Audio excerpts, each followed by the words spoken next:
All right, everybody, we're muted. It's okay though. Welcome to race day here for Gravity Rush round number 2 or day number 2. We're here with our talent team, our cast, our analysts here, guys. Welcome back. A pleasure to have you guys here. Who's excited for round 2? So Hell Hell yeah, let's I am. go. Yes. Wow, I don't know. Lens, what do you was that insinuating? I'm just kidding, man. That's Let's Lens go. being excited. Oh, being excited. Well, welcome back, guys. Love having everybody back here in the desk, and of course our casters, who's gonna be taking down the play-by-play Lens Nation and Cyberfox. But before we get into all of it, all right, before we get into all of it, into points and status and what's coming up next here for Gravity Rush round number 2, I want to talk about a little bit about Star Citizen and how much it's changed racing in 4.8, because I know there's a lot of changes coming on with with the tracks that we're doing today. So I'm gonna start it off with you, Tin, because I know you've been putting in a lot of practice and testing things in 4.8. But how are you feeling about 4.8 in ship racing right now? I mean, if I'm being entirely honest, I've spent way more time running the strike groups in 4.8 than I've spent racing, because it's been so much fun to be able to do the trench runs and put those racing skills to good combat use. Just Nice. perfect. But yeah, we've seen a lot of changes with the way that specifically Gs are handled with the introduction of flight suits.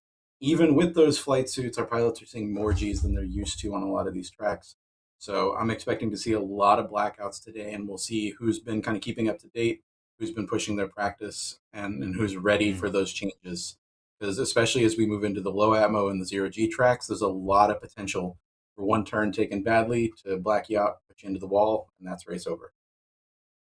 All right. Well, we're gonna love to see it. I do love the implementation of the racing suits, which I believe they're by default have them when they're going into Arena Commander. But Jacketed, shooting it over to you, man. 4.8 changed a lot of things for ship racing. How you feeling about it? Yeah, there's two sides of it, right? Like, I mean, 4.8 across the board in Star Citizen just kind of introduced, like, the full wipe just made it so you have so much things to do now, right? But ship racing specifically, yeah, the new G-force system is overall, I guess you could call it a nerf from what we had before, even with the 100% resistance of the racing suits. So it added a new layer of kind of like a learning curve to racing, more so than we had before, right? So some turns you could full commit through a turn and you start to gray out, but you still had enough resistances to be able to get through it. Whereas with the new system, some turns, like even a 90-degree turn can be enough to black you out. So it's the new players who are getting used to it now have that added layer of challenge, and the older folks who got like that muscle memory and of how much they can commit now have that they have to get rid of the old data and start building up the new muscle memory. So it's going to be really cool to see how everybody adapts to this new system so soon after launch. Well, I mean, I know some of you mentioned that SDR, that DG had a reset. So, I mean, go get your laps in, go get those leaderboards on the way at SDR.gg, who, does a great job at helping us keep that leaderboard up during these races. So, Lens Nation, man, I know it's cold for you. I know you're down under over there, but how you feeling about 4.8, my friend? Oh, pretty good. I enjoy wipes actually, because that gives me the chance to enjoy the game from the start, and I've been doing that. And recently, because of the EA56 and doing the whole PvP thing, I've been grinding the bounties. So I've done a little bit of the trench runs, but mostly just doing bounties. Yeah, a lot of changes, and not to forget the beautiful ships that we have. I don't know what anybody else says. The M80 is the most beautiful ship in the game right now. I mean, can't argue with that. I think you have a lot of people kind of having your back on that one for sure. I have one. Original. No comment. It's nice. Yep. I agree, Jacketin. Jacketin, oh man. All right. Well, Cyberfox, up to you, man. I'm not sure if you've been running the trenches or racing, but how are you feeling about the changes here? For ship racing or just anything in general going into 4.8. Oh no, you're muted. Oh, you're muted. You're muted. I think it's another test of the pilot's versatility, because it's not just about being able to turn corners at full G. It's taming the acceleration as well, because some of these ships accelerate at 23, 30 Gs. And so if you're coming out of a corner and you're pushing your joystick all the way forwards, you're just not going to be able to do that anymore. I don't know how mouse and keyboard players are going to be affected by that. It's going to be a little trickier, I think, for them. But yeah, I've just been checking out the new ships and the M80. Oh my gosh, that video that you did, Lens, on the M80 was brilliant. So if anybody's watching in the audience, Lens does it from an artist's POV, sort of dissects all of the curves, all of the angles, all of the design language, and everything about it is so spot on. He even did research that the devs was like, oh my god, yeah, you picked that up. That's exactly what inspired this. So yeah, well done, Lens. That's really good. Thank you. Hey, all the praise there, all the praise there. Well, thank you guys so much for sharing that. Let's jump right into the racers. Let's start off with group number 1 and what the standings are at the moment. But you know, if you guys were here on round 1, I mean, it's been a challenge. So let's go ahead and show up with group number 1. Our current standings right now, we got Dirk flying in that, I believe is going to be that M50 with 14 points. You're going to have Neojet with 14. We got Rain with the Fury LX with 11 points. And then you got Herbie with 10 points. And then Marseille with 2 points. And, you know, I love seeing, you know, the Fury LX in play. Love seeing the Razor there from Marseille as well. But, hey, it's still everybody's game here. So group number 1, still pretty even. You know, Marseille still has a great chance to come back once they're able to, you know, continue putting in some tracks, especially going into the tracks into today, which we'll go over here shortly. Let's take a look at our group number 2. We got Liquid Prime, we got Ricky Ticky, we got Killiam, and Paper Hands. And I believe we'll see someone, Zamzi, who I believe didn't join us on day number 1, but will be joining us on day number 2. So that's going to play there. I think, you know, there's still a spot to grab. 4 of the 5 will be moving on to the semifinals and hopefully moving on to the finals here. And then, right now, Liquid Prime and Ricky Ticky standing strong there, but still, Kiams and Paper Hands still have a chance. We saw a lot of potentials from them when they were racing in round 1, and I think I think there's going to be more of a fight in this round number 2. So let's take a look at group number 3. And then we got Shaq New racing here. We got Sam Tastic with 11 points, Rook with the Rook with 5, and Jake Rizzi with 4. So Shaq there leading the pack there with 15 points and fastest laps most across. But Rook, hey, and Pyro Jump Point grabbing that fastest lap there too as well. So I mean, great group so far. I believe we should have most of our groups filled today, but I'm looking forward to it. But let's get back to the desk quickly, and I want to throw it right back to you, Cyberfox. But out of these groups, man, who you feeling that I guess that is going to be winning their groups, and who you feeling is probably going to come from the back and kind of show up people that maybe you've seen practicing throughout these past 2 weeks? Well, I think in terms of leaping ahead today, Shaq New, not only is he in the favored ship for these tracks, I feel, the M50, but he was practicing from 12 days ago, so literally 2 days after our last event. And he was putting down times literally 3 hours ago in the Aurora on Snake Pit today. So I think he was talking to me, he was saying like he doesn't feel too competitive, he's not taking too much time like practicing. He's a liar. He's been out there, he's been on the track, he's been using the time. So I'm looking forward to seeing his performance in Group 3.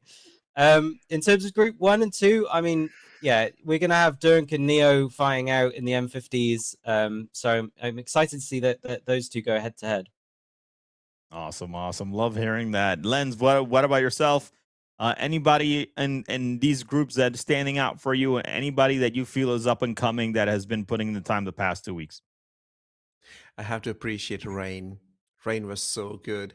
The last time we were together, right? And one of the most beautiful things that happened when we were all together last time, that everybody who came to participate, they all scored points, even though Marcis only scored 2, but everybody did score points. That's very, very important. And that's also my hope for Zamzi today. As you always say, Crucian, that race for the fun of it. Just come and enjoy the racing. Don't worry about the points. you will improve. So that's the most beautiful thing. But I'm looking at Rain. I don't care what Neo thinks. I know last time Neo was my favorite, but this time I'm gonna be looking at Rain. I want Rain to be very successful today. But we have four-way competition between Dunk, Neo, Shaknu, and Liquid. They are all on the level. If we look at their lap times from the last round, man, they are like they're identical, like milliseconds. But then Ricky and Samtastic, they're battling their own battle. Ricky, how many times he just swooped in, took the opportunity. I'm calling him Mr. Opportunity. And then you have Rain and Herbie. So there's a lot of battles, just like in Formula One. You have battle in the front, we have battle in the midfield, and we have the back markers also battling it out. So yeah, let's see what happens today, man. I'm excited, and I love your excitement for Rain. And I think Group 1 is the closest one we have in points overall. So definitely looking forward to seeing that, how that's going to pan out. Jacketin, well, what about yourself, my friend? Yeah, I mean, as you literally just said, I mean, Group 1 is the tightest group we have. Almost everyone is on double-digit points at the moment, right? So everybody can overtake at any time, right? There's 20 points that can be gained at any day, and no one's on the 20-point mark, right? So there is definitely that competition. There's that back and forth. People are overtaking. Crashes, especially if you crash on lap 1, you don't get any points. So there's a lot to miss out on here. So Group 1 is definitely going to be like the most competitive one in terms of who's going to take that first place spot in the group. But yeah, with Group 2, I expect Liquid to give us another like very clinical performance. I mean, he is in the M50. He's very, very comfortable there. I am not 100% sure how much time he's been putting into the new model since the GeForce changes. So it's going to see how much, as I said before, that muscle memory, once it kicks in, how much he's able to control those Gs. I'm very confident that Liquid would have put in the time, though. Similarly to Shaknu, right? As soon as 4.8 dropped, Shaknu was immediately going into the chats, getting people's feedbacks, getting opinions, trying to see how he's going to change his training routine to be able to adapt to these new situations. So yeah, I'm pretty sure like Liquid, Shaknu, Dunk, Neo, we can expect them to perform well and be able to quite comfortably carry over into the finals.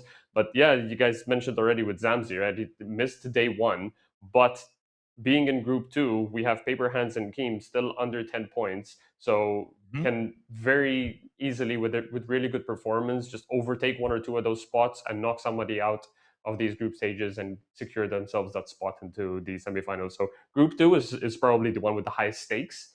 But Group 1 is probably where the most competition is going to be on the track. Yeah, Zamzi's also the only one in Fury LX for Group 2. So it's nice to see him or her mix it up there as well. And a lot of low atmo tracks today. So Fury LX, I think, will do all right in that group.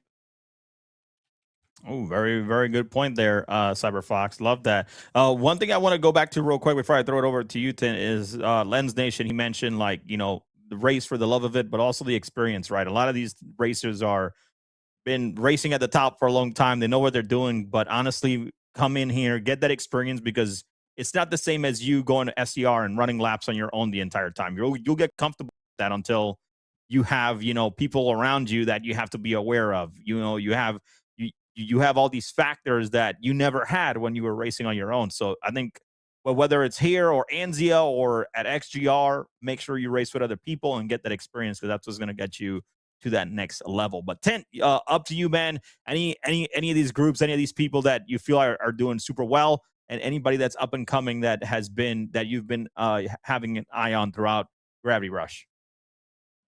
I mean, yeah, I couldn't have said it better on the live racing experience. I tell these guys every time we start a race, I hear some new guys pop up with, my heart's beating through my chest. It's like, yeah, mine still does that. You get used to it. You learn how to play through it. You learn how to push through it, and how to just take that deep breath on the start line before you shove it all forward and let it go. But as far as the groups today, I am very excited to see kind of where the ship differences take us, and I'm very curious to see how this sort of rewards different flying styles. Looking at Group 1, this is, I think this is an opportunity for Rain and Herbie to pick up a lot of ground, not necessarily on Dunk. I feel like his more conservative style is going to do him really well here, but possibly on Neojet, where, his tendency to kind of go all or nothing into the corners is going to be a lot more difficult to handle on these tracks, especially with Skyscraper and yet are on the docket and the faster ships, those are really dicey. And I think we see some of the same thing in Group 2. I know the team is really comfortable in the hybrid atmosphere, and Liquid has a tendency, if he's got somebody hot on his tail, to start pushing his luck. And so that may be a weak point of if he does kind of get the hackles up, start racing faster than he should, that could be costly as a mistake to make. So I think for me, I'm looking to see, a good performance from Rain in Group 1. I got to support my boy Keem in Group 2. And then going into Group 3, I think it's going to be interesting to see how Sam manages to handle the P-72. He's going to have, I think, probably a strong advantage in a lot of ways on Skyscraper with that ship, but it's going to then kind of turn around and bite him the second they get to Yadar. And of course, miners in the P-72 is going to be a tough sell. So, but we may see that, it does kind of save him from himself, keeps him from overspeeding, and he may get the conservative race win. But I know Rook's been practicing on his just not crashing, so I'm hoping to see Rook also do a lot better today and get some more of those points in thinner atmospheres in 0G. Yep, and if you guys want to find out more about the rules about Gravity Rush, you guys can head over to gravityrush.gg. But, for Gravity Rush itself, once you crash, that's it. This is where we're trying to keep this where, you either take the risk or you want the reward and you want to pace yourself. But if you crash during Gravity Rush, there's no penalty. You're out of that race during that time, especially if it's before lap number 1. If you crash before lap number 1, you get 0 points. But let's take a look at our tracks and points that are coming up here for Gravity Rush round 2 or day 2, however you guys want to call it. Let's take a look at our tracks for today. But we're going to be going into the Skyscraper, which is going to be our first map. This one is one of my favorites to see people racing, but one of the most deadliest one where we definitely see a lot of crashes. We got the Snake Pit coming up as well in 3 laps in the Aurora MR, where racers have to take it on with the Aurora, which I like because Snake Pit with any of these other ships will go a little bit too fast. So the Aurora kind of slows it down a little bit. And then we got Miner's Lament, which is going to be that 0G map. Again, we have our analysts and casters talking about, people, taking advantage and hopefully not blacking out. So this is going to be one of those maps, and we're doing 2 laps on there. And then we're going to finalize it with one of my favorite tracks here, Yadar Valley. And of course, there's your points breakdown. So if we have 5 racers, they get 5 points for finishing in first, etc., going down, depending on how much racers are on the track. So I'm definitely looking forward to this one. It's going to be an interesting day with some interesting racing coming up in all 4 of these tracks. So looking forward to that one.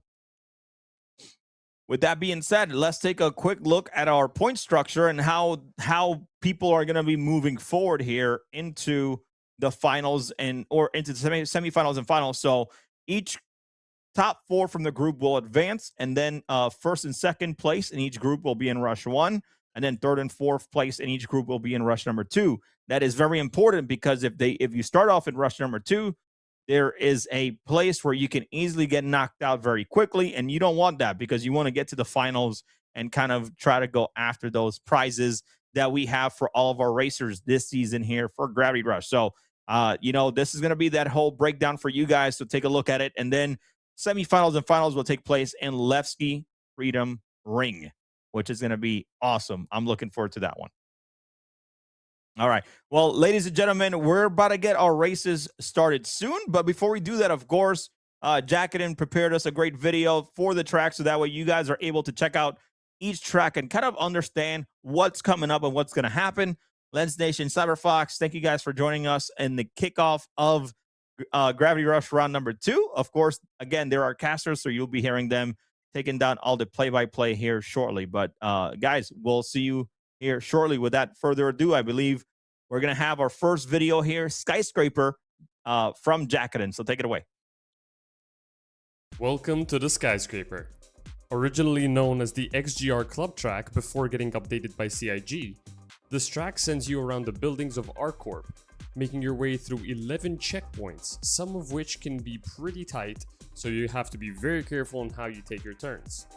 Starting the lap, get into position to the top right of the checkpoint as you prepare for a very technical turn 1, making a slight climb, a sharp left turn, down through the gap in the building, then a quick right-hand turn to open space. Straighten up to help manage the G-forces as you prepare for a sharp 180-degree turn around the outside of the building. Watch out for the G-lock here again, and aim towards the right of the building to give yourself a nice wide turn between the antennas. One more right-hand turn downwards starts the open back straight section, where you can catch your breath with the lack of buildings. Be careful not to approach these next few turns too tight, as you want to get a late apex to open you up for the next set of turns. Use the hologram human here as a reference point as you make your next turn around the billboard. Straighten up one last time and once again get a wide entry towards the start finish, and make sure to pass through the center of the box. Fly safe and happy racing. Whoa! Welcome everybody to Gravity Rush. You are here with me, Cyberfox, and with my co-commentator Lens. Lens, how you doing, bro? I'm doing good, and let us both welcome you to the proper stream. So far, I don't know what everybody was talking about. Now the show starts. Well, I was thinking, I just want to pick up on what Crucian was saying. You know, he's saying that Gravity Rush, it's serious, and one crash and you're out, and all of that. What lap would you crash on in Skyscraper, Lens? Turn one. Turn one is the deadliest. Yeah. I Turn one, think there's a okay. debate. Yeah, there's a debate, right? Is the Yarra Valley turn one more deadlier than the Skyscraper's turn one? I don't know, because I crash on both of them, but I think I crash more on Skyscraper. How about you? Yeah, I mean, Skyscraper for me is definitely a first lap crash. I can probably survive the first turn as long as it's not too tight, but usually I'm not at the front of the pack, so you know, there's a bit of space there. Yadar is definitely a turn one crash for me every single time. It's so bad. It's very tough track, but it is the kind of the aesthetic of Skyscraper is it's just beautiful. It's like we are in Cyberpunk, the vibe, and one of the most challenging races. In Arena Commander, it's always night here, so it's slightly kind of you have to consider that, like when you're racing, because in P you can do this during the day, but at least I think at night it's more visible. Right? Yeah, you can see where you're going at night because you've got all the checkpoints lit up. You've got all the all the banners, all the lights guiding you and guiding away. So you get all the arrows you can see there as well. It's a great track to race at night. In the day, yeah, it's a little trickier. And you know, the video was just showing here the beautiful graphic, the video graphic that we are watching right now. The boxer dude, that turn, that left-hander, that is also my place to crash. I hate that boxer dude. Yeah, I think it's sort of a little it's a little bit like a figure of eight, isn't it? Because we've got weight checking crisscross, and you go up and down and down and up, and I think it's just the weaving that makes it difficult, because you have to do like greater than what 170 degree turns. It's it's quite sharp turns around private parking, crisscross, and then Waytech. They're nearly turning like 180 back on yourself. So I think they're like 150, 160, 170 degree turns, which is pretty difficult to navigate, and especially with the new G-forces as well, the G-force changes. So be interesting to see if people try and flip through those at full speed and then end up blacking out and then hitting another building. When I was preparing for the EA56 as an analyst, I was talking to Jacod, and the point he told me that he said was the most crucial is that you have to take a late apex in this, because there are certain checkpoints which are like a tunnel, which if you actually try to take the apex turn, you will crash because you will not be able to make the turn. So you don't beeline towards the checkpoint, you actually take a late apex, so you go slightly wider into those turns, which is the sane advice, because now Junkplunk, my son, practiced on Skyscraper, and I said I don't know anything about racing, but this is what Jacodin told me, and well, I have a racer in home now who told me yes, that is correct, that's exactly how it works. So quite technical, this track. Yeah, absolutely. It's very much like an urban knife edge, isn't it? High speed, low forgiveness, and very technical. And I think the the pack obviously at the start is very tight. So turn one without collision is kind of rare. You've got lots of people piloting together, and then between crisscross and private parking, that pitch up, pitch down is quite difficult to do, as you're saying. Very I think with Radio Tower and VIP corner, and then over towards Cavalex, I think that's the one that you mean, where you've got to go around quite wide, because otherwise you hit it completely wrong. If you beeline towards it, then not only you're not going to get a good exit line, but you will basically black out. So you because of all these sharp turns, and because of the changes to the flight model and the G forces, you've got to manage the Gs. So it's a lot of this track is about managing your acceleration, your pitch, your roll, everything to just calm your character down a bit.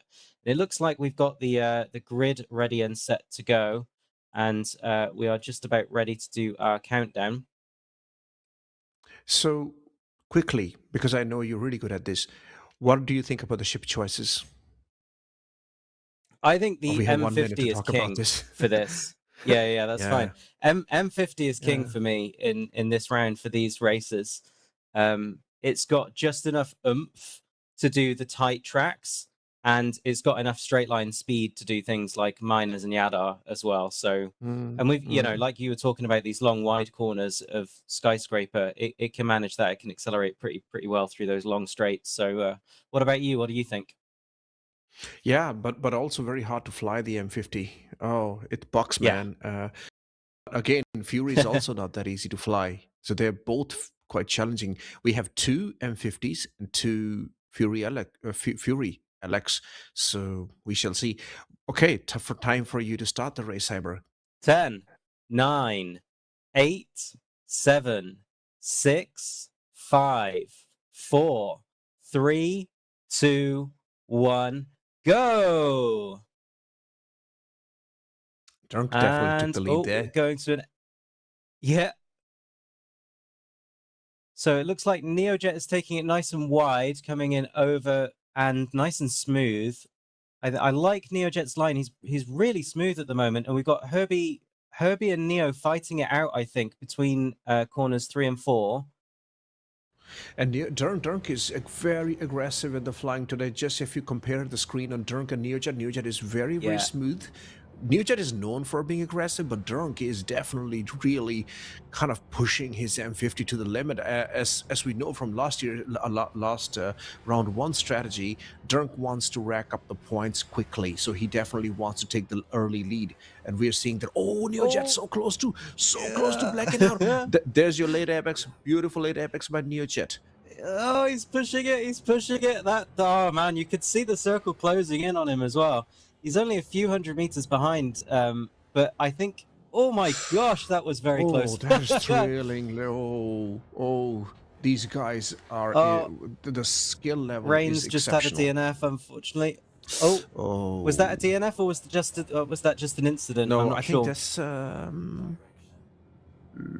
Rain has stopped. DNF, yeah. So Rain has stopped racing. Neojet has just missed a checkpoint. He's just had to roll around again, I think. Oh no. Sorry, it's just a sharp corner. He did catch it. And yeah, Dirk is just pushing it the whole way through. Clinical, clean, just basically extending his lead throughout this entire race. I'm not sure if we missed it, but it looks like the Dunk is not hitting the blackout corners as much as Neojet was pushing them. Like Neojet definitely felt more closer to blacking out or having his whole screen red, but Dunk seems more in control. Yeah. Oh my gosh! And just speaking about that, and he's just going for it now. But he has it in check. He has it in check. Definitely lost his way. No, he hasn't. Lost he's his losing way, control. trying to come back. Yep, he's coming back. He's got to go around again. He's missed the checkpoint. Yes. So he was trying to roll to stave off the Gs. He went. He was pitching up. He was pulling up, and he was rolling around. He was pitching down, and then he rolled around to pitch up. And then, as you said, Buckaroo, the M50 just went a bit haywire for him. And Neojet is now really close behind, 900, 800, 900 meters. Did you? Oh, that was the beautiful execution of the late apex. Second. That was very nice to watch. Dirk And has Herbie, finished in we haven't first even position. mentioned Herbie. Herbie and the Herbie- Fury. Well, yes. Please go ahead. Yeah, I mean, very nice and clean, Herbie. Always the consistent racer. Always picking up points. Always doing things properly. And always maturing as a racer as well. Just a steadfast, solid person you can always rely on. And there he is, finishing at 3 minutes and 9 seconds. Wow. Man, that was a race. That was like, yeah, I mean, we That was would good love to talk fun. about Herbie, but there's so much excitement being delivered on screen by Dirk and Neojet. It was just not enough time to talk about Herbie. But of course, if this was Dema Rally, we will be talking about Herbie all day long. Yeah. And I think with the Fury LX, it is the sort of more stable ship out of the pack as well. So this is why I think this group is going to be quite interesting, because you've got the two M50s that are going to buck, going to be a little bit tricky in terms of the control.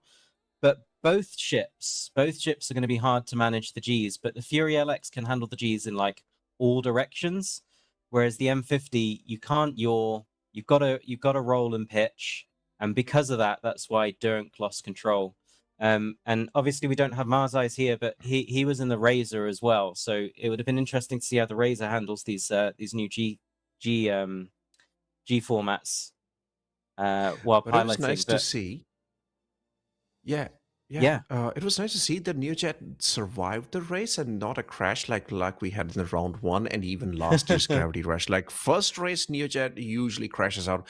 Didn't happen that today. So that's good. He's still in there. He's still got the points. So that's beautiful. Only rain was the unfortunate one. Yeah, sad to see. I hope that's not the commentator's curse. No, not at all. I mean, we saw in round one, Herbie and Rain both took a stable approach. Even we had the bloodbath that was Lorville Outskirts. We had lots of desync issues there as well. And yeah, the nerf of the G-force changes caught a few people out. I think people are a little bit more accustomed to everything now. So yeah, things feeling a little bit more stable. But yeah, moving on to the Snake Pit in the Aurora. So. Yeah, I'm again excited. We're sending off the Aurora in the best fashion, in the best way possible. And I think I want to give a shout out to Shaknu and Herbie. Shaknu 3 to 4 hours ago was practicing this track and put down 43-second lap in the Aurora LN. Herbie 11 days ago was also practicing this track and put down a 46-second lap. And in between them, with 46 seconds, is a racer I haven't heard of, Neofel from France. And in that 46 seconds, he was racing in an Arrow. So the Aurora was keeping up with an Arrow. Just astonishing. Things have changed in Star Citizen. Things have definitely changed. Yes, they have. Things are... Oh... But the Snake Pit is one of those tracks which kind of challenges you. It's kind of your test of your skill. Very tough to master this track. So many changes. The long stretch of the Emerald Avenue, the 180-degree right-hander, and then turn and burn again. The Expanse reference, right? My absolute nightmare on this track is the second last checkpoint, just before you cross the finish line. I don't understand how the racers who are so capable, who manage, testament to their skill, how they manage to keep it so well. But what a challenging track, Snake Pit. Yeah, well, let's have Jackedin talk us through it, and then you can tell me afterwards what lap you'll crash on Snake Pit. Over to Jackedin. The Snake Pit, one of the first tracks created by the XGR community and has established itself as a fan favorite. This is a relatively short circuit track, flying low under several cranes and with the added challenge of a slightly thinner atmosphere, so you speed up a bit more. As you make your way off the line, be careful not to overspeed due to the thinner atmosphere and get a nice gentle arc through Drifter's Paradise. Be careful in the race settings for collisions into this corner. Keep the hill on the left clear and make your way under the two cranes and align yourself to the left to prepare for the straight. Careful not to exit too wide to avoid tagging the hill on the exit, and control your G-forces as you make your way through the Emerald Avenue straight. Keep left and take a sharp turn through, and quickly turn the other way to prepare for another sharp left-hand turn. Use the pillar on the right as your reference point, turn in hard and commit. Once again, use the width of the track so you can turn in safely to avoid the structures on the last turn before start-finish. And that's the lap. Fly safe and happy racing. Well, you could see that Jacqueline filmed that video quite recently, and even though was doing it as a demo, even then the G-forces were a little bit tricky. We could see the character being affected by it. I think the turn and burn, that sort of penultimate turn of the track, is going to be tricky for people. But yeah, Lens, what lap would you crash on and DNF on if you were in this race for the snake bit in the Aurora? I'll tell you what, for the Drifter's Paradise, the very first right-hander, I will be very slow. Because I know if I go hard, I will crash on that turn one. So I will be very slow. I'll just try to survive this race. But I have raced onto the snake pit, and this is one of the tracks that I can actually finish the race on. But of course, I'm not very competitive. How about you? Yeah, I mean, I'll answer in a minute, but we got points up at the moment as well. Skyscraper fastest lap, 48 seconds by Dirk, just absolutely throttling it. With 19 points for Dirk, 18 points for Neojet, 13 points for Herbie, 11 points for Rame, and of course we don't have Mars today, but he's staying on 2 points. So still all to play for, still all under 20 points as well. So yeah, in terms of Snake Pit, I'm the same. I know that Snake Pit is quite tight and quite, you know, there's not much room for accelerating and getting to the top speed of your ship right away. So I'm quite conservative. I tend to survive the first lap because I'm quite careful. And then I start to speed up, knowing that I get more comfortable and I can push the ship a little bit harder. And then by sort of midway to lap 2, midway through towards the end of lap 2, that's where I start to really screw up, and that's where you'll see me start to struggle, because I think I can do it, and then I'll get around turn and burn on lap 2 and go, oh, I've just overcooked it a little bit. It challenges you, this track, but of course to keep the masterful lines, to do the racing lines as they call it, though that's the tough bit here. So what do you think, what's going to happen in this race with our racers, Dirk, Neojet, Herbie, Rain? Yeah, I mean, I'm hoping for quite a tight pack, really, because they're all in the same ship. Nobody's got any real advantage over one another. So it's not like the races in the rest of the round were like the Fury versus the M50. So you know, this is kind of a street circuit, and I'm expecting a bit of a street race, to be honest. Tight walls, minimal runoff. Extremely limited overtaking space, so hopefully see some very tight overtakes. I think the pack will be, you know, compressed at the start, and then people will try and spread out. And I think you might get people pushing it a little bit too much during the first lap, trying to get ahead to give themselves some space. And I think overspeeding is probably going to be the thing that people have to watch out for. Either they're going to drop back and play it safe, or they're going to overspeed and take the risk. And yeah, I wonder what we're going to see. What do you think? I don't want to back anyone now, because I've backed Rain, and Zolnok said, let's don't do that. This is the commentator's curse going to come into play. But technically, I think Dirk is going to again push for it. Dirk is definitely not going to hold back. Neojet is not going to hold back. It'll be interesting to see who comes on top between Rain and Herbie. Very important, again, in Gravity Rush, if you crash out, you get nothing. So to finish, you need to at least finish, you know, like to have some scores, you need to finish the race. So survival is extremely important. So I hope all of our 4 racers are able to survive this race. We saw a lot of jeopardy last time when we were together, like even the lead pilots crash out, and then you have to be there to take that opportunity to score the points. That's how Ricky Dickey scored so many points. That's how you know, Sebtastic was able to capitalize on it. So that's what I think. I think just everybody should survive. But Dirk and Neojet, I don't think they're gonna slow down. They're starting on equal points, 14 points coming from round 1. So they got everything to gain and everything to lose. Yes, that's a really well put statement, I think. But they're going to be their own worst enemy because they're going to be fighting each other to get those points. Do you see what I mean? And they're going to cause each other issues. I feel. Yeah. I mean, Aurora, classic racing ship, classic in the community. Yeah, and yeah, it's about the classic competition, is it really? And on Snake Pit as well, which is one of the first tracks showcased directly to CIG developers. And it later became the first circuit reimagined officially by CIG. So it's a true community cornerstone and one of the sort of time trial favorites. So I'm looking forward to seeing that rivalry, to be honest. I'm looking forward to seeing them be a little bit competitive and duke it out on this classic track. See, last time when we were here, like not on the Snake Pit, but when we were watching Dirk and NeoJet, their lap times were very comparable. Like they were only like 3 seconds off or 2 or 1 second off of each other. So even the Skyscraper, their lap times are like 2 seconds apart, 48 seconds for Dirk and 50 seconds for NeoJet. So it's all to play for.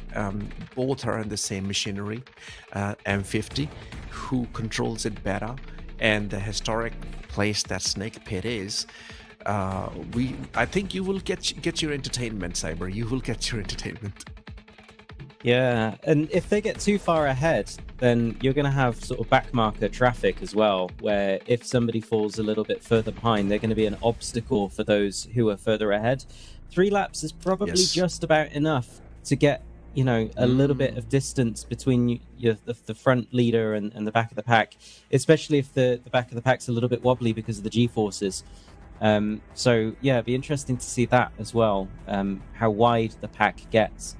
It looks like our racers are taking a little bit longer than expected to get onto the grid, which is fine. They are all just relaunching. We are just making sure that everybody is settled and everybody loads in correctly. So please do not worry about this little bit of a delay between us getting started. We don't have any major issues going on. And I'm seeing from the production team that we're just relaunching back into the race now. So we'll be getting the grid set up for you shortly. But yeah, in terms of the style of this race, do you tend to roll onto your sides and do sort of dolphin pitch turns all the way around, or do you 45 it? Like, how comfortable are you with Snake Pit? Yeah, I do pitch turns. That's the only way I can really handle it. But I also, the only ship I've done Snake Pit is in the Arrow, and the Arrow is pretty much okay and doesn't struggle with pitch turn. At least it never did. I haven't done it in the 4.8, but yeah, I do pitch turns. One very cool thing I would like to share with you, Sabre, like there was a lap that Fresh did on Snake Pit, and he, you know, so all these pipes that we see as checkpoints, he's taking a line where he goes above the pipes, and he found the pockets, you know, where he can take those lines. That was a beautiful lap to watch, and also a testament to all the racers. Like, they will look for any advantage if they can find it, and he was still very comparable. Yeah, how about you? What is your experience? Like, you have already told me that you know, struggle with turn and burn and try to crash. But don't you find it interesting, like doing 1 lap on this track and doing 3 laps? Completely different game. Yeah, and I mean, just to speak on the creativity first, yeah, there's one tiny little gap between a pipe and a checkpoint, and it's a little bit of a shortcut, but it's literally the size of the ship, so we never see anybody do it in a real race, but it's fun to try and hit an arena commander. And there's a similar route on Yadar Valley, which we'll see later, where after the first corner, you go over the pipes instead of under them, and you get a lot of clean air. So yeah, I do like the creativity, even though we've got our checkpoints laid out. You know, the track limits aren't, you know, they're not too restricted in Arena Commander, so you can find some new lines here and there, and be a little bit creative. In terms of flying style, in terms of racing style, you said that you like to go on your sides, you like to pitch turn. I'm interested in this one to see what will happen if we get people who race with a different style. So if you've got the 2 sort of front leaders, Neo and Dirk, going head-to-head pitch turning, but then you've got some of the other racers either drifting round or going in the 45s, because you can drift the Aurora around the snake pit. It works quite well. That will be interesting to see if people take a different approach. I'm a bit of a mixed bag when it comes to this race. I do a few of the sharper turns are pitch roll, and then the sort of, literally, it's in the name, right? In the Drifter's Paradise turn, in the first turn, taking it slow, I will drift around there. I'll also drift around Emerald Avenue and Close Contact. And it's only really turn and burn in the pinch where I start to go onto my side. So yeah, I mix it up a bit in this track. You have to, and also the Auroras are going to be fascinating to watch. What techniques they use, how they're going to use that. But I have seen racers do P72 on Snake Pit and drift it do really well. Sometimes you go a little bit wide, especially on the Drifter's Paradise, the very first turn, and it's not that easy to control at the pinch. Which is after the Neos Emerald Avenue and Neos Alley. So those turns are a bit hard to maneuver with the P72. But Aurora, yeah, I have not seen an Aurora race on Snake Pit before, so this will be fascinating to watch. Also, I like the whole mix-up. Like we have an Aurora race amidst like all the races to level the field. Last year when we did the Gravity Rush happened, there were exhibition races. Do you remember? Like Intrepid, and I missed that. Like I wish we had a few of those races. I remember Intrepid being there. I remember Nomad. I've forgotten the other two ships. No, I can't remember either. But I mean, yeah, it's our showcase races are for the Aurora Mark I this year, and I quite like that because not only is its consistency, but I love watching Aurora's race. I think it's, like I said, a really good send off for a really, a favorite amongst the community. This ship, it's been in Star Citizen history for so many years as well. Gonna shed a little bit of a tear when it finally disappears. For good. Yeah. It's a little bit sad, but yeah, I think with this one, the Aurora is so versatile. You can fly it in so many different ways, and that's why I quite like having this showcase with the Aurora. Jellyhead made in chat, I can see him talking about Intrepid being a top ship to fly. Yes. Yeah, it's a fun ship to fly. It's what was it Jelly? Was it you, Jelly?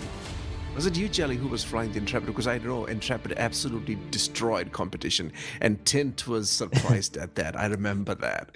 Yeah, and Nomad, Canadian Maverick was also flying. I think Canadian Mav was in the Nomad.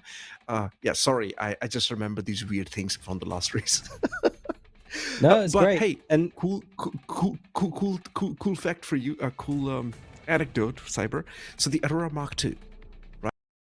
It looks beautiful with the wings open, but all the racers and all the PvP people fly the Aurora Mark II with wings closed because it's more effective that way. Yeah, I wonder if that'll change though, because just like we're talking about the Intrepid being a fun ship to fly and to race, that's only for like a certain patch, isn't it? So the Aurora, however, has been a great ship every single patch. I'm just going to keep going on about it. Like my defense cons jokes in the last round. Like, I'm all positive this week. Yeah, the Drake jokes. You've kind of laid off a little bit. You started really strong on Drake, and I was like, yes, we'll have some fun with Drake. And then you were like, that we got involved in racing and we completely forgot about it, that everything was Drake's fault. that happened. Also, hey, Jacqueline always says, practice in the Aurora. The classic. It's the best ship, absolutely. and I don't know how. I can't see through the classic Aurora. Those struts in the way, they're just very distracting for me. How about you? Do you practice it? Oh, our races are ready. I do, yeah, I love it. But we got 20 seconds to go before we kick off this Aurora showcase. Dirk taking a high line, Neojet on his side, ready to go. Herbie a little bit further back in the pack, and Rain both level. 10 seconds. 9, 8, 7, 6, 5, 4, 3, 2, 1, and go! And it looks like Neojet is taking an early lead, pulling in really tight. Dirk is just on top of him. If Neo stays low, they're going to be okay. But if Neo pulls up at any point, we're going to have a bit of a collision. Oh my gosh, Dirk is still sort of middle of the pack at the moment, middle height, sorry. Neojet did crash. He has DNF'd. I thought he was taking it a bit low, a little bit tight. Herbie on the 45s, rolling it around, taking it nice and easy, and Rain drifting. So we do have three different styles going on. Dirk is almost blacking out there. He's pulling it in tight. Lens, what do you think? What is happening? What we were talking about, Dirk is mixing the styles. So Dirk is taking some turns as drifting and some of the turns on the pitch. You will see when he gets to the Drifter's Paradise on the left top of your screen, he will... He's drifting he's now. rolling it around. Yeah, and now for the pinch, he's gonna do the pitch turn. There you go. He's mixing the styles really good. Neojet, I appreciate the skin. He brought the skin, but he crashed out. Really sad to see that. Rain and Herbie's definitely drifting. Rain, it's beautiful. Six people. Watch how they're flying. 3 people right now. How they're flying. The mix-up of styles. I get excited, man. Just like you. Oh, so close to that's great. Dirk. Let's go into So Dirk's close. view if we can, because he's going to be coming up to the final lap. He's on lap 2. He's just about to come around to the penultimate turn and then onto the start-finish line for lap 3. So we can follow him for lap 3. 1 minute 30 seconds so far, and then we'll catch up to the other 2. I wonder if he'll catch up to Rain and Herbie. Oh, he's just pulling it through quite tight. Going very, very close to the geometry there, but again, keeping a very sort of middling line. So he's hitting, you'll notice, sort of the middle of the air, really, and just taking it smooth. He's stitching the checkpoints together rather than beelining to it, and it is a tight one. But yeah, just handling it quite nicely, really. Keeping the TVI centered. Very undramatic, despite the G-forces. He is super in control, super comfortable, and pulling it around to finish the race in first place. Absolutely fantastic. So now we've got Herbie and Rain doing a bit of a mix-up, and it looks like Herbie is on lap 3, and Rain is in 3rd place, and Herbie is in 2nd. So we'll wonder if wonder what the distance is between them. It looks like Rain has taken a little bit of a beating. But if you look at Rain's screen, it looks like Rain is flying in 0G. Her flying style on the snake pit is look at the control, of the TV, and not even using the head tracking, but still trying to manage that, beautifully stitching together, as you said, continuity. Look at that. She's literally taking the turns blind. That is skill there. I think Rain has the potential to be really, really, really challenging. We saw a lot of different styles. That was really nice. The Aurora can do it all. Aurora All Stars. I love it. And I think it's, slow as smooth as fast. Herbie and Rain are racers who practice consistency, and I've heard EchoBit do this as well as part of their advice. We should be looking to not just complete 1 lap, but complete 10 laps. If you're going to practice for a 3-lap race, you got to be able to survive more than 3 laps. You got to be able to control your ship, and make sure that you can adapt to anything unexpected that happens. Any close overtakes. I think that close overtake by Dirk might have put Neojet off a little bit if he saw Dirk above him and he was really, really close to the ground and really tight to the apex. So you got to be able to just take a step back, be consistent, be slow and smooth, and then you work on getting those top lap times. So I think that Herbie and Rain are definitely taking the right approach to developing their skills in racing in Star Citizen. That is true. And I'm just looking at the lap times, like Neojet crashed out and of course will not get any points for the snake pit race, but the lap times for Dirk, it was 2 minutes and 38 seconds, the fastest lap. Neojet wasn't that far behind, 2 minutes and 41. If only he survived, long enough, he would be taking the 2nd position, the 2nd place home. And then Herbie was 3 minutes and 9 seconds. In total. Oh, yeah, Oh, you that's mean- total oh, time. so that was those for- are, oh, that was sorry, Skyscraper. I'm looking at the wrong column. Yeah. I'm That's looking at all the wrong. Oh, yep. You please be the So there was professional 30 and correct my timings. Well, there was 25 seconds between Dunk and Herbie overall, which isn't much. What is it? It's about 8 seconds a lap, really, difference between Dunk and Herbie. And then between Herbie and Rain, it was about 4 seconds difference. So, yeah, Dunk just sort of doubling the space between him and Herbie than is between Rain and Herbie. But here we are at Miner's Lament. Now, this one, we are back in M50s and Fury LXs and the whole range of ships that everybody's flying. And I said at the start that my bets is that M50 is going to be king on this track. And just in support of that, Shaknu put down a time 12 days ago. Again, he got straight off round 1 and decided to go and put some laps in. And he raced in the M50 and got 1 minute 28 seconds. And then Herbie, 8 days ago, in the Fury LX, so a different ship, got 1 minute and 45 seconds. So, you know, there's quite a big difference there. And I don't think, you know, if you're racing for time trial, if you're racing for SCR, you're going to be pushing it. I don't think Herbie's taking it too slow. I don't think he's playing conservatively there to put down a time trial line. So I'm thinking that the M50s are going to be the more competitive ship in this race. What do you think, Lens? I will share my thoughts with you after we hear what Jacodin has to say about the Miner's Lament. Okay, but the races are ready, so we'll listen to Jacodin later. I think, okay, so Miner's Lament, I will just talk about my experience, but the races are ready. Miner's Lament, 0G track, extremely complicated track, very different from anything else. I think Stanton and Pyro jump is very, comes close with the skill level, but Miner's Lament, extra geometry, extremely complicated racetrack, and just, yes, M50 will be king here. And I wish Splen was here to show us the masterful class that he is with the 0G and the way he maneuvers a TVI. Head tracking is absolutely essential for Miner's Lament. Absolutely. Or for any 0G track. So that'll make or break it. And I feel like this is one of the most creative tracks to fly because no line is correct. You'll see people down pitching, you'll see people up pitching the same turn, you'll see people drifting the same turn. You can already see Dunk and Neo are aligned differently to Herbie and Rain. Like, there's nothing similar about the way that they're going to start this race. We've got 20 seconds to go.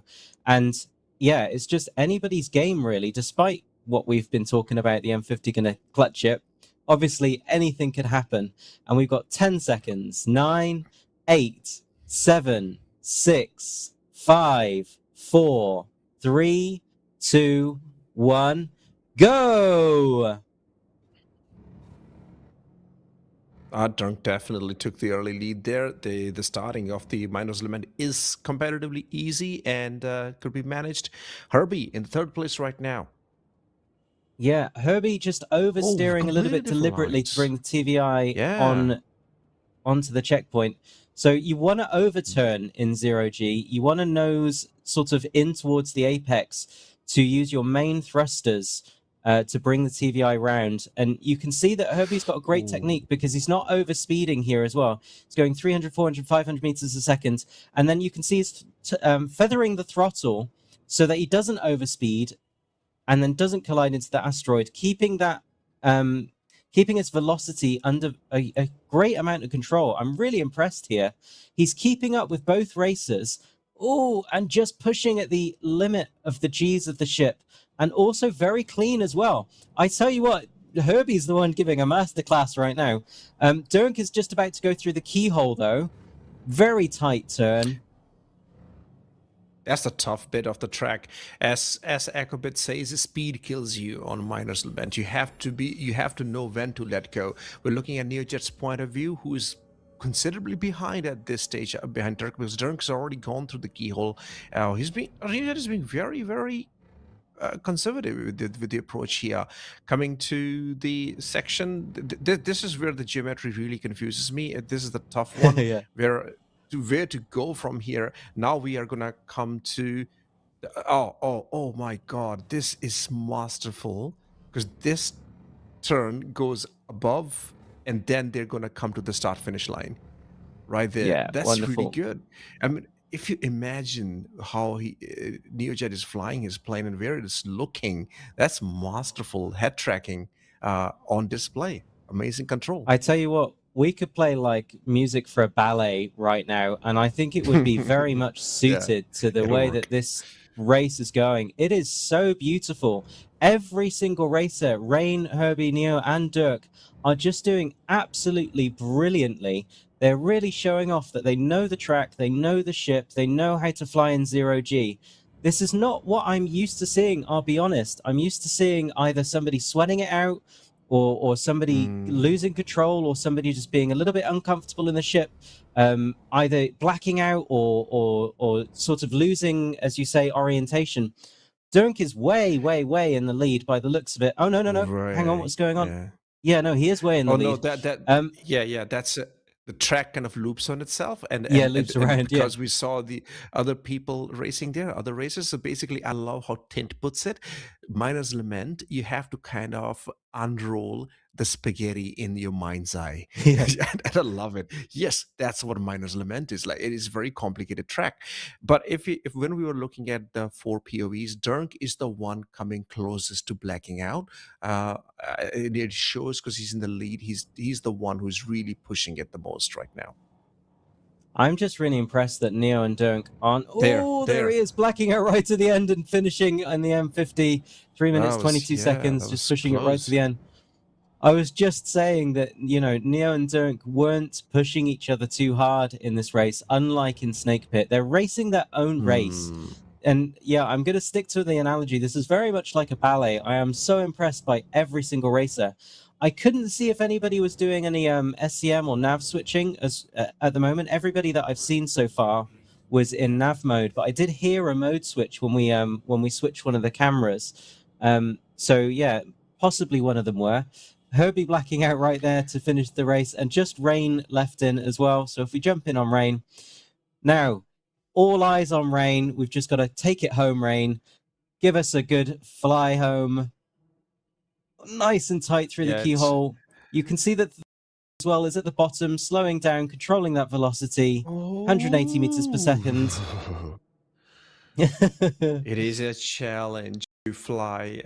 I mean, it's a skill, and Miner's Lament really throws everything at you. Overspeeding. Yeah, as the one corner that's been overspeeded so far. Well controlled, this is where it gets very complicated. Yeah, it's just there's even a caterpillar on the track in the middle of the racetrack on Miner's Lament, and it has a beautiful history as well. You explained it really nicely last year. So yeah, the Miner's Lament in the name, and Rain brings it home for the miners, right there, very close to the finish line. There we see it. Wonderful. Oh, and we have our finish.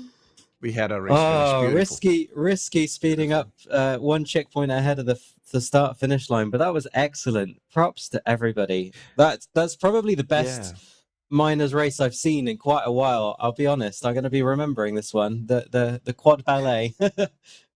Yeah, and I think you're right. I don't know if anybody was using the SCM and nav switching fast or slow. I don't know. I didn't see it either. I think it was they were all just did their own race. The gap between all the races was big enough for anybody to not risk it too much.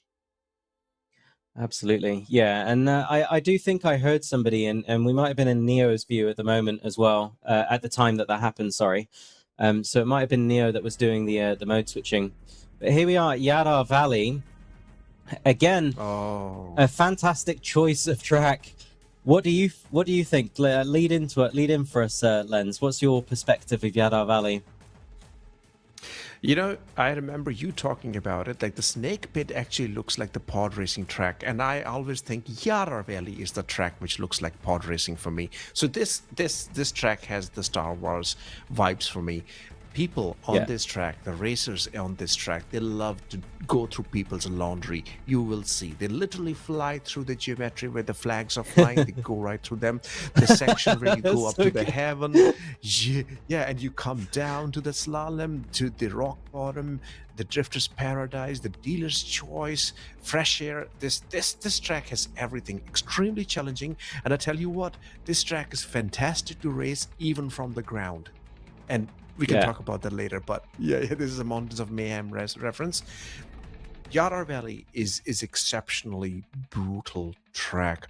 There are so many overtaking opportunities on this track.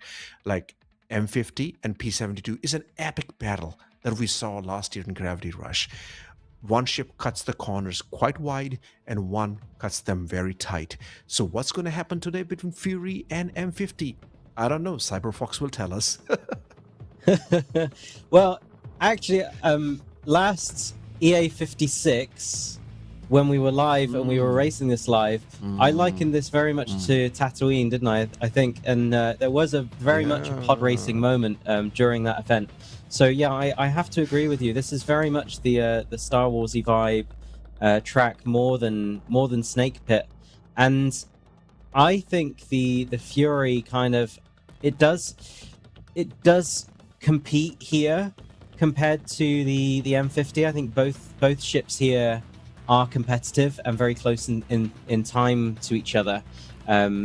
Because of everything that you said, I think you nailed it. Like one can glide through, one can sort of use the tricording method, whereas the M50 can cut the corners quite tight. And then accelerate really hard as well. So it'll be an interesting race to see.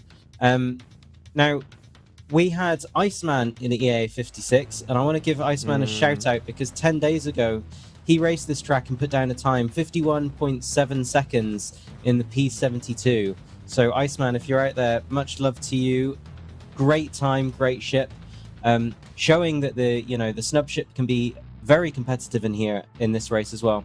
And that time was 3 seconds faster than Shaknu, who raced it 12 days ago in an M50. And in between them, Herbie in a Fury LX. And so that's why I think the Fury is going to have a real competitive edge here, because it is putting down times that are the same as the M50 on SCR.GG in time trial mode.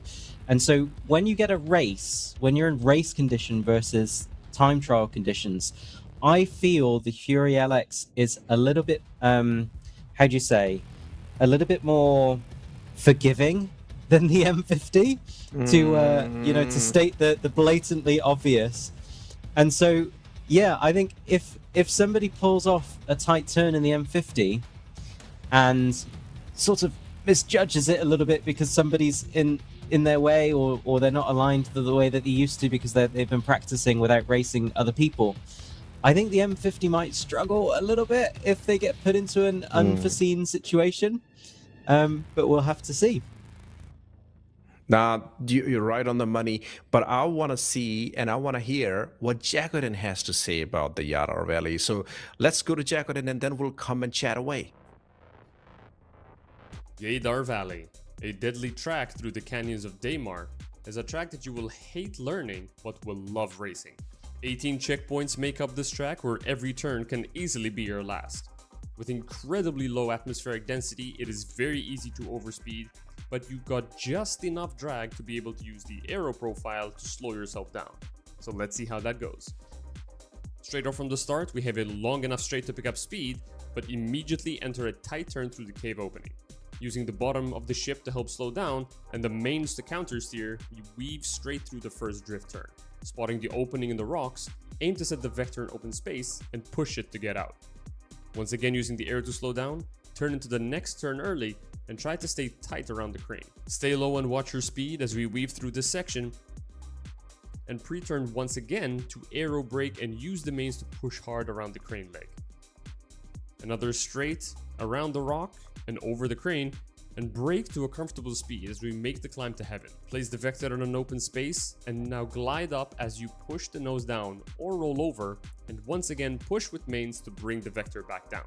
Don't go too hard, so you'll be able to stop yourself from diving straight into the ground and control your speed now through this weave. Tight left-hand turn on the exit, where we will once again use the arrow to brake and then slingshot ourselves around the crane head. Stay a bit to the left on the exit so you can take the last chicane nice and tight and push yourself towards the finish, keeping in mind the speed control when needing to do multiple laps. Good luck avoiding the rocks, fly safe, and happy racing. And we're back. So, Fury LX, Thin Atmo and Yadar, sort of, we were talking about the advantages, disadvantages, and because there's sort of minimal drag, the M50 can't really catch the air as much as it's used to. So I gave my thoughts. What do you think about the ship choice, Lens? Yeah, I agree with you. Also, there's still, for me personally, there's a lot of unknown in the air with the 4.8 and the changes of the flight suits. So the blackouts are very unpredictable, at least, for me. So how that's going to happen on Yadar because of the slalom section and how sharp some of the turn one, arguably one of the most deadliest turns, drifters hideout, how that's going to unfold, especially on lap 2, because on lap 2 you carry way more speed. How is that going to unfold? Fresh air is where most of the overtakes happen, so we should keep an eye on that. Like if this is closed racing, which I don't think it'll be, one thing I can see is that the pack will spread out very, very fast, right? They will not be all packed up together. So, but if the overtakes happen, that will happen on fresh air. Because we are in 4.8, I think Gravity Rush is a really good opportunity for us to see how these ships are behaving in this patch. Which ones are sort of like meta. I think we will discover that, but I think I'll go with you. Yeah, Fury, I think, should be. However, our fast racers are Dirk and Neogen. They are in M50, so we gotta see who is faster between the two of them. Yeah. And we can see on our point here, Dirk has got the fastest lap in Skyscraper. Dirk has got the fastest lap in Snake Pit.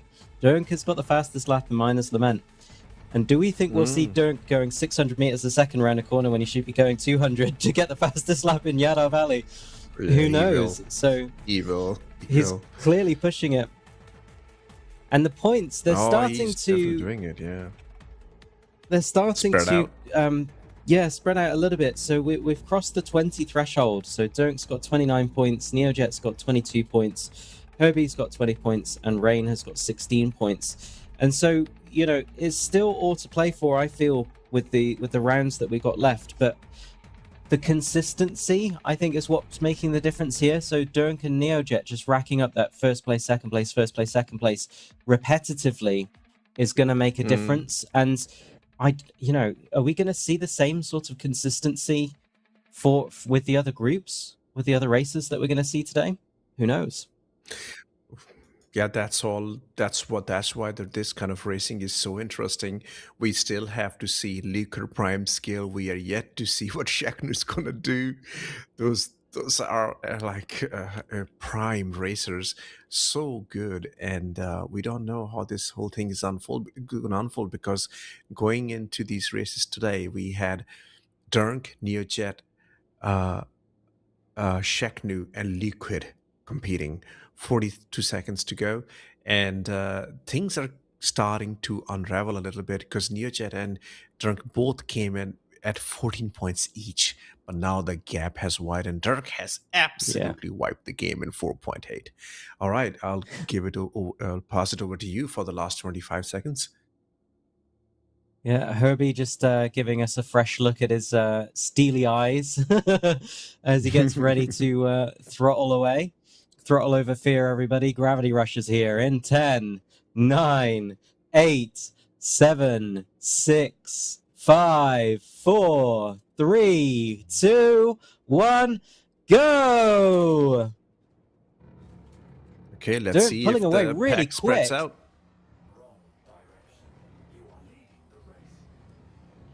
Rain is pushing it. Rain's hit the first corner, I'm afraid. Yeah, I could see that coming a little bit of a mile away. Just oversped into that first corner. Herbie taking it nice and high.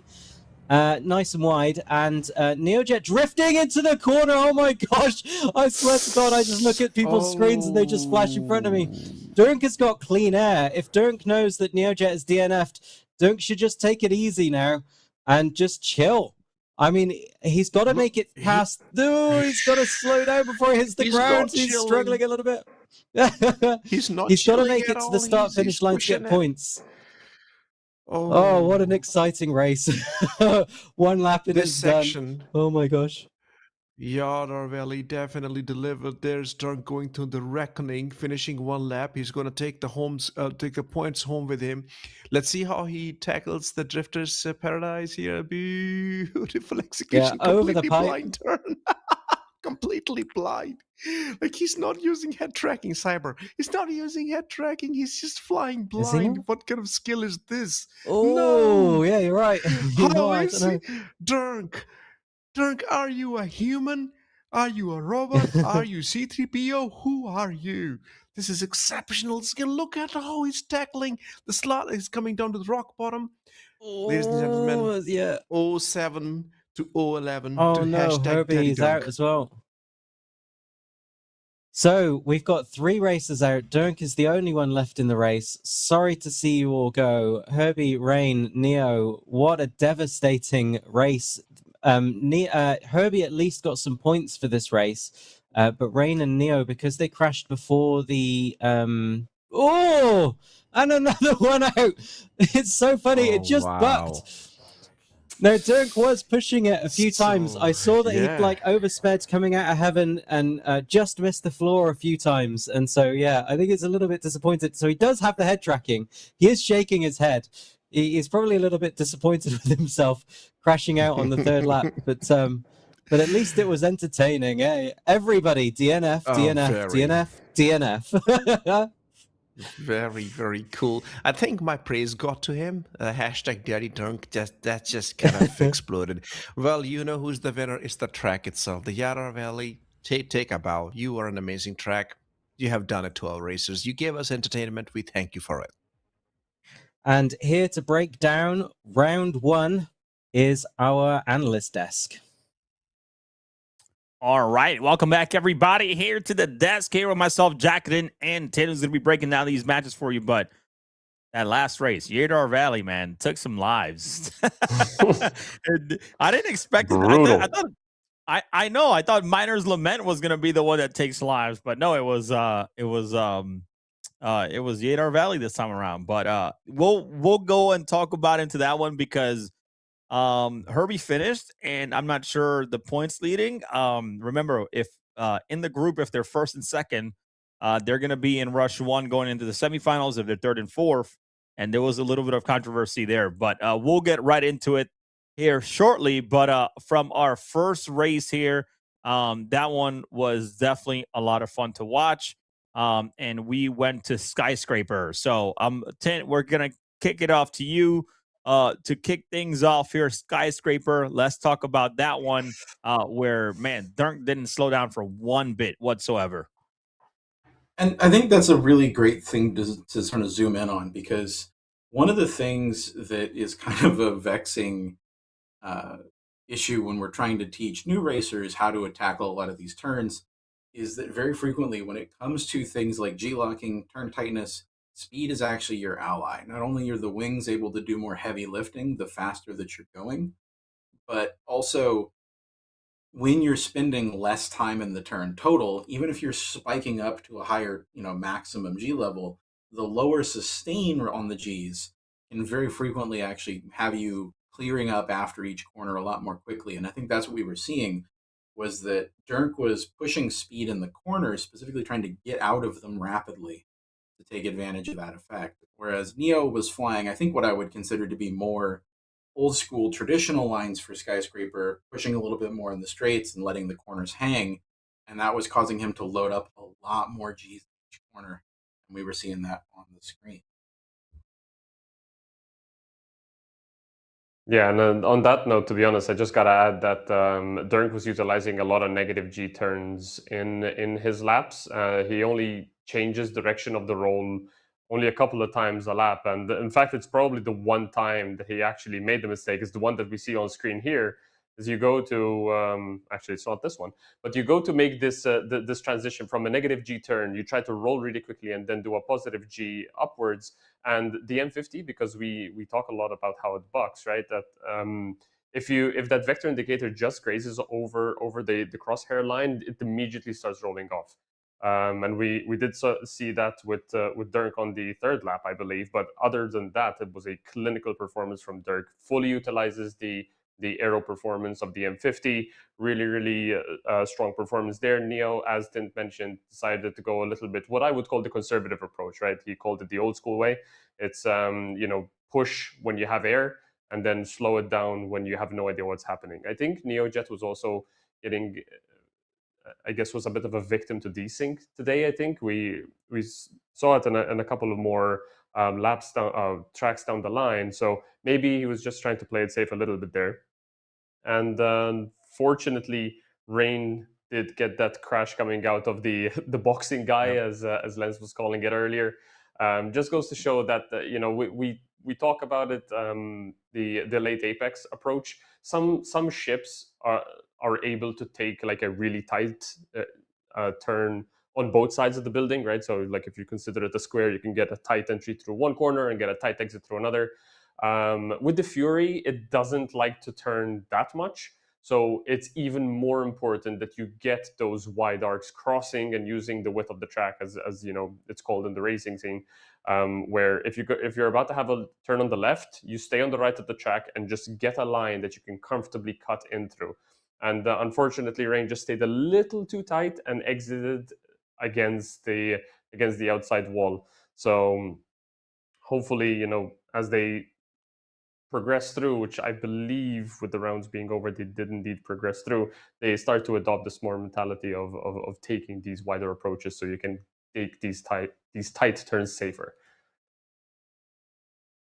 Yeah, overall, I mean, it was definitely a great race, and I know you talk about NeoJet being a little bit conservative, but the consistency of Herbie, absolutely, I have to continue talking about that because I feel like that's how somebody should race going into these before they kind of start to, put more speed in or push things more to the metal. Going into these races, and Herbie right now, doing a great job, has finished every single race so far today, and we'll talk about the points after because it's going to be super interesting how this kind of all played out. But any other thoughts on Skyscraper, guys? I just love seeing it, really especially it's just yeah. Oops. It's a tough track, and especially for the Furies, it's particularly difficult because the boxes that they have to slot through are really tiny. So I think throughout the rest of the day, we will continue to see the Furies either have to play it really safe here, or they're gonna have to really struggle with nailing those mailboxes, because the Fury, while it can corner quite quickly on pure thrust power alone, the accuracy with that leaves a lot to be. Yep.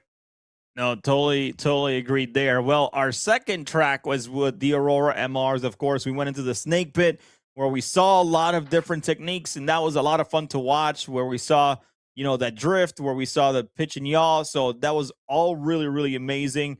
Jacketin, we'll throw it to you here. Kick us off with this snake pit and how, this kind of played out for those guys in the Aurora MR. Yeah, so right off the bat, just to go over the different flying techniques, it was really cool to see. We see that Dirk and Neo both opted to go with the pitch up approach. Obviously, Neo unfortunately had a really short race there, but we did see a lot of mix-ups between Herbie and Rain. I feel like noticing Rain a little bit. She kind of flew the Aurora similarly to a Fury, right? She was yawing a lot into the turns, and you could see from the perspective, you could see the throttle kind of moving in a similar way that you would move a Fury. So I kind of feel like that muscle memory was kind of carrying it through into this race, which, because the Aurora is so versatile, it allows you to race that way and still be able to get around the track. But yeah, like as we just saw in the replay here as well, that turn one, I feel like that could have played out a little bit differently, as Dirk and Neo took two separate approaches to it. Dirk stayed a little bit further back, did a bit of a drift turn around. NeoJet kind of pitched into the turn, so it completely blindsided him from everything happening around him, which ultimately led to them converging in just outside of that turn. And just as I said, with a little bit the desync, bad luck, I guess. I think Dirk and Neo tagged each other, but Dirk didn't feel it. So NeoJet kind of got pushed to the side there, and unfortunately could not get it back under control to recover it. Having said that, though, I was writing down a note, and then I looked up at the screen, and Rain's ship was red. So correct me if I'm wrong. I'm not sure if that collision was with indeed Dirk or with Rain, but I did not notice when Rain took damage there. So I see that one happen. So I can fill that one in. So that was coming into close contact. Go for it.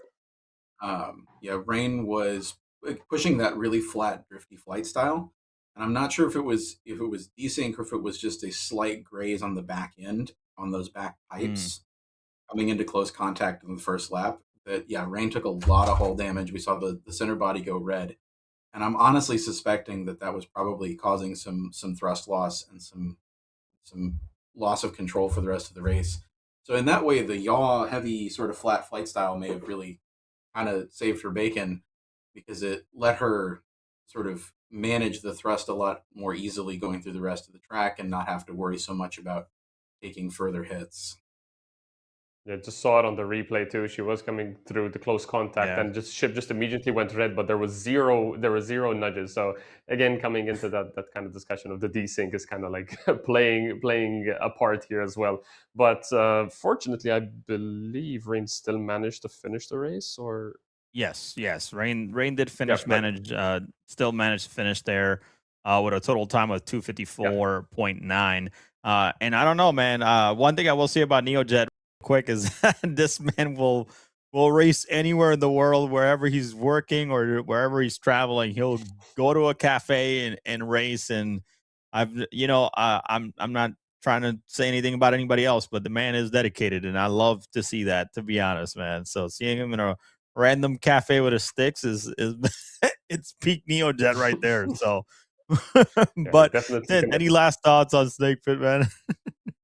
Yeah, I think we got to see some really solid evidence of just how conservatively Herbie's playing it. Because as Fox mentioned, Herbie's been posting time trials on some of these tracks in the week leading up.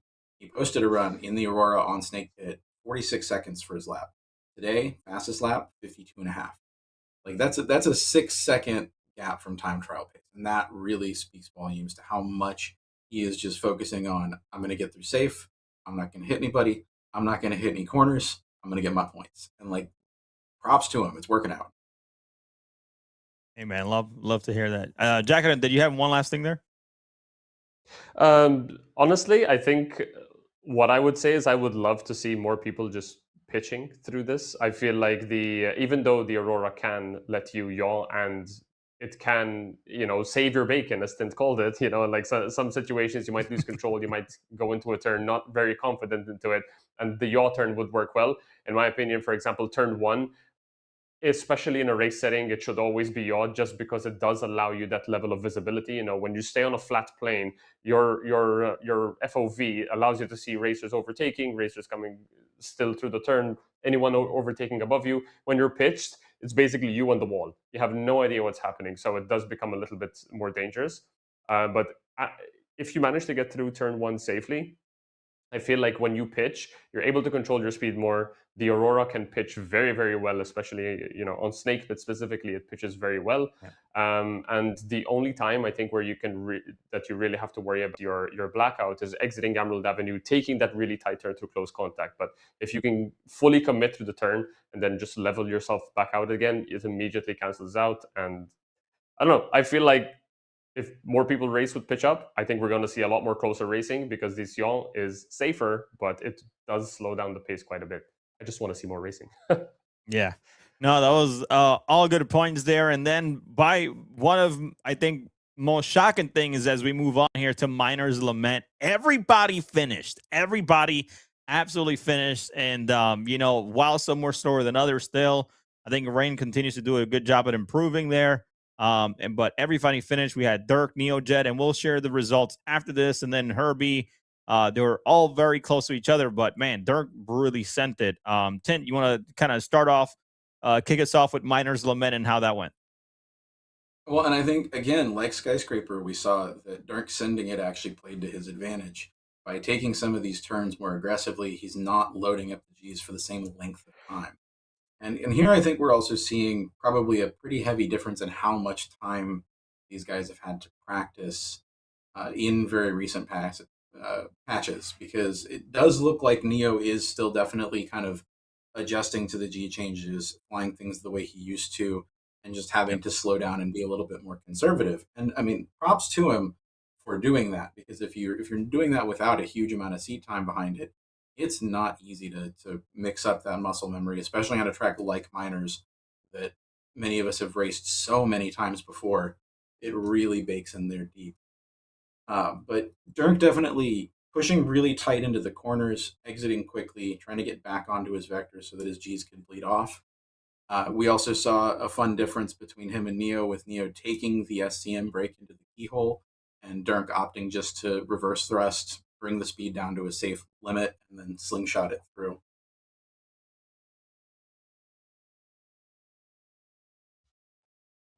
Yeah, he was way ahead. I believe the timing was when I see it here in for Miner's Lament. I think his total time for the 2 laps is 3:22, and then the second person right behind him, which was Neojet, was a 3:50. So that's a entire full 28 seconds there. But yeah, Jacketin, any other thoughts here for the Miner's Lament?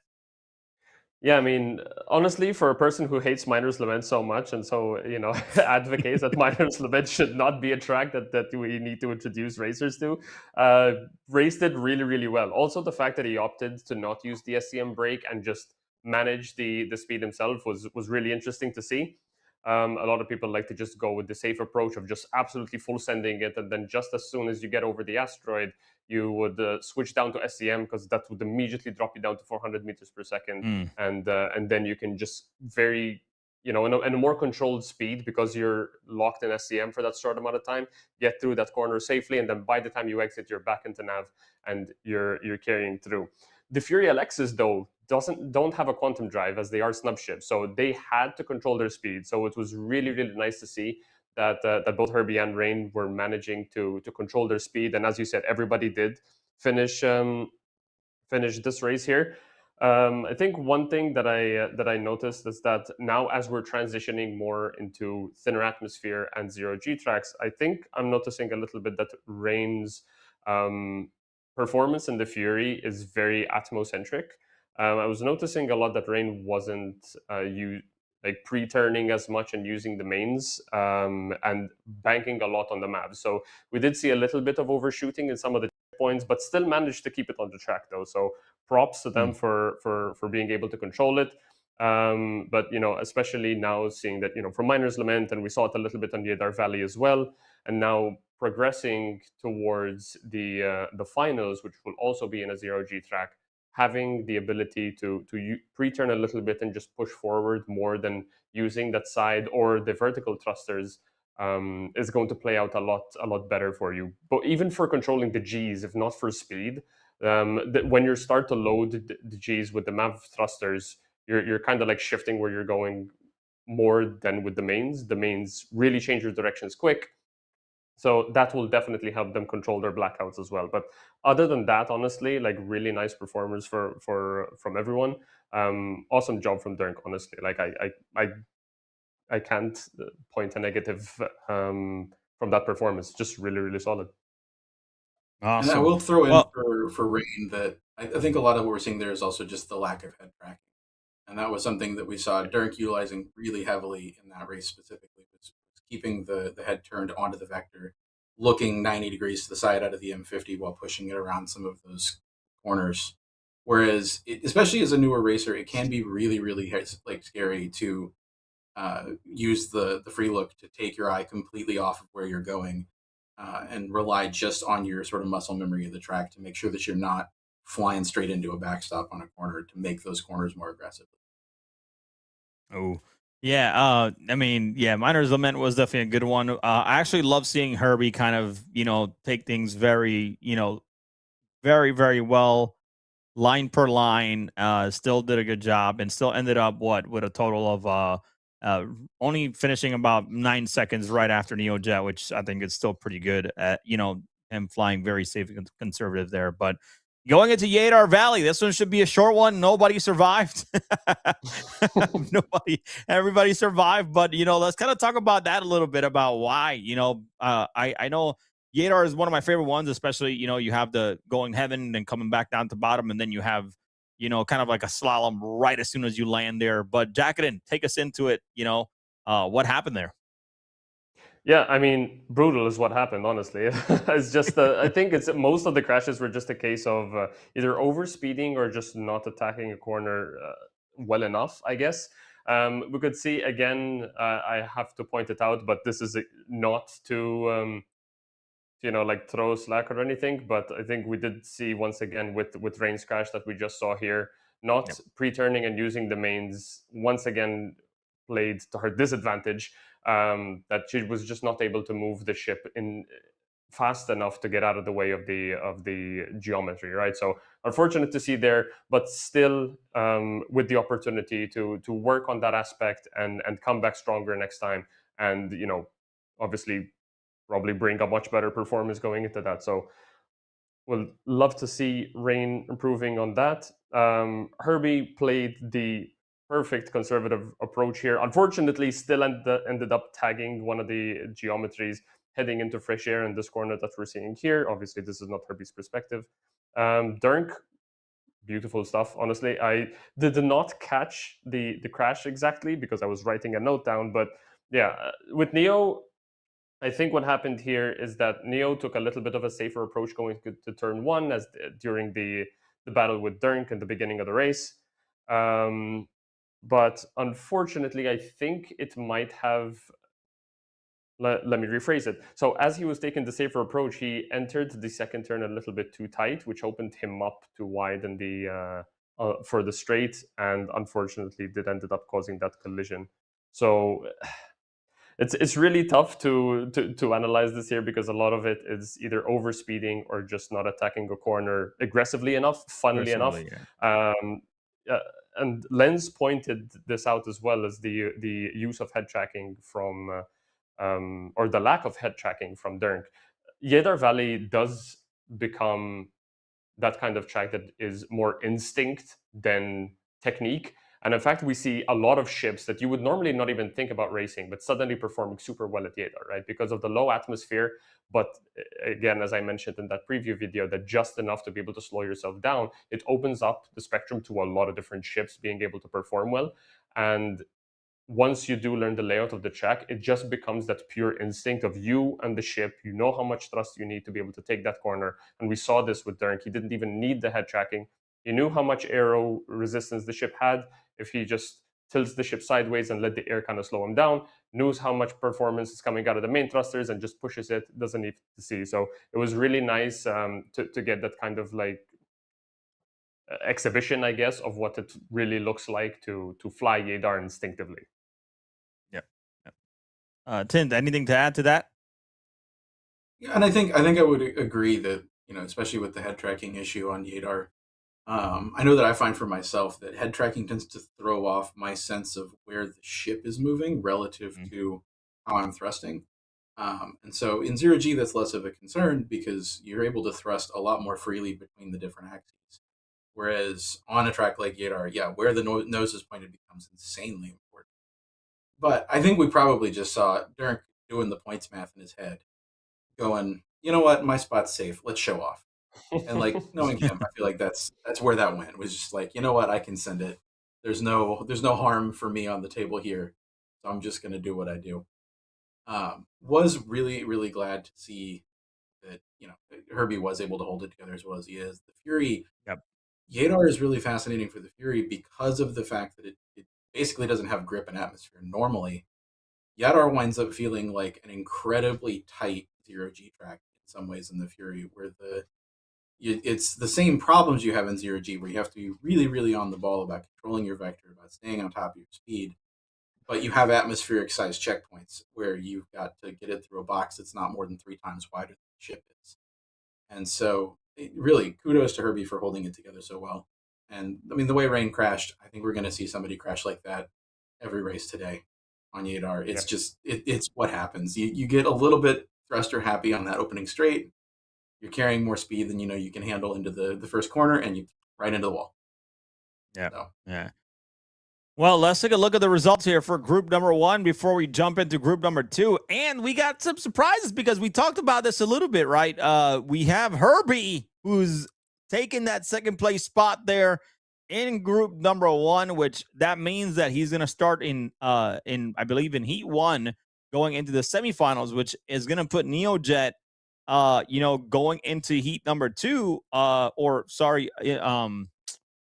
rush number 2, I'm sorry, not heats, but in rush number 2, which means that NeoJet may have, he has a more of a less opportunity to kind of, get back into rush number 1, where normally people will be safe there going into the finals. He still is going to have a chance to compete, but that means he's going to start off towards the end of the pack, which is a bummer because I know NeoJet, maybe again, maybe he's racing from a cyber cafe, and just kind of and couldn't figure it out and bring it home with that desync. But overall, Herbie, taking it very conservative, racing, textbook pretty much, and getting him into that second place spot right behind Dirk, who takes first place in group number 1, going into the semifinals and finals of Gravity Rush. So super interested. And hey, I gotta give a big shout out to Rain as well, doing a great job at keeping it steady and also coming in there with 16 points, not really too far away from from the rest of the pack as well. But any thoughts here on this group? Back to you, Tint. I mean, I think this is an absolute win for Herbie in terms of getting himself that safer spot in the semifinals, really letting him capitalize on that conservative approach where, when we have these semifinal races where it's going to come down to survival and who can manage to not crash, who can manage to keep it together on the 0G track, having to run, the fewer races that being in that top spot's going to afford him is really just going to let him absolutely maximize on that ability. So could be the year Herbie all the way. Hey, love to hear that. Any final thoughts on group number 1 here, Jacketed? I mean, given that Herbie managed to push himself up to that second place position here, I mean, he's the living embodiment of the phrase "slow is smooth and smooth is fast," right? I mean, constantly tries to just do enough to be able to stay in contention, get through the race, and score as many points as he possibly can. Never really tries to push for that first place position, but always there to capitalize on any mistakes that the guys in front of him do. So really awesome stuff to see. And it's honestly the approach that a lot of people should be taking, especially as they're getting into it, is that you do not always have to be pushing for the front. I mean, obviously that's the goal at the end, right? But especially if you're in a bit of an uncomfortable situation, that kind of push to just survive the race more often than not ends up rewarding you in itself. So it was really awesome to see that Herbie, with that consistent performance, was able to get up into that second place position. And yeah, honestly, I have to shout out Rain again. Really awesome performance coming into this tournament. Again, still in with the chance to keep improving and coming back with an even better performance towards the semifinals. So I'm really looking forward to see how they progress. And yeah, Dirk and Neo once again showing what they're made of, right? So really awesome stuff from all 4. We got a pretty good mix up here. We have really experienced racers, and both have a different flight styles, and we got to see them go head to head with those different flight styles. And we have a newer racer and a veteran who likes to play conservatively, all mixed up together. So it was a really cool group to see play out. Yeah, it's going to be awesome going into the Levski Freedom Ring for the semifinals and finals of Gravity Rush. With that being said, we're going to kick off group number 2, which I'm excited because we got Zamzi coming on, still hoping to grab a spot there in that top 4 of group number 2. A little behind because Zamzi wasn't there in the beginning, but still has a good chance if they can put in some good laps and put in some good races. So happy to see Zamzi back in action here to race today. So let's throw it over to to CyberFox and Lens. We'll give you guys back the show, guys. So enjoy the next few races, and we'll be back soon, guys. Thank you. Welcome back. Throttle Over Fear. Space Tomato Gaming is here. Thank you for the raid, Space Tomato. Shout out to all of your fans in chat. For those who have just joined us, we are doing a second group of racers in a showcase of skill at Gravity Rush. We are racing in Skyscraper, and the first round that we had a bit of a battle between Dirk and Neojet, and we're looking forward to seeing Liquid Prime take the lead and showcase his skill in this Skyscraper race. The next race that follows, we had a bit of a drama actually as well. We had what was it going on in Snake Pit? We had the Aurora showcase, a little bit of drama there with a few desync issues, but an absolutely fantastic race to watch. And then we had Miner's Lament, a ballet that I have never seen before on this track, and followed by Yadar Valley. And who was it in chat who was saying it was a bit like a graveyard our Valley. So shout out to Graveyard our Valley and Miners Ballet. Really exciting this round of Gravity Rush. How are you doing, Lens? How are you feeling? Are you warmed up yet? Oh, yeah, thanks to Space Tomato for sending some Aberdeen vibes, and I'm way too hot now because that's. I wish I was mining for high quality resources right now in Star Citizen. Hey, welcome to the Toes Gang, Space Tomato, good friend, a gentleman of Star Citizen community. Welcome to everybody, and CyberFox has already given you guys an amazing shout out. Please stay and enjoy the racing that Atmos brings in the form of Gravity Rush. I'm feeling good, and this is the chance now for us to see how Liquid Prime shows his prime moves. It just absolutely shows the masterclass. But also looking forward to see Ricky Tiki. You know, like he was really good last race, and he's even our analysts agreed last time a couple of weeks ago that he is the one who improved the most. I think Tint said that Ricky Tiki's skill has improved the most, and he can see that in his flying. So let's see if Ricky Tiki's put a couple of more weeks in and how he performs. Killam was really cool as well, and he has the potential to be there. And we heard Tint said Zamzi is also really good, and he should be able to catch up sometimes. And then Paper Hands of Paper, only 5 points, but man, I don't know, 2 weeks are a long time, you know? He could be effective. What do you think? Yeah, I mean, again, we haven't got any racer, although Liquid's on 19, we haven't got any racer over 20 points. And so it's everybody could switch around. We saw what happened with Herbie and Neo. They switched places in this race. And Durk was consistent enough to stay in the lead, but that's not to say it will be the same for Liquid. He's still got to be as consistent as he can be in order to hold those points. This is also a bit more of a varied race as well, because we're 3 ships here today. So Liquid, Kiem, and Paper Hands in the M50. We got Ricky Tiki in the Razor, and we got Zamzi joining us in the Fury LX as well. And so I think the variation here is going to be a little bit different compared to what we've seen before. I don't know if we're going to see all of those M50s go head to head or not. And I'm interested if Paper Hands has, come to Star Citizen to chill out after a life of day trading or something. It sounds like that name reminds me of like, just not being very good at a finance job. Which is funny to see. So hopefully, Paper Hands has got the grit and is not going to flake out on us. They're all really good racers. As I really agree with Crucian's thoughts here. Like, hey, come here for the racing, for the experience, to enjoy and understand, and maybe become more competitive and learn from the people who are really good. It's for the experience. The racing community as together, Star Citizen, we are a niche community in Star Citizen, but here for the experience. So everybody who's competing today, our second group now, just have fun, see what you can do, but of course be competitive, because racers by nature are very competitive. One thing I was thinking about, all right, just a total tangent. Just when listening to the analysts, do they have eagle eyes? They see the race, we see the race, and they see it in so much detail. What? How? Yeah, These guys are it's so interesting, Tint isn't and it? Jacodin. Oh my god! I have to just let me just give a shout out to them. Like, sorry, just Jacodin and Tint. Just a moment here to acknowledge your skill as analysts. You guys are great pilots, but the way you guys break down, it gives me goosebumps. Just listening how Tint was filling in, how Rain had crashed, and I'm like, okay, when did he see that? So good. So sorry, Cyberfox, over to you.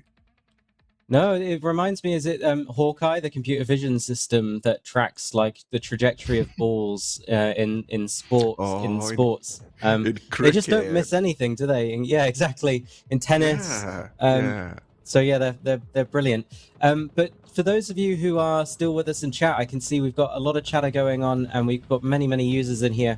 If racing is something that you are not normally into in Star Citizen, we definitely think you should try it out. Stick it out for the first few races, at least if you've not watched racing before. You will be pleasantly surprised. And Lenz is right. Star Citizen is a niche, and racing is a niche within a niche. So we need as many people joining racing as possible. It's a hell of a lot of fun and a really fantastic community. And honestly, one of the best live events that I've ever seen in terms of Star Citizen as well. So it has that experience, it has that sort of feeling of excited experience. It's got a great community. If you've not tried out racing before and you've been thrown into the middle of this and you don't know what the hell's going on, now is your chance to check it out and see what racing is all about. The production team are just building the lobby, so we're just getting everybody safely into their ships and building the grid before we get going. So we shouldn't be too much longer. But yeah, we're here at Skyscraper. Do you want to give us a little bit of a recap of what Skyscraper is? And then maybe we can play Jacodin's video again. I know we've seen it before, but for those who haven't, who have just joined us, it might be worth rolling into that. But over to you for a moment, Lenz. Yeah, absolutely. So we thanks to Jacodin also, because he's done a really good job, because he's made videos for every single track. But also a really good segue right now to give you a shout out to Jacodin, because his YouTube channel, if you want to do any kind of racing in Star Citizen, that is where you need to go, because he does really good racing guides on every single track. And I missed the podcast. He used to do a podcast, just gonna say it, on Atmo as well. We need the podcast back. Dunk, Jacko, and Ball Talk. So yeah, so the Skyscraper is extremely a cyberpunk track. Like, I am a visual guy, so I just see it as the cyberpunk track, but it's extremely challenging. The track is on ArcCop. You can also race this in PU, but just be warned, not that easy. It's punishing. It's an urban racetrack. M50 pilots love it. It's a track which has crossover, crazy sections, extremely deadly first turn. You have to take late apexes to not crash out. You have to manage your TVI like crazy. It gets very overstimulating the way when I race. The track overtakes you, all your senses. You cannot relax even for a single second. There is no such thing as a straight on this track. All the time you're maneuvering. You don't get any break from the track. And if you don't believe me, I hope we have the video ready and we can just show it to you what Jacodin has to say about Skyscraper. Welcome to the Skyscraper. Originally known as the XGR Club track before getting updated by CIG, this track sends you around the buildings of ArcCorp, making your way through 11 checkpoints, some of which can be pretty tight, so you have to be very careful on how you take your turns. Starting the lap, get into position to the top right of the checkpoint as you prepare for a very technical turn 1, making a slight climb, a sharp left turn down through the gap in the building, and then a quick right hand turn to open space. Straighten up to help manage the G-forces as you prepare for a sharp 180-degree turn around the outside of the building. Watch out for the G-lock here again, and aim towards the right of the building to give yourself a nice wide turn between the antennas. One more right hand turn downward starts the open back straight section where you can catch your breath with the lack of buildings. Be careful not to approach these next few turns too tight, as you want to get a late apex to open you up for the next set of turns. Use the hologram human here as a reference point as you make your next turn around the billboard. Straighten up one last time and once again get a wide entry towards the start finish, and make sure to pass through the center of the box. Fly safe and happy racing. And so we should have racers getting ready on the grid. We will be seeing Liquid Prime in the M50, Ricky Tiki in a Razor, Kiem in an M50, Paper Hands in an M50, and Zamzi in a Fury LX. And if this is your first time watching, well, we hope that you have an exciting time. And I reckon you should keep your eyes on those M50s. They are going to be kicking it. They're going to be a little bit dramatic. There's going to be a little bit of a wrestling to keep the ship under control.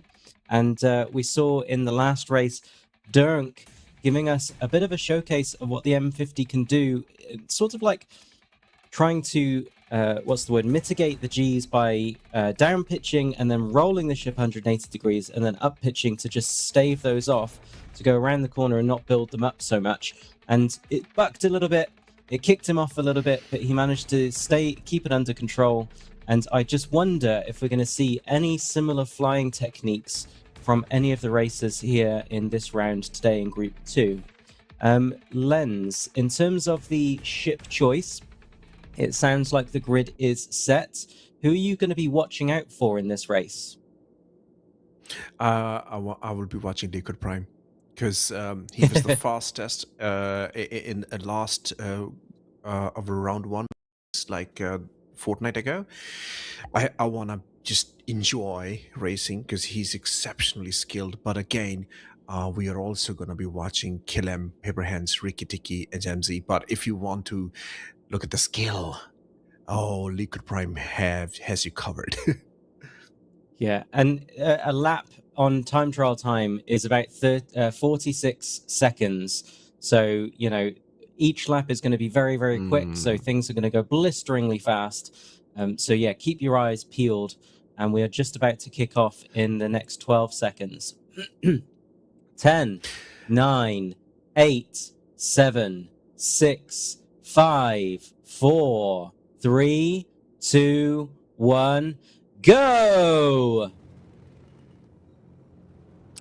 Ricky Tiki, boosting all the way through, but Liquid still in the lead, I think. Yeah, Liquid in the first turn, second checkpoint, third checkpoint. Liquid going negative, rolling, and then going to positive Gs as well, doing that roll turn as I said he would.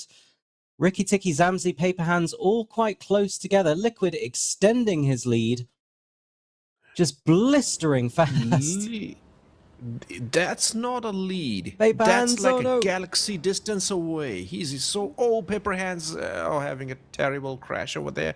I think he's stuck in a deathly spin now, and he will have to recover. He's still in the race. If he finishes one lap, he still gets points. So that's very, very important. Good recovery there, Paper Hands. Good on you. Ricky Tiki had a crash. Yeah, I think Ricky Tiki and Paper Hands might have collided, and Paper Hands just got off the better end. Maybe I'm not quite sure, but if they were both spinning around the same time, Liquid again staving off those Gs, pulling up really, really hard, taking it nice and wide, blacking out almost, and going towards the boxer, I think, in a minute. Kiem is really good, holding at the second position right now, very close to blacking out, but good management over there. Liquid Prime is in a completely different class right now. He's so far ahead of everybody, he has nothing to fear, but he's still pushing it. Look at that. Coming to the boxing, dude. Yeah, Kiem just DNF'd as well in the Fury, so we've down to 4 races. We've got 2 people out at the moment. Liquid Prime is really pushing it the whole way through. 1 minute 32 seconds on his second lap. Look at the masterful control as he navigates the crossover after left the very first turn. Now we're coming to this very tight 180-degree turn. Gonna go to the boxing dude. After this turn, we're coming back to the crossover, sorry. After this turn, we will go to the boxing dude. There.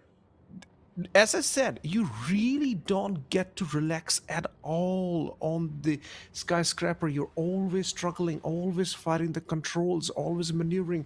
But one thing we are noticing about Liquid Prime, he's not changing his pitch angle at all. He's just staying on the wing and carrying it through. Beautiful control over the match ending. He's done.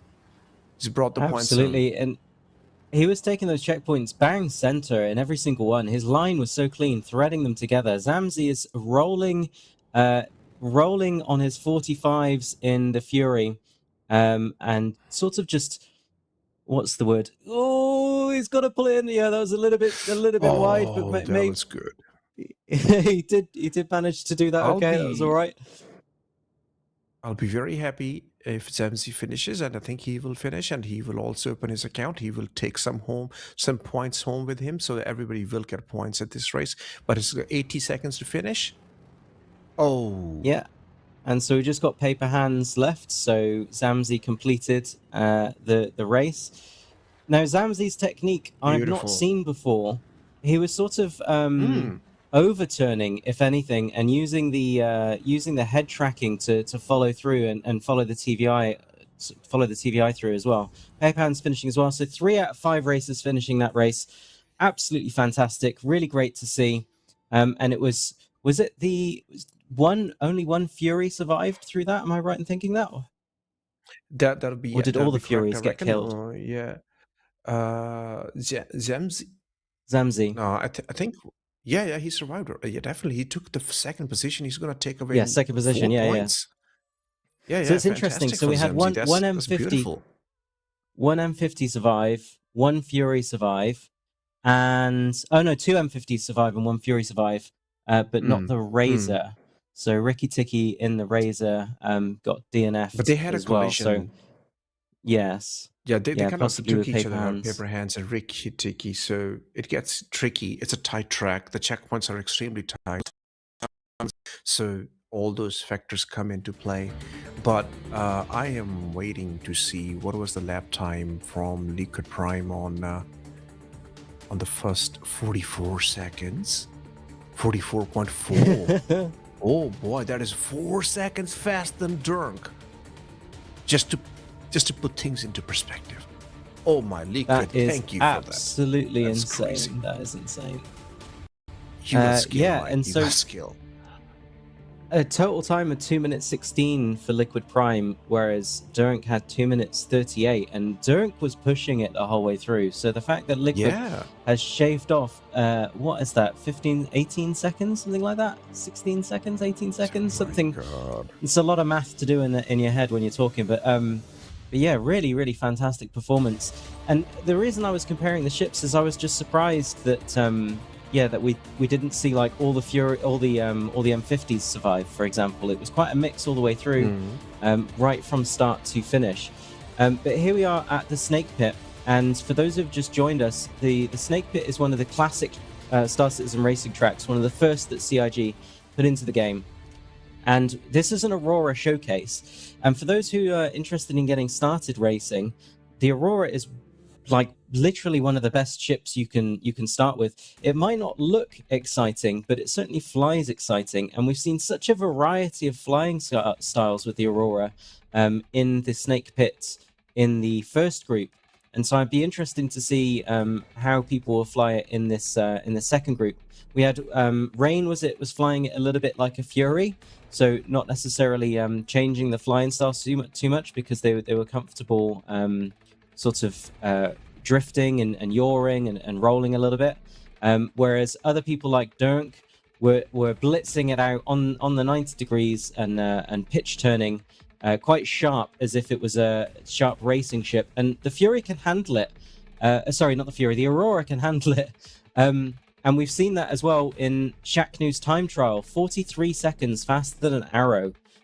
So yeah, going to be a huge difference in flying styles, I think, in this Aurora showcase.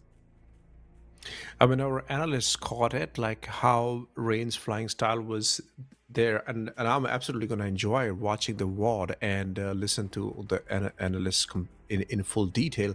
But you're correct about it. Aurora, as Jacqueline was mentioning, it allows you to fly in any style that you want to fly. If you can survive it, you can mix things up. Who knew Aurora can do all that? I'm going to repeat it. Aurora All-Stars, it's just a beautiful, beautiful ship. And we shall see how our current racers in the Group 2 are going to use the Aurora, what kind of techniques they're going to use. From what we have seen so far, the first turn, the Drifter's Paradise, they take it a little bit drifty, and after that they start using the pitch maneuver. So let's see how that unfolds. Yeah, and we saw a little bit of desync as well in the first race, and we had that collision with Neojet, unfortunately DNFing. So a little bit of a dramatic race. Do you think, like, what's your prediction for this race? Do you think we'll see any collisions, any desyncs, any ships coming together in this one? Well, I really hope we don't, because we just want good racing for everybody. But then again, everybody's joining from different parts of the world, different kind of situations, different kind of internet. And so, yeah, there might be some desync issues. But one thing is definitely there. Like, I'm going to be watching over Zemzi, because what a beautiful finish. What a beautiful, strong finish. Well, Ricky ate an antenna, as he's saying in the chat. So we're going to watch over Zemzi. Like, okay. So now I'm feeling bad. We missed him last time, round 1. You know, like if he's good, my God, that'll be even stronger competition in the midfield. Yeah, that'd be hilarious. I'd love to see that. We shall see. Yeah, and this is a good race, Nick. But same ship, no competition between M50 and Fury. It's all the same ship, Aurora, and let's see where that goes. Yeah, and it sounds like the grid is set, so we'll be flipping over to the races very shortly. And the reason I ask about flying styles is because of the similar ships that they were flying. I'll get back to that point in a second, though, because we see Liquid Prime's fastest lap, 44 seconds. We'll see if he does a Dunk. So Daddy Dunk did fastest lap, fastest lap, fastest lap, fastest lap, all throughout Group 1. I wasn't sure about Yada Valley. We didn't see it at the end of our segment. But yeah, we've got 10 points ahead already, Liquid is. So it's not like the first group where we had a bit of a battle throughout towards the end with Dunk gaining points and being consistent and extending his lead. This time Liquid is all the way out there. And yeah, he just needs to, I suppose, just survive, and I'm sure he'll be all right. Ricky Tiki in 14. I feel like Ricky is one of those people who is a committed racer. We see him in so many events. He's always racing with XGR, with Anzia, with Atmo. So, you know, second place, quite a large difference in points, but that doesn't mean he is not a threat. He is certainly a threat from my perspective. But yeah, in terms of racing styles, M50 Razor M50 is what they brought to this group. So I think we might see quite a tight pack. We might see Kiem, Paper, and Zamzi together, while Liquid probably will try and shoot ahead. But yeah, 50 seconds before we get to see what happens. This will be exciting, and I can't praise Ricky enough. Ricky Tiki, you're correct about it. He participated in every single race. Me, Ricky, Neojet, we have been part of a racing team together. We participated as a team in Race the Verse, which is a scavenger hunt kind of a thing. And he's absolute, just the best person ever. Like, we take a lot of piss at each other, and we just know that nobody will mind it. So Ricky Tiki, a gem of a dude. Very rare for me to praise him live like this. Okay, Ricky, take it. Over to you, Sabre. Oh, I love it. And that's the sort of community that I was talking about earlier. But yeah, in 10 seconds, we're going to go in 9, 8, 7, 6, 5, 4, 3, 2, 1, go! Oh, I love this camera angle. We can really watch what's going on. Very close to each other. The pack is really tight at the moment. Yeah, very tight. Some of them are pinging. Oh, like, Ricky Tiki just got overtaken by 2 players. Kiem is pulling it really tight around the corners as well. Ricky's being very safe. He's just avoided himself getting into a crash. Just Ricky taking really good safe flying by Ricky. Liquid Prime is using the pitch maneuver, but he was drifting on the first turn. So there you go, same technique as Dunk. Kiem has just missed the checkpoint. Lost a few positions. You were just saying that Ricky's taking it safe, but Liquid, Kiem, and Zamzi are definitely not taking it safe. Zamzi has just missed the checkpoint. Gotta have a roll around. He's coming back over. He just barely missed. This is absolutely insane. Yeah. Ricky Tiki is rolling. He's out of control. I don't know if his ship is going to survive. Oh no, and Ricky is out. Oh my gosh. Ricky's out. And so Ricky DNF'd, Liquid Prime still in the lead. Kiem and Paper Hands. Paper Hands is combating. Oh my gosh, they are so close together. Back and forth they go. Absolutely insane.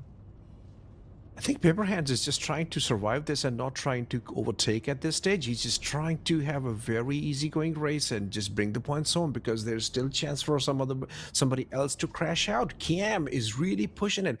Great skill. Yeah, and we can see the distance now has just increased a little bit. So we've got Liquid off screen, we've got Kiem in second, Paper Hands in third, and Zamzi in fourth. And the way that I see it is you've just got to not be a chaser, you got to be a racer. I've said this before. Kiem has to make sure... oh no! Oh, I was just saying that. What's just happened? Paper Hands has just crashed out as well.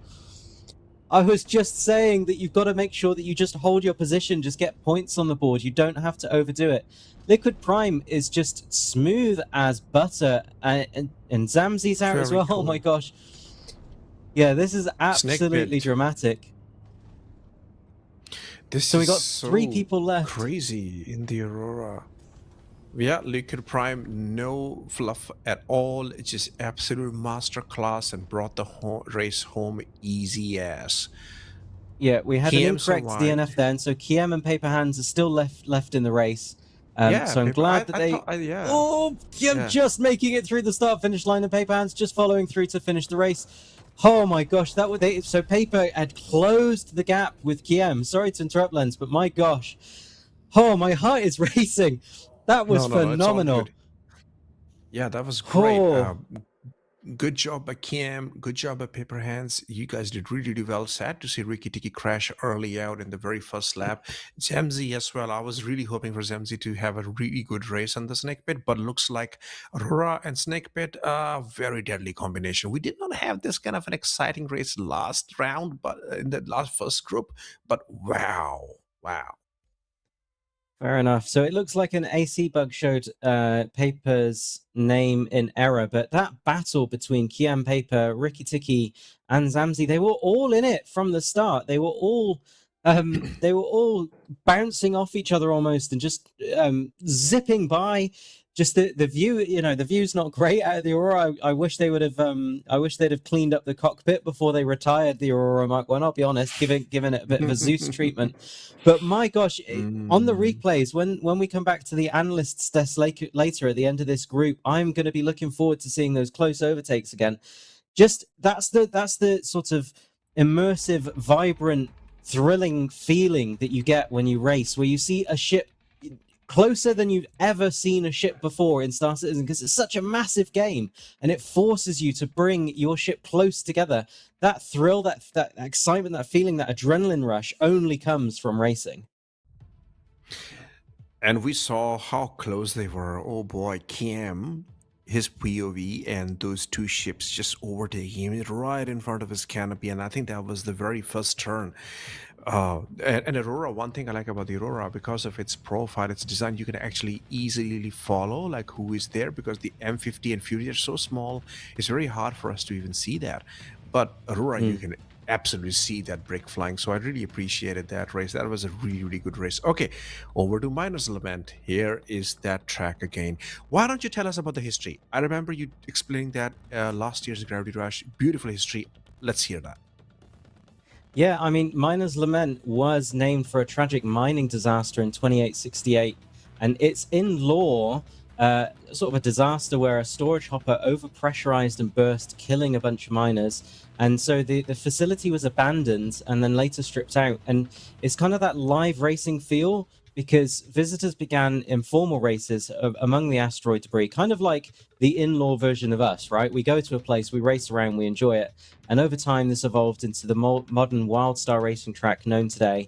And to talk us through that track is Jackadin. In the asteroid belt around Yella lies Miner's Lament, a track themed around a tragic mining accident now turned underground racetrack.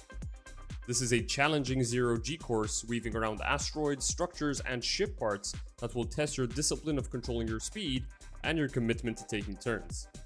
As this is in 0G, we will emphasize the use of using the main thrusters as the primary way to take turns. Crossing the start line, pick which orientation you prefer to make the first few turns and gently roll throughout these turns. Identify the checkpoints around the asteroids and make your way up to it. Point the nose of the ship towards the rock and control with your main thrusters to swing around these next few checkpoints. Be mindful to control the blackout and use your mains to slowly arc yourself around these next few structures.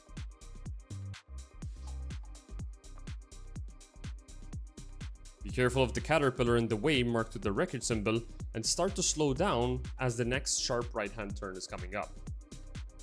Gently arc around this next rock, ease up and make a sharp turn and climb up to the ring.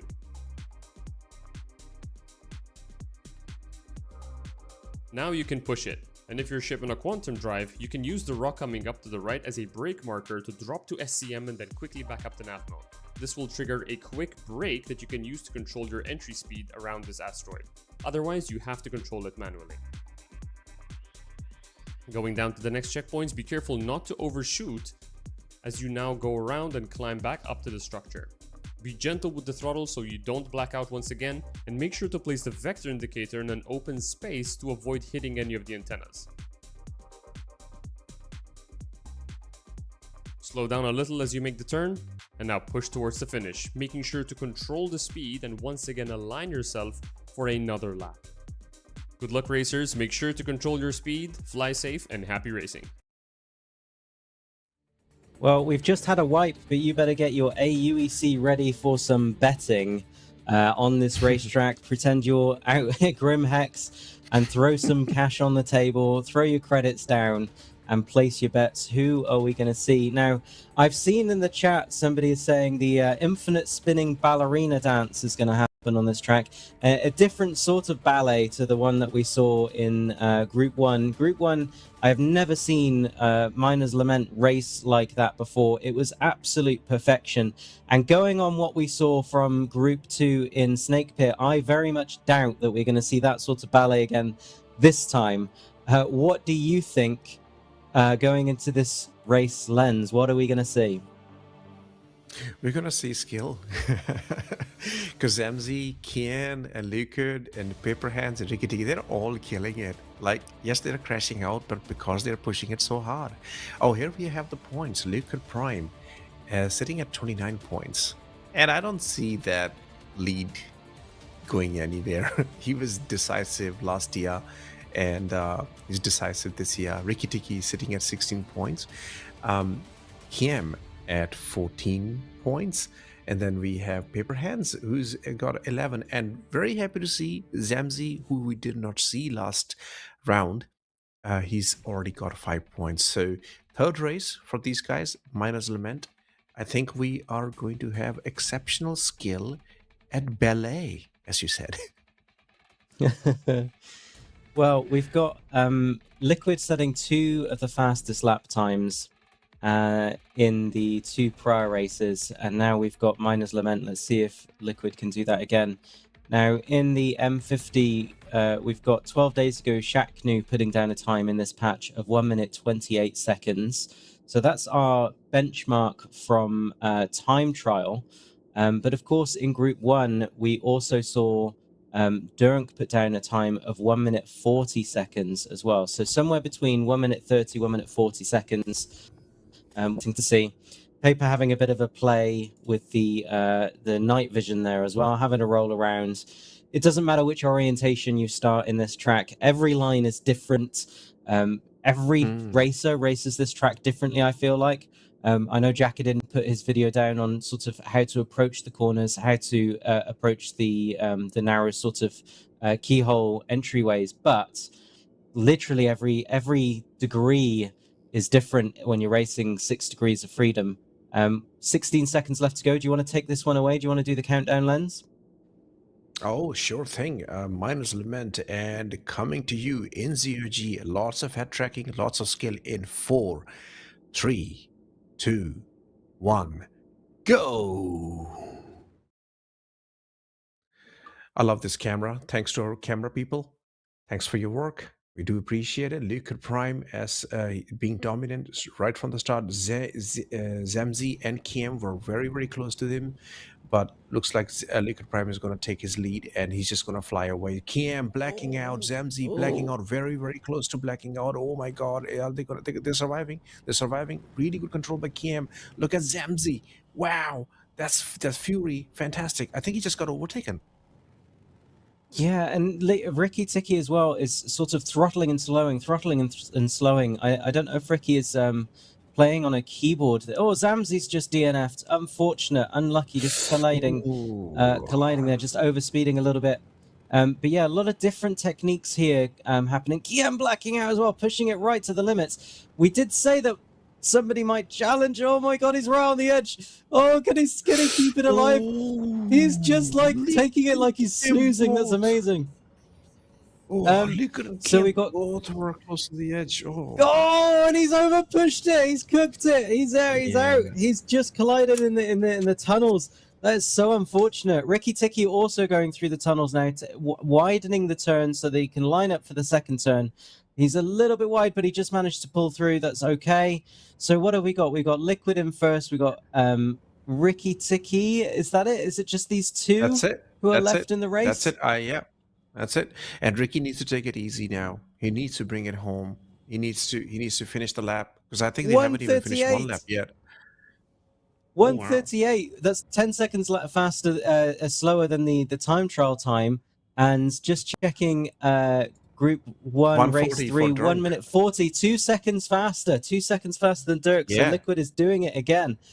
Really, really pushing as hard as he can go. Now, Ricky and Liquid, they've got quite a lot of space between themselves. They would have heard that the other racers have DNF'd. They've survived their first lap, so they're going to get some points. So it's basically just got to keep the distance between them. Liquid is going to secure those first place points as long as he can keep ahead of Ricky, as long as he doesn't DNF. But otherwise, Ricky is hunting him down, sniffing him out, making sure that he has to keep on his toes. That's why you have to be there to take an opportunity like this. Like because Kiem and Zamzi have crashed out, now Ricky Tiki's chance to take a score. And remember, this is just a round. The score is going to reset when we meet here next time in the semifinals. Ricky, be easy, mate. There we go. I think he'll bring it home. Coming up with the key I think he will, but his inputs are not as smooth as what I would expect from joystick inputs. He must be racing on keyboard and mouse. It's very jagged. It's very like fast, slow, fast, slow, fast, slow, as opposed to Liquid, who is just pushing it, completing the race, 3:13. Absolutely fantastic. I wonder what his lap times were as well for the second and third lap. And Ricky, oh no, did Ricky DNF? It looks like Ricky's collided in the keyhole as well, just as we were watching Liquid.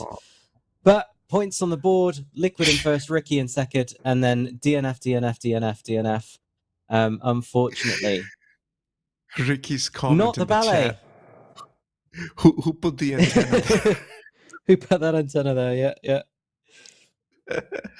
But that was a good effort. That was really good, Ricky. You still get the points. You still got the second position, so you take the 4 points with you. As Hitman says, good effort. So you did it. I think we're seeing this, right? I think Zamzi and Kiem, this is their first Gravity Rush. I mean, this is only the second Gravity Rush. But Ricky was there last year, and Ricky was crashing out quite a lot last year. So I think Zamzi and Kiem, they just need more Gravity Rush experience. And Zamzi is just racing for the first time in Gravity Rush. He wasn't here last fortnight. So as the time goes, as Gravity Rush grows, I think we will see talent develop. And racing in a race with other competitors on these racetracks is a different experience than just doing your time trials. So I'm pretty sure the skill will flourish. Yeah, I completely agree. It is about just putting down as much races as you can, putting your time in as much as possible. Obviously, practice, but enjoy it as well.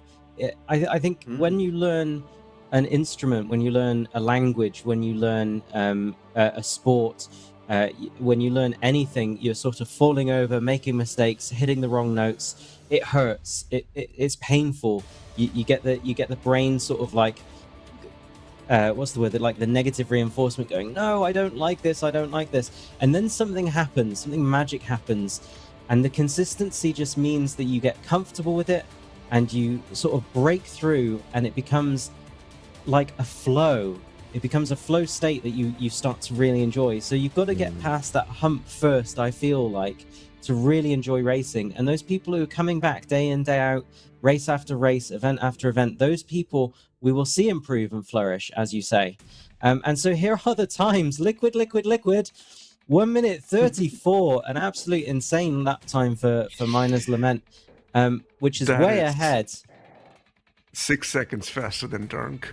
Oh my god. That's just absolutely way ahead. Chat, Liquid is a killer. So wow.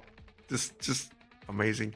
To your thought, like I will still say that we are seeing so many crashes, and Miner's Lament has claimed a lot of lives here, but everybody's pushing, and that's why they're crashing. It's Colin McRae who said, if you're not crashing, you're not pushing hard enough. If you crash, that's the proof of you actually racing. So I still say 07 to Kian, I say 07 to Zemzi, I say 07 to Ricky. Paper Hands, really good job, guys. Keep pushing. Yeah, absolutely. And so we can see that Liquid has cemented his lead with 34 points before this final race in Yadar Valley. Ricky Tiki with 20 points, Kiem with 14, Paper with 11, and Zamzi with 5. And I think that after this race, we might see either a swap of points between second and fifth, or we might see somebody catching up to another. So there is still, there's still a lot to play for. And I feel like Liquid Prime kind of needs a rival for him. We've got a Liquid Prime. Maybe we need a Solid Prime. A bit of an MGS joke for the nerds out there. We can have Solid Prime, Liquid Prime, and Solidus. Yeah. And then we need a lot of boxes to hide under. Oh my god. Yes, exactly. Yeah. We'll give Liquid a codec call later. Maybe get him in an interview to find out what is it that makes him so smooth in his liquid form, and how he just puts down that consistency every single time. I just want to point out what's happening in the chat. Like, Dunks is saying, I had leadership economy, to take your words. I had leadership economy. I didn't push at minus. Yeah. So That's fair enough. This so, kind of take and forth between all the races. We all, I love this, that when this happens in the chat, like everybody gets along and everybody just has some fun with each other. This is beautiful. Yeah. Hashtag Dirty Dunk. And Dunk just being upset at those 6 seconds. But of course, in leadership economy is just it's a race term, isn't it? I never coined it. I heard it from Splen, who taught me about it. And you started using it. Yeah, I mean, I know how to use it. Yeah, of course. Yeah. Absolutely fantastic.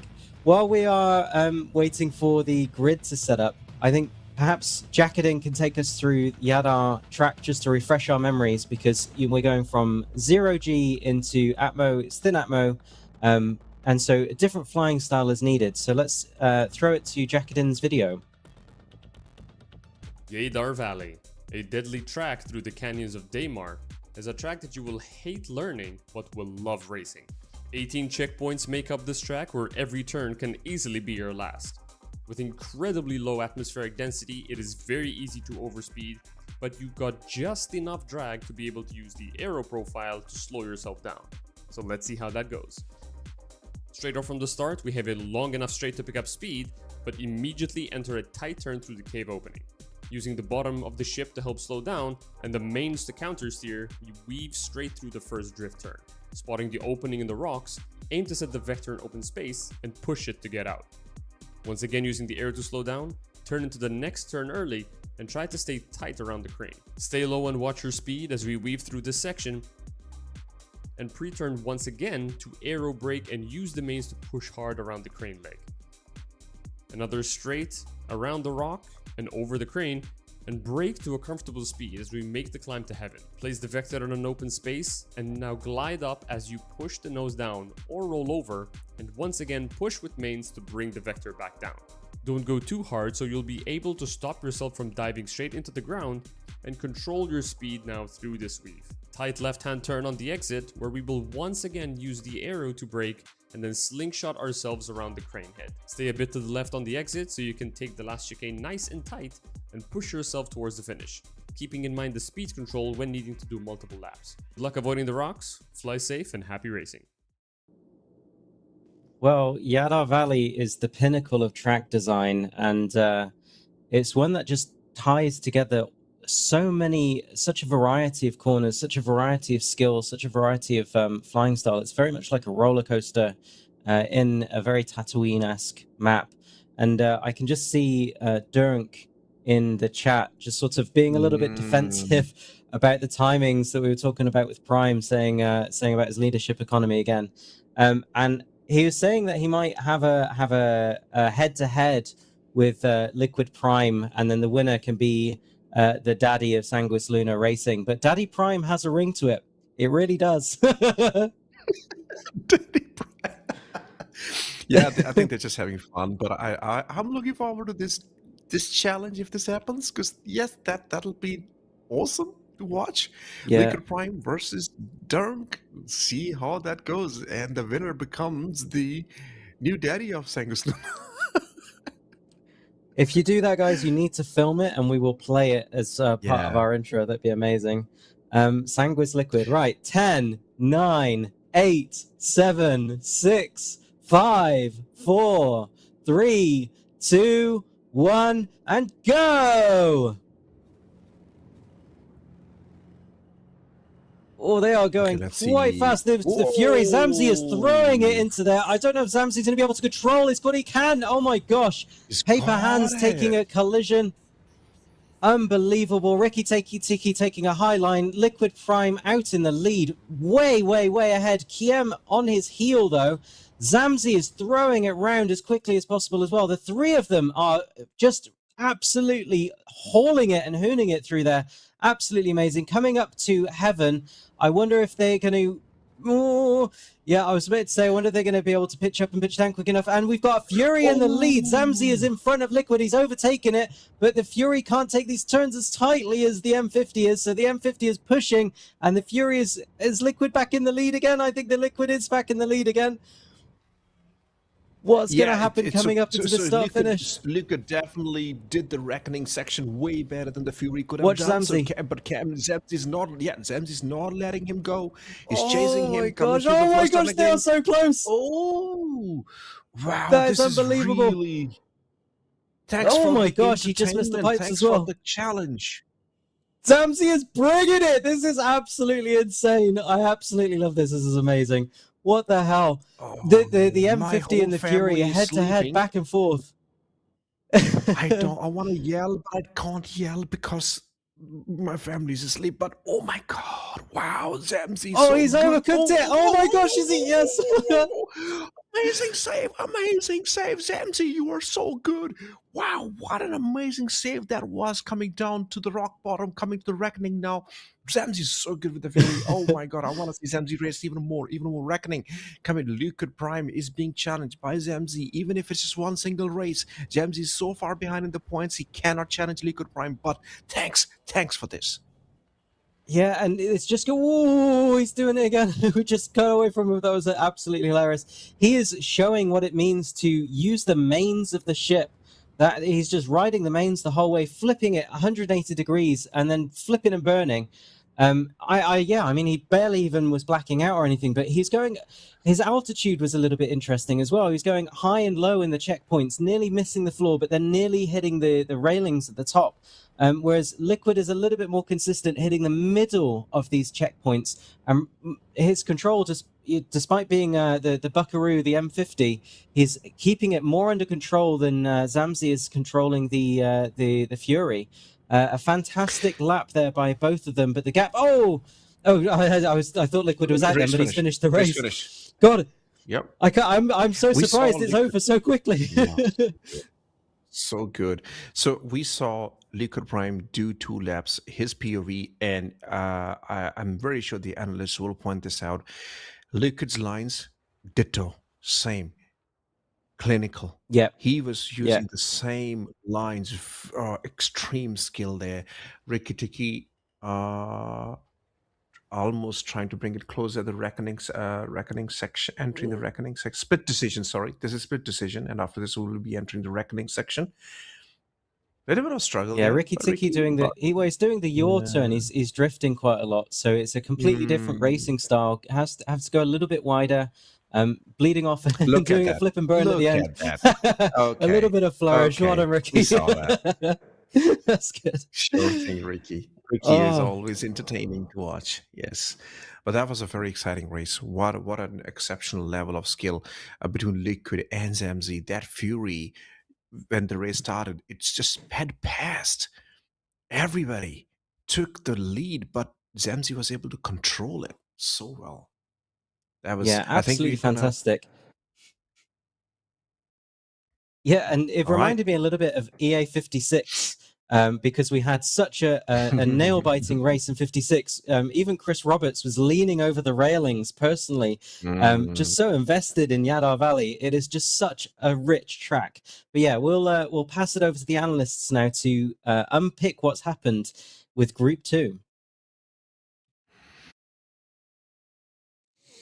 Man, welcome back here to the desk here at Gravity Rush, round number 2. But holy mother of love, Zamzi. Man, anyways, I don't want to give too much. That was, I think Group 2 was jam-packed action. Absolutely loved it. It was incredible. But of course, we got to start off with Skyscraper, number 1 map here for today's group races. Jacket, and I saw you smiling. I'm gonna kick it off to you first, my friend. But man, Yeah, I Zandy, mean, I love it, man. I love it. Sorry, go ahead. Go ahead. no, man, honestly, just straight off the bat, Zamzi just really came in hot. I mean, after having missed the first group stages coming into this, immediately on the first race, just absolutely sent it. Really, really, really knows how to fly that Fury, knows the limits, knows when to turn, knows when to push it. Just beautiful control. And those overtakes were in some of the overtakes were in situations where you would like really you'd kind of like think twice about taking an overtake there. But the Fury being such a tiny ship, you can really just be aggressive in some of these turns, and he made those overtakes really count. Beautiful stuff. Looked like he was flying in fast forward. I don't know. When I was seeing Liquid's point of view and seeing everyone else's point of view, it really did look like Liquid's kind of like sped up footage, which was insane. Such amazing flying, brilliant performance, and yeah, there was a really interesting battle happening between Paper Hands and Ricky. They both collided with the exact same antenna at one point. Unfortunately, Ricky ended up crashing, but Paper instead got spun off. So really sad to see that those DNFs happen in that corner. But that is probably the second deadliest place in Skyscraper. So did end up consuming a couple of lives, but really awesome performance, even from Keem. Like Keem, always constantly hot on everyone's tail, never out of the fight. Really awesome stuff. A solid start to Group 2. Yeah, I think Skyscraper was a lot of fun. Tint, give us your thoughts, man, on Skyscraper. But this is Group 2, man. This was a hot one. And I think especially in the current patch, we probably did see some unfortunate difficulties that were more related to hardware than to practice or skill. I know Keem mentioned before the race to me that there was a lot of stuttering issues with the Odin loading in with Defense Con right now on Skyscraper. And I know Ricky in the past has also had a lot of issues with his rig. So I think we may be able to kind of chalk a little bit of what happened to them in that first race, in part up to some stuttering, some frame drops, some desync. But a great piloting all around. It was very hotly competed, and I think in a lot of ways that pushes these racers to do things they shouldn't. When the race is that close, when everybody's hot, it's real easy to get swept up in it and to push harder than you should, take a corner harder than you should, and especially when we see people bellying into that antenna coming up to the top of the track. it's the hallmark for me that somebody is over pushing. They're coming in too tight because they've overextended the turn before. And it's just a hallmark that everybody is just on it. Obviously, Liquid, I think just running his time trial lines at this point. The man's practiced too much. We need to send him out to touch the grass, some mandatory vacation time, because he's just running time trial lines in live racing. And good for him, but it's not what I would be telling him to do if I were the one in his ear. Paper Hands, I think, struggling a little bit with the M50. I noticed some difficulties with rolling, especially, and I think in part it's coming more from a PvP standpoint. So I'm guessing that he's probably got roll on twist, which is less precise, and especially as you have to kind of really micromanage the rolls right now in the M50. I think that wound up being a little bit costly and burning a lot of control in the corners. Zamzi showing off, I think, what I was talking about round one, where you really have to be hyper confident lining up those mailbox slots. And so using definitely the head tracking to get that off-axis view, but also just honestly, kudos, clearly a lot of practice time put in to be able to reliably line this up. Yeah, I agreed here. And for Skyscraper, Liquid Prime, of course, hitting that first, like we've mentioned, 44 seconds a lap here for a total of 216, which is absolutely insane for Skyscraper. And it's funny that you mentioned that. I want to ask you this question because I'm interested, Tint. But while we see Liquid Prime out there doing time trials, you think he'll be like Shacknu and Dirk when they're all racing together here in the possible semifinals and finals? It's a tricky one to say, honestly, because it's an environment that's going to punish that very, very aggressive strategy a lot more. And it's against pilots who can match the pace if they have to. And they'll get a couple of rounds to sort of see exactly how hard they're going to push it in the finals as they get through the semis. It's anybody's guess, but at the end of the day, if he can be that consistent at Levski, which, especially with the performance at Levski, is not a small task, then that's going to be tough to top. All right, love it. And to be honest, all these racers really know how to push their lines, right? So like even if they don't go with time trial lines, they know like how much they just need to hold off just a little bit. But I think like between Dirk, Shacknu, and Liquid, if we're just gonna single out those three, like as soon as they have somebody hot on their tail, that is like, okay, back to time trial, let's just push it. There's no room for error here. So then, but these racers all have the experience and all have this confidence that they know how to push their lines. They know where the brake marks are, where the turning points are. So at that point, it just becomes a game of just take my line, just not into somebody else's rear. So no. Well, all incredible points, and which is going to take us to, of course, our second race of the day, which, man, that was a fighter. It was Snake Pit. And I'm going to kick it right back to you, Jacqueline. But Snake Pit, man, that kickoff or that starting off was very, very interesting. I just got to say, this was probably my favorite race in the whole series so far, like probably even including day one. This was amazing. So straight off the bat, turn one, everybody got through relatively safely. I don't believe we had any accidents at all into turn one. And as soon as that happened, Liquid once again dropped into his time trial lines and just ran off. I'll be completely honest, from that point on, my eyes were just glued, absolutely glued to Zamzi, Paper Hands, and Kim. They were constantly fighting, constantly back and forth.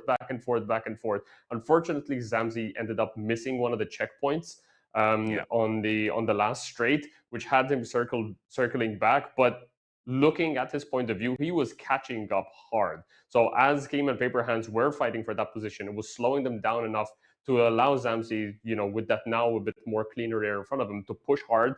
But unfortunately, just ended up taking that last turn a little bit too tight. We talk about using the width of the track. We've already mentioned it. Unfortunately, he just went in too tight. Probably just got hyped at the fact that they were catching up, and just slammed themselves into the wall and DNF'd, which was super sad to see because Zamzi is, I mean, we've seen it on Skyscraper, we'll see it again in the Adar Valley. Insanely good pace, really good control of their ship. So to miss out on securing any points was really, really unfortunate for them.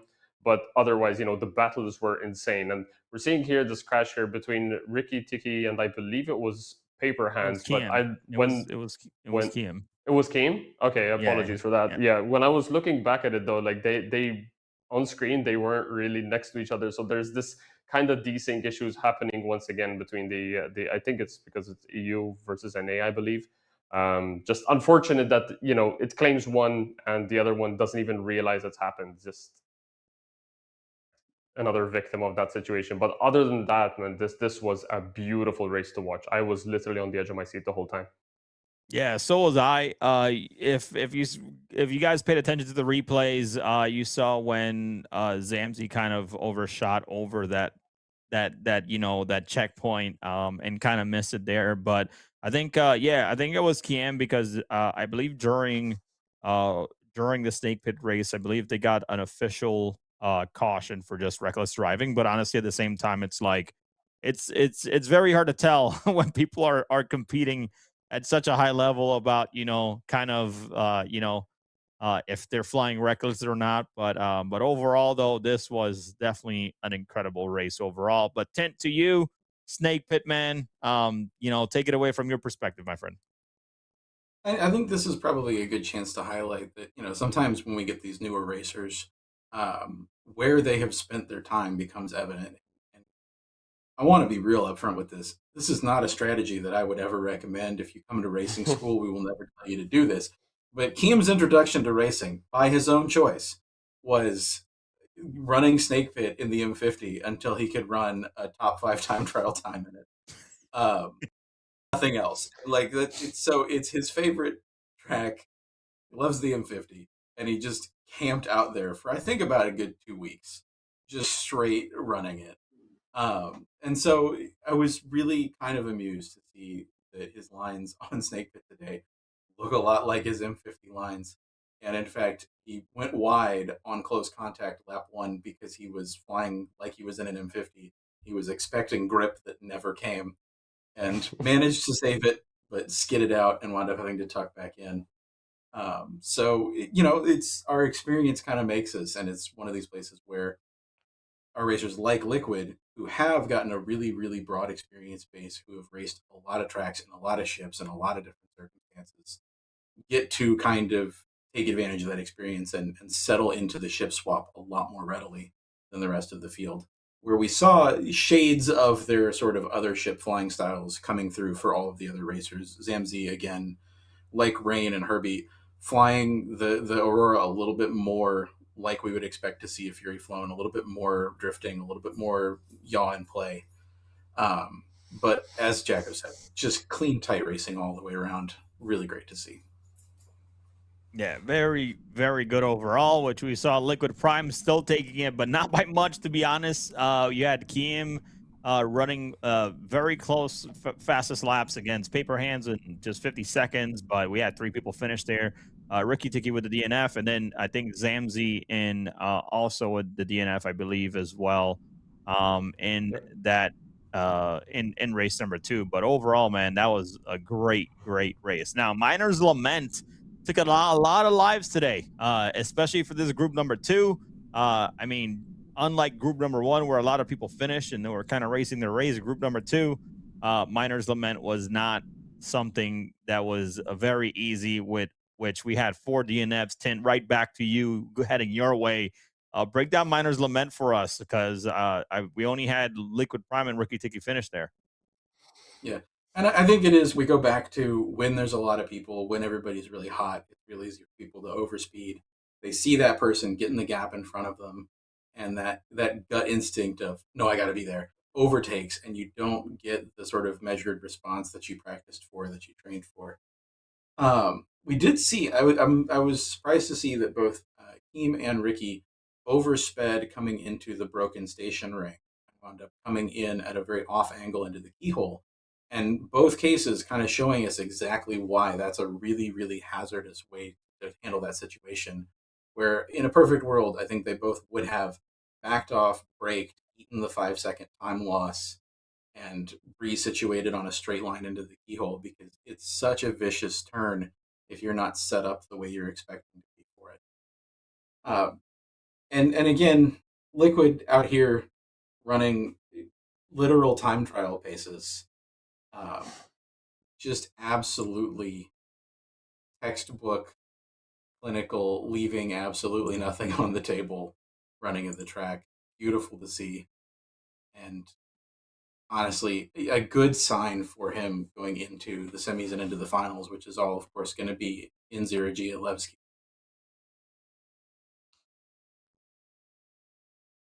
Yep. Yeah, I Liquid think was that's just.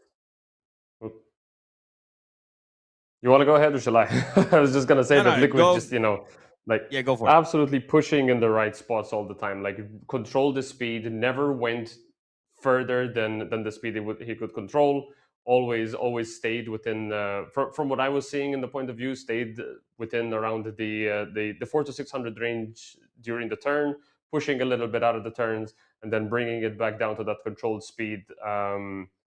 For the turns, we were seeing this a lot. Tint already talked about this, but we saw that overspeeding kind of kicking in as soon as another racer just shows up on screen, just instant kick of overspeed, and yeah, like these two collisions that happened at the keyhole, it's probably, I think, the most technical turn on the track, because you're coming out of a really long straight, and in 0G, obviously, you have no drag to slow you down at that point. So you're coming off at the back of a really long straight. If you don't decide to SCM brake, which I believe most people actually did for this one, but if you don't decide to do it, you'd really have to slow that speed down, and then you have to just make sure that you stay within the asteroid's walls, which is really hard to do if you're coming in at speed and using a technique that doesn't really help you in 0G in a tight corners. We saw Ricky Tiki, for example, not using head tracking, I believe, taking controlled bursts, so utilizing the decoupled mode and the fact that 0G doesn't slow you down,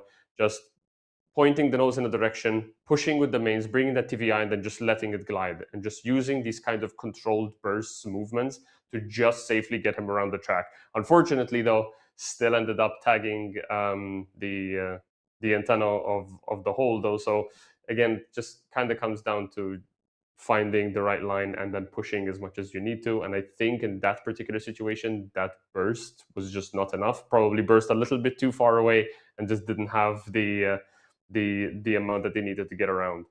But yeah, unfortunately, Zamzi, I believe, actually collided with the Caterpillar on the track, which is not very common. Correct me if I'm wrong, but I went through it again and I just could not find any other answer for that. It does look like Zamzi collided with the Caterpillar, which again, unfortunately, DNF on lap 1, 0 points coming into it. I have to say I was rooting for Zamzi throughout this group too, especially after seeing even lap 1 of Skyscraper. I was like, okay, yeah, Zamzi, just go for it, send it, you got this. And unfortunately, just could not secure any points in this race either. It was really sad to see, but yeah, otherwise, I really enjoyed seeing the different techniques coming out of it. But once again, Miner's Lament took quite a few lives today. Yeah, I mean, that keyhole is, always difficult for anybody, but you're always, we see a lot of people normally struggle with 0G more than they do with atmospheric races overall. So, especially, I this is why I love this format, because you're going from atmosphere, 0G, coming back to atmosphere at least for a couple races, which that means you have to have that technicality on both sides of all the tracks. So, which is great. Well, we had a Yadar Valley, which I think this is where Zamzi really impressed me. And it was mainly all the adjustments that Zamzi was making as they were flying. They were making mistakes, but really, kind of controlling the Fury very, very well, using those main thrusters and adjusting properly to almost be head to head. I mean, for a little bit of time, almost head to head with Liquid Prime at that point. So, Tint, we'll kick it off. We'll start it off here with you about Yadar Valley. Yeah, I think with Zamzi, we may again be seeing somebody who's looking at the points and doing the math and kind of having to make a decision to race that way based on the result. And I mean, absolutely had the control to go for the full send, a really valiant effort, but coming into that last race in the position of needing to get realistically probably at least second place to lock in a spot in the semifinals. Zamzi had no reason to do anything but put it all on the table. And it didn't work out, but I have to absolutely give props for the attempt. It was really, really fun to watch the Fury push to its absolute limit on Adar. Looking at the other racers on the track, I think we see, again, Liquid very comfortable here, very used to flying this track. I know this is a Sanguis favorite kind of across the board. So I'm sure lots of time spent here practicing. Him, I saw taking some really great lines, but also, of course, just struggling with the thin atmosphere, getting probably a little bit of new racer jitters. Because again, this is a really high pressure field to be in, a really difficult environment to just trust your gut, fly your lines, and ignore that everybody else is going really dang fast around you. Yeah, very, very good points there. Jacketing, your thoughts here on Adar Valley, seeing these guys play, and I think you did mention how comfortable Liquid Prime look in there. I mean, I don't want to say maybe Zamzi made him nervous for a second, but that moment they were fighting there for a little bit, I thought that was pretty cool. So yeah, Jacketing, sorry. Oh yeah, 100%, man. I mean, I think this is the closest that Liquid has ever had somebody on his tail since Lorville Outskirts against King. And I think I'd go as far as to say I think Zamzi actually, I think they overtook at some point, and then Liquid Prime took the overtake again. But again, same story with Keem and Lorville, right? Got the overtake done at turn 4, but then Liquid got it back at turn 6. So like just that slight bit of overtake, got the advantage, and then lost it a little bit again. But honestly, Zamzi, fantastic performance today. Like to fly the Fury LX like that in the Adar with other racers on board. I don't believe we've seen Zamzi taking part in a lot of races. So to come into a track like Adar Valley, notorious for catching people off guard when it comes to overspeeding and then punishing them for it, was just beautiful performance. Unfortunately, like as we said, because of the 2 double zeros with the DNFs in the previous race, was not enough to be able to secure him, which is super unfortunate because I would have loved to have seen Zamzi, race more. But yeah, I think I have to say, like, Zamzi, like, and if not MVP, like my favorite racer to watch for this series in Group 2, was really beautiful stuff. Came, hot on their tail throughout the whole time, though. Like never let off. Unfortunately, did make that mistake coming out of the slalom section, which cost them the race. But other than that, beautiful stuff. And we see Ricky, as always, keeping it consistent, keeping it slow enough to be able to survive the track. And I believe did indeed manage to finish, to secure some points here. And Adar Valley, always awesome racing. I mean, Liquid just absolutely sent it throughout the whole way. But to have Zamzi on his tail like that when Liquid is so comfortable was just amazing to see. Yeah, all incredible points. And one thing I'll point out too is that moment where Liquid Prime is because Zamzi lost control after Heaven trying to come down. And I think Liquid Prime is just so smooth on right after Heaven. He's so smooth with those. The second that you mess up or you overshoot, he's gone at that point. And that's where Zamzi got overtaken. As soon as, Zamzi overtook Liquid Prime kind of in that straight after Heaven, it was like, well, you're not going to see me anymore after Heaven. So, so that's going to work out like that. But let's take a look at our group total points here for group number 2 before we go into group number 3. And man, Zamzi, unfortunately, I think the DNF was in, I believe, Snake Pit, or no, it was probably in Miner's Lament. Zamzi, if all they had to do was complete a lap, and they would have been in that top 4 very, very easily. But unfortunately, because Zamzi missed round 1, kind of came up short with Liquid Prime with 39 points, which is the most of any of the groups right now. You have Durnk right behind him with 34, but it's in another group.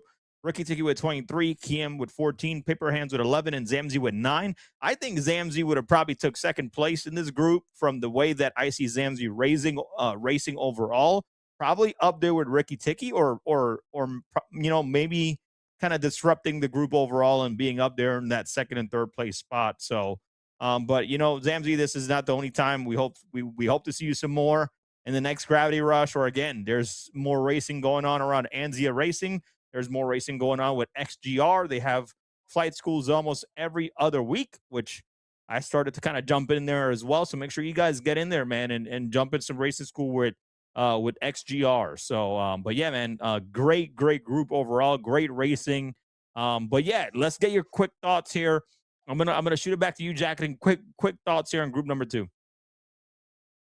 Oh yeah, like awesome racing all throughout. I think like these guys bring something really awesome to the table. Like Keem and Zamzi, just so much fire in them. Like they never let off.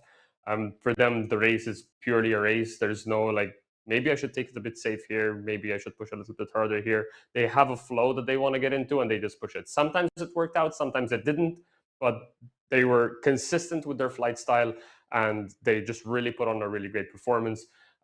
Paper Hands, I think the M50 is a ship that he kind of was like fighting more the ship than he was fighting the track, which unfortunately played up against him, because I know that Paper Hands is a really good pilot. Unfortunately, the M50 might not have been the greatest choice for him for this particular one, though. And Ricky, you know, as always, likes to play that consistent line. So all throughout and with Liquid pushing so hard, we got a beautiful mix of slow and smooth, push it to the limit, and then those guys in the middle that just really want to fight and just secure that spot. So awesome stuff. Yep. Tint, any thoughts here on group number 2? I'm really keen to see what happens now that we've got two people who've been running this sort of more conservative overall strategy, and both Ricky and Herbie, who have secured their spot in the top rush. How well they're going to be able to hang on to those slots, and especially with who we're seeing wind up in group, you know, the second group there for the semifinals. Going to be some interesting tight racing already stacking up. Some really, really hot rookies who are all definitely pushing it hard and have something to prove here. So, you know, seeing Keem and Rain, you know, fighting it out with veterans like Neojet, just to clinch that spot in the finals is going to be really, really cool to watch. Yeah. And one thing I will say for the new people, don't be scared to reach out to a Liquid Prime. Don't be scared to reach out to everybody, or Tint or Jacketed. I'm telling you, everybody here, this community is very tight. Everybody's so happy to help, man. Everybody wants to provide those pointers, but you know, it's up to you to take those pointers and turn it into the results that you want at the end of the day, right? So you know, make sure to reach out, man. Look at the leaderboard, look at what they're doing. They, you know, they have all their videos up there as well. So a lot going on str.gg. So if you guys want to start getting into racing, check that out, or reach out to some folks here on the analyst desk that are, you know, also racing every day. But let's take a look at what these races are fighting for during Gravity Rush this season. Let's take a look at our prize pool here, because it is looking very, very juicy. So first place is going to be running into it. Of course, every top 3 gets a Gravity Rush medal. This thing is heavy. You can use it as a weapon in case somebody, you know, comes in your home you know, uninvited. Don't do that though. All right, then come after I'm always Esports because of the medal. But you gotta. We're looking at an Aegis Tiburon. We have the trophy, of course, the Gravity Rush trophy. We got some race suit packs, and then we got some peripherals for you guys, some Tech mounts, and some peripherals by our sponsor, Verpal. And then second place, you got that M80 everybody loves and wants. Oh, I forgot. First place also gets a championship jacket. And then second place, you got the jersey, you got the M80, you got your medal, you got the same peripheral pack as well. I don't know, man. We're gonna have to throw in probably like a Toby for somebody that, for one of the, you know, best improved participants if they don't have one or something, and we'll hook them up. But and then third place, you get the jersey, you got the Miss Starlight, you got some, you know, some in-game suits as well as some peripherals for you guys, so you guys can hopefully level up your racing again. But this is what everybody is fighting for. So you know, it's some incredible prizes. Shout out to our sponsors at Verpal. Shout out to our sponsors, you know, when Digital Prizes, Star Citizen, at Pod Imperium Games. Thank you guys very much. And then of course, but if you're not participating but you still want to support, you guys can grab your own jersey, guys. All right, atmo.sc/merch. you guys can go ahead and grab it your own. All the proceeds go towards providing all these prizes back to the community for all of our events. So if you guys want to grab your own jerseys, some t-shirts or something that represents these incredible events, feel free to go do that at admiralsc.merch. It's and then we still have I think the EA56 limited collection up there, which is going to be coming down very, very soon. So with that being said, guys, I think we might be ready to roll. We're going to go ahead and shoot it over to our casters here. We have Lens Nation and Cyberfox, who's going to be taking it for the rest of the time. So thank you guys so much. Shout out to Tint and Jacketed for breaking down all the action for us after and analyzing these races. You guys are phenomenal. We'll see you guys soon after the last group here, group number 3. Yeah, well, thank you, Crucian. That was absolutely fantastic. And Lens, the prizes there, I like the mix of the merch as well, and seeing your artwork. I wonder if we is there going to be a collab in the future where we get a prize that's got your artwork inspired? Maybe a Xi'an exotic whiskey, as you were saying, but Lens designed as the trophy. Oh, I mean, is it like, did you read my mind? I also wanted to talk about the prizes. I mean, those prizes are stacked, man. Yeah, I mean, I'm always happy to give away an artwork. I always like to give my artworks at bar citizens across the world. That's the only way to really get them in printed format.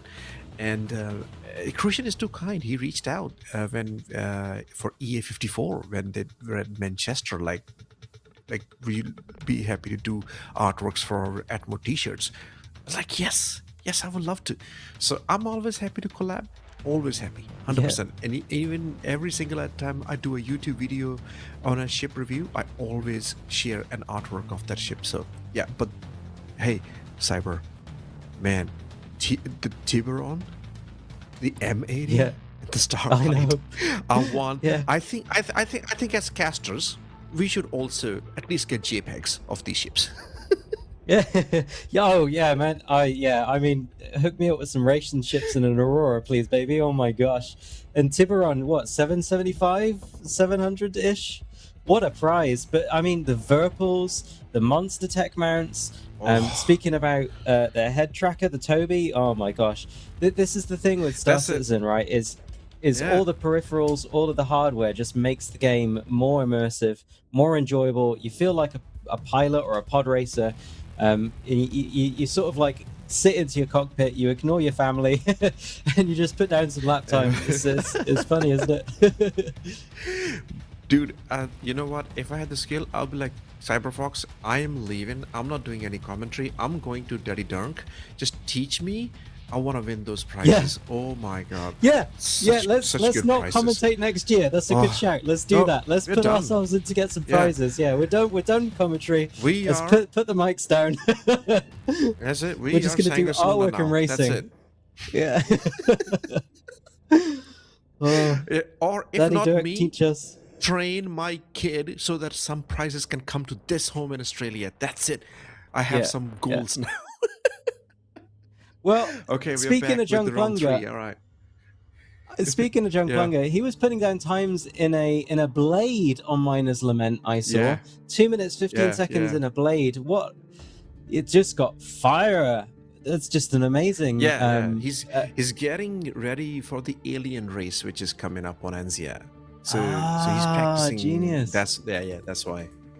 So he's picked the blade. Yeah. That's what's happening over there. Yeah, that's amazing. Yeah, you better got me, Dunk. Just read the chat. No, he's enjoying it. He's absolutely enjoying racing. And Tint and Jacqueline both reached out even last time when we were here. Like, they're happy to train him. I'm just very happy.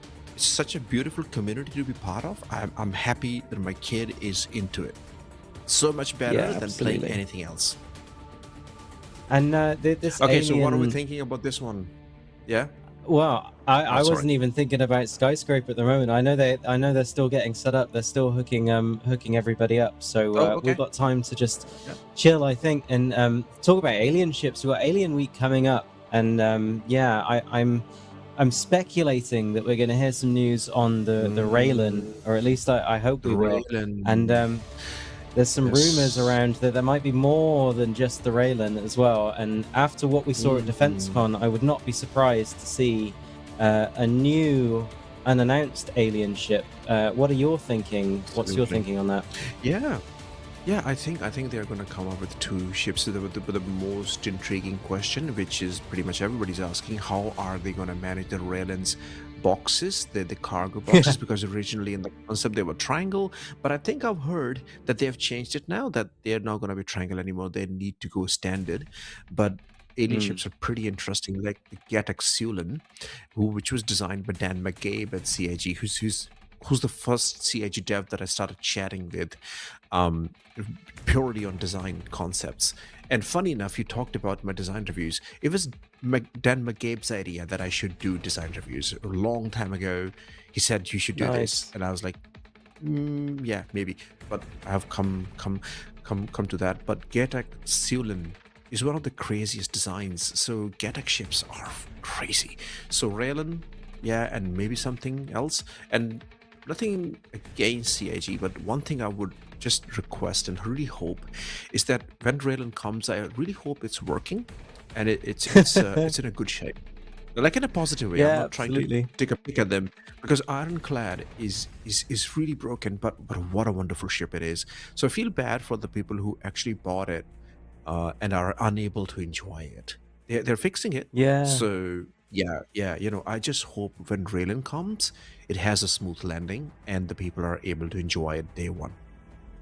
I love that pun. That's so good. The Sulin, when it came out, was so solid.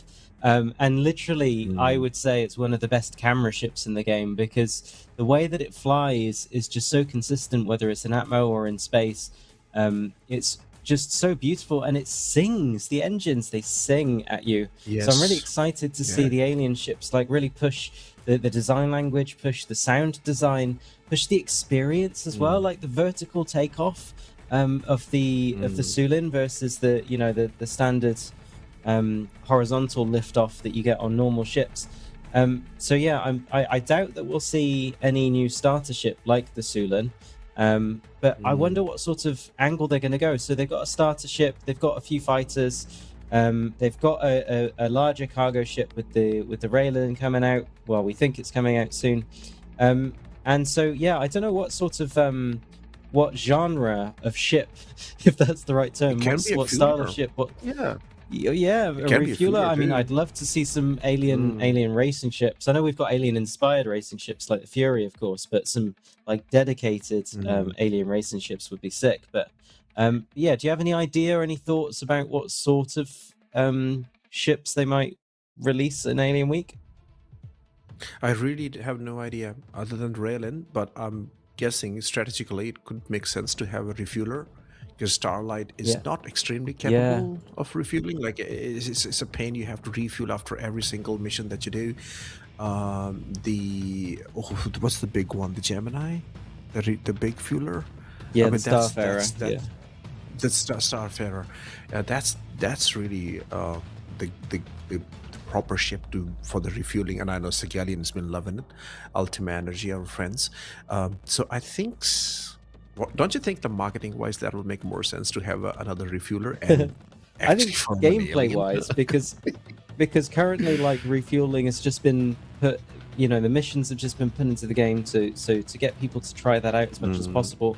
Like when we had the cargo patch, and when the hull ships came out, there's a focus on testing these things. And I think with the current ships that have been released, we had quite a variety, but we got a few sort of carrier style ships, don't we, at the moment with the Ironclad? So I wonder if we might get like an alien carrier, I don't know, or an alien battle cruiser like the Tiburon. So yeah, it could go any way, is what I'm saying. It could be anything. Interesting. You're actually pitching 2 big ships, because Raylan is a big ship. So you're actually thinking there might be 2 big ships. I'm thinking Raylan and might be another small ship to come with it. Yeah. Like, that's what I'm thinking. One fun thing though, which is just crazy, is that Ironclad and Assault are not very different from one another. Like, I was just I spent 2 days flying the Ironclad because I was trying to do the design video. They're not far from one another at all. Like, it's just the turrets. If you were gonna go for that, like, it's very easy for them to do variants. Like Ironclad Assault, it's just literally 2 ships, very much the same. You know, the Assault is such a good deal right now because it has the same cargo space. It even has, you know, like, better guns. So that might be a thing, but we haven't heard anything like that there might be a variant coming with an existing ship. But it's all theory crafting, and we shall see. But like Alien Racer will be a good idea. Yeah, I think Alien Racer ship, but racing is quite turbulent at this stage, right, with the flight suits and everything. Yeah, and I think with the design language, because they are so dramatic, you've got sort of different angles, you've got different colors, you've got a different flight style for each of them. Which of the alien ships at the moment is your favorite to draw? So I know you've done a few pieces of artwork. I think I've got a Sulan artwork, haven't you? So which one did you enjoy? The only the only alien ship I've drawn is the Sulan. That's the only one I did. Ah, there we go. Okay. Yeah, that's the only one I've done in the alien ship. So basically, you got to get one out for Alien Week, dude. Yeah, you got to get one for Alien Week. When a new ship launches, I try to draw that as soon as possible. Great. Yeah, so that's the idea. Like with 2026, like this year, I'm trying to draw every single ship. And Atmo's been pretty good. Like if it wasn't for Atmo, I wouldn't have drawn so many ships, because for Atmo, I think I've done like 11, 12 different artworks. So that kind of got a lot of ships rolled in. So thanks to Crucian for that, and Corsair. But I think if I wanted to draw, you believe me when I tell you that half of the ships in Star Citizen, I haven't even stepped inside them. So a lot of alien ships I haven't even bothered looking at, because I enjoy Star Citizen in a very different way, and I'm pretty sure I'm not the only one. I hear you, Matic. Talon, definitely. Because I pick one ship. I hope we have time to talk about this, because this is just a little bit of a tangent, so stop me anytime you want to. I get one ship and I really use it. I just spend time with that one single ship for an extended period of time, and I learn everything about it. And when I say learn everything about it, it's more about the design, like the curves, every single detail. That's how I live my ships, just like your real cars. And once I spend enough time, and then I get another ship, then I spend time with that. So far, I will say there are like 15 to 20 ships which I really, really know everything about them, design-wise. I don't really worry about the specifications or features, because they change. Yeah, those change. Yeah, they change. Yeah, exactly. Yeah, design stays the same. Yeah, you're right, and I think that's over to you. Well, sorry, I mean, I was just thinking. No, you're good. You're good. I do find that like people pledge their ship of choice because, I don't know, it's the meta of the patch, or it performs really well, and I know they're going to try and keep a lot of consistency with the archetypes of the ships, but that doesn't necessarily mean that it's going to keep the character that we have. Like, I know that all of the ships fly completely differently to the way they did in 317, and I really enjoyed the 317 flight model. I know the racers did as well, and so we've come back to a place where the flight model is actually really good for racing. I really enjoy it at the moment, and I know the racers do as well. But there was a moment in between where things got a little bit lost, I feel, and now there are some ships that perform slightly weaker than they did before, like the F8 Sea Lightning, for example. And, that was a heavy fighter that flew more like a medium fighter. And now it's a heavy fighter that flies like a heavy fighter. So I do think that the way that you're approaching it is a sensible way to do it, because you've got to, like, the aesthetic is just as important as the stats of the ship. And it's the most consistent at the moment. The stats will always change. So no, but if you think about it, most of the people buy ships because of their looks, and it's funny that nobody actually talks about the looks of ships at all. Everybody's just min maxing, which is irrelevant because every single patch the ships change. So why is so much focus on the features of the ships? Like, you can replace your guns, that doesn't even matter what guns it's coming up with. You can change every single component, so the reviews are redundant at this stage. Yeah. So the only thing which is relevant is the design and the look and the feel of it.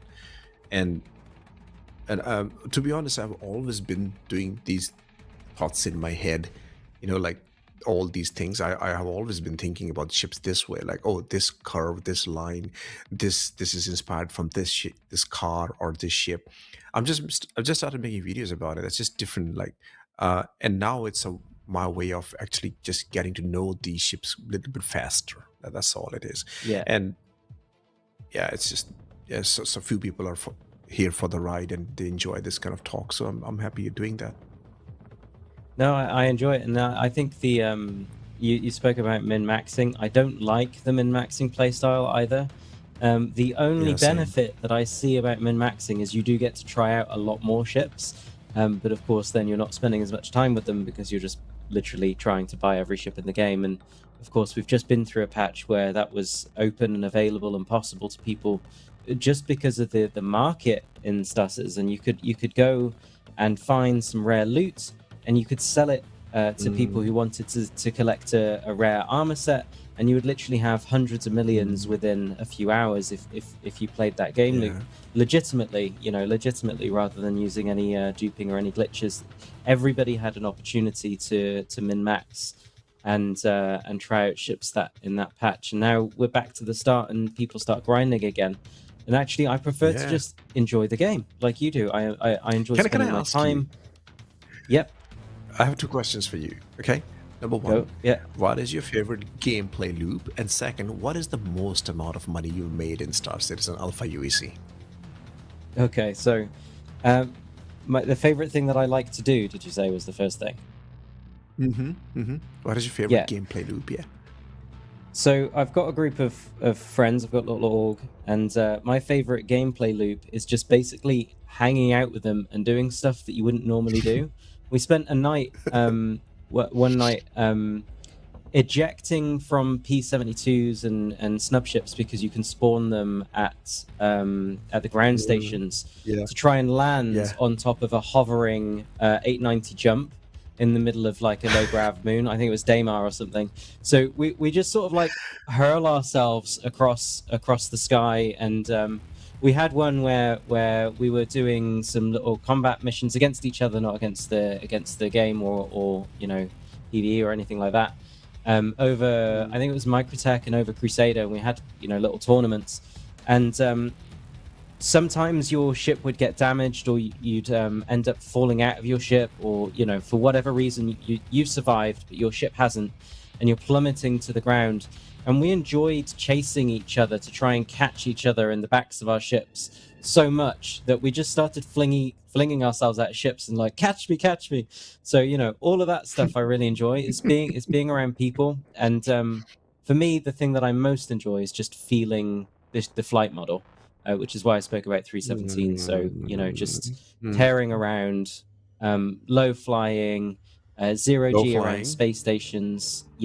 Anything that involves putting a ship to its limits, that's the core enjoyment of the game for me. That and just hanging around with my org. But your second question, what was the second question?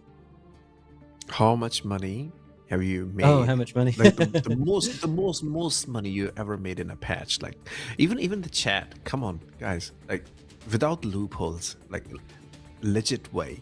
What is the most you've made in a patch in Star Citizen? So no loopholes. It was last patch, and it was because my org was doing the rare armor trading and everything, and I think I had like 1.4 billion, and it wasn't to do with any of my talents or my skills. It was actually just my org just sharing the wealth, and again, no duping, no glitches, no issues. But what that meant was that we could get a bunch of ships together, get like a bunch of hammerheads, and then fly them around Yadar Valley and fly them around Snake Pit, and just have a bit of a laugh. And you know, kind of like what we're doing now. We're just vibing, and I think vibing is probably the summarized answer to what I like to do in Star Citizen. I just like to vibe. So, you know, give me a shout out in chat if any of you like to vibe when you're in Star Citizen, because I think it's definitely the best thing to do for sure.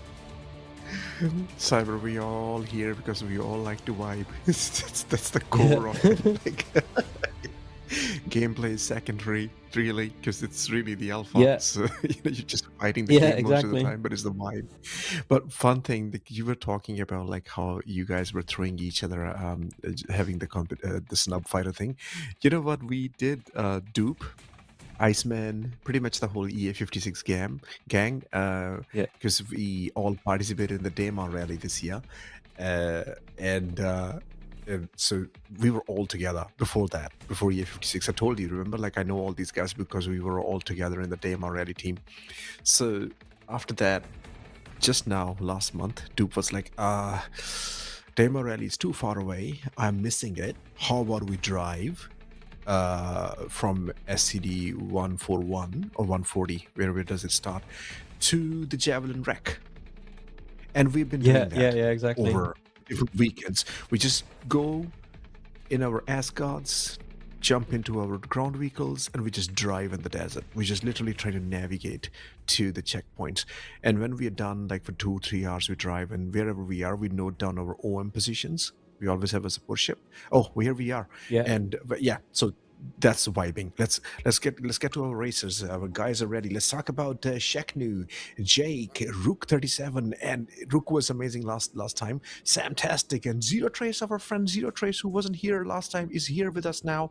Over to you, Cyberfox. Get us excited. Yeah, well, Sheknu's been putting down some time trial times, some top times in the last 12 days, racing up in the Aurora till like literally 4 hours ago as well. And Samtastic in the P72, so I want to give a shout out to Samtastic pushing the snub ship, and Zero Trace in a Fury LX, and the rest in M50s and Razors. But 10 seconds before we kick off. 9, 8, 7, 6, 5, 4, 3, 2, 1, go! All right, Sheknu's going to be the one here to watch out, but we didn't get the time to talk about Yeah, it. what is he doing? What's going on? Yeah, I think he went high way and too low, up and bit of now, a weird angle. Yeah. Is he trying to get more speed by going up in the air? Like, I'm gonna wait for our Tint and Jagodin to explain this to us. What is that? That was really weird. And we can watch what he does when he comes to his second lap. Maybe it's something new Sheknu has discovered. Meanwhile, everybody's surviving so far. Samtastic really taking that 72 for a run. That's beautiful. Zero Trace, welcome to Gravity Rush. Yeah, and Samtastic is in the lead and doing a bit of a dolphin dive, pitching down, pitching up, making sure that he doesn't black out or red out, and using the boost quite heavily here at the moment as well. So he's out of boost. He's now recharging. And the trouble with the P72 is you've got to make sure that you have time to charge up that boost for the next lap. So it might be that he exhausts all of the boost for one lap and then has to recharge it for the next. But yeah, it's full now, 96, 95%. So just got to watch the boost management with snub ships. Did he miss that checkpoint? No, he did. He just clipped it. No. Wow, it definitely felt like he missed the checkpoint, but he didn't. That was It did very feel like lucky it. save, or a skillful Very save, tight. one of those. Meanwhile, have a look. What really happened with Sheknu? Third place. That is very unlike Sheknu. That'll be interesting to find out what exactly happened there. Maybe his controls were jammed or something. Sometimes that happens. Meanwhile, has Rizzy DNF'd? Yeah. M50 has taken its first victim. Okay. Rook 37 still going strong. Zero Trace is also Rook's still going strong. rolling quite a lot. Yeah, he's pushing that Razor quite hard, flinging it into the corners, doing like a bit of a mix of 45s drifting and then pitching up as well, taking it a little bit wide, but yeah, just giving us a little bit of style, a little bit of flair with the Razor. A completely different style to what we've seen with the M50. Sheknu's blacking out. Will Sheknu survive? I don't know what's going on. He's lost it completely. He's out of the track. He's turning back around. He's got to find the checkpoint. My gosh, yeah. So pushing it quite hard, Sheknu is. Rook, on the other hand, is rolling upside down. flipping it around. It was close for Fantastic Rook. finishing in first place. Fantastic. Wow. I wonder what Tint will say about that. Like, fantastic finished in the first place. So good. Yeah, a In really snub, good, strong start. 72 And domination. And Zero is sort of struggling to keep the momentum through the corners with the Fury LX.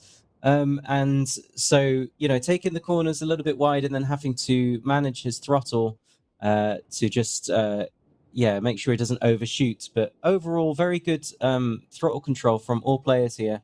Rook, again, rolling around. Oh, and colliding on the outside. That drift sort of position that he had, I said it was a little bit of an arc that he was flying in, and it hasn't paid off, unfortunately. Zero Trace now needs to overtake wherever Rook was, whatever checkpoint he was, in order to score some more points. But Shaknu and Samtastic have obviously finished the lap, so just Zero Trace left on the lap for us to watch. Again, a little bit wide, a little bit overshooty with the Fury LX. I wonder if we'll see this from Zero throughout. If this is his ship of choice, he is very. It's gonna be You carry on. Yeah. So what I was saying, like, but one we have to remember, Zero Trace just made to his home, like he rushed home to be here today. So maybe he's just collecting his settling in senses. Maybe he's just settling in, but definitely he's kind of struggling every single corner. We haven't seen the smooth lines yet, but pretty sure at least he's surviving. He's not crashing. That's a huge one. And if Zero Trace finishes this lap and this race, what that means is every single person who came to participate in Gravity Rush this year will go home with some points to their name. So that is good. Absolutely, and I do see what you mean. But with the settling in, he did rush home to participate. But the analyst, I think, was it Tint, who was saying the Fury struggles a little bit in Skyscraper because it flies like it's in 0G, but you got to get through some really, really tight checkpoints. And so it might just be that Skyscraper is the least practiced track rather than the least practiced ship. However, there was a lot of velocity being bled off in the corners each time. So I don't know if that was just a conservative flying style to do with the track, or just conservative flying style overall. And here we are now in the Aurora showcase. So we've just seen Zero survive and get used to flying the Fury, and now they've got to get used to flying the Aurora, completely different ship, in a completely different track with quite a tight chicanes, tight course here, and quite narrow valley. I like what Ricky said in the chat, that maybe there was Shaknu just trying to avoid crashing on the first turn by Shaknu. Yeah. But that did cost him the first position, which is still okay because things are going to reset in the semifinals and Shaknu will make it to the semifinals with his scores. But yeah, interesting take there, Ricky. That might actually be it. So we are here with the Auroras now, again at the Snake Pit, and this race has been extremely deadly this time. Today we have seen a lot of crashes on Snake Pit, as Jacoden called it. He was glued to his seat. Let's see what kind of treatment we get in this race. Who are you going to be looking at, Sabre? Yeah, I'm not sure. So, here we go with some points. So, Samtastic, 49 seconds in the fastest lap. I'll check how that. Well, maybe you can check how that compares while I go through the points. But Shaknu, 15 points. Samtastic with 11. It seems like Samtastic will be able to catch up with Shaknu in this race if he keeps putting the pressure on, like he has done in the Skyscraper. Rook 37 and Jake Rizzi neck and neck at 4 and 5 points. And Zero Trace, who I've just learned is a grav bike racer. So well done, Zero, for giving ship racing a go as well. Coming in here, getting 0 points, unfortunately, but putting in a good show at least. I'm just learning that the points on screen are not updated, so we'll get you some updated points in a minute. Those are the day one points, so we'll have the results from the first race in a minute. And just to finish off my first comment, 49 seconds. What were you going to say? Oh yeah, I can tell you the point. So Shaknu is on 19 now, and Semtastic should be on 16 at this stage. So because Okay. Semtastic got the full points, 5 points, and then Shaknu is going to get 4 points. So I think that will be the score between those two. And just to fill you in with the lap times, so basically we have Sam do it on 49.7. Comparing to Liquid, that was 44.4, and comparing to Dunk, that was 48 seconds. So in a 72. Oh wow, that is impressive. On skyscraper. Like, yes. Yeah, that's amazing. Keeping up with racing ships in a snub in this patch is no mean feat. And when Sam selected the snub ship for this, I did question how well the snub would survive, but we've got new points now, and you can see that Sam is doing perfectly well. Only 3 points behind Shaknu. Similar sort of layout, so Rook and TV, Jake, Rizzy, 7 and 5, and Zero getting 3. That's what threw me at the end of that. I knew Zero didn't get no points for the skyscraper, of course. So getting some points on the board. Everybody who has participated in Gravity Rush, as you said, has got some points. And yeah, we'll have the Aurora showcase. And so, as I was saying, you know, they've just got used to their ships, their chosen ships, and now we're gonna throw them into an Aurora to just shake things up. A different style of racing, basically 0.8 atmospheres, nearly a full atmo as well from the 0G field for those who are racing the Fury LXs. And it looks like the grid is just on their way. They're nearly ready to go. So I'm looking forward to seeing this, how it plays out. 40 seconds, Lens. You asked me for my predictions.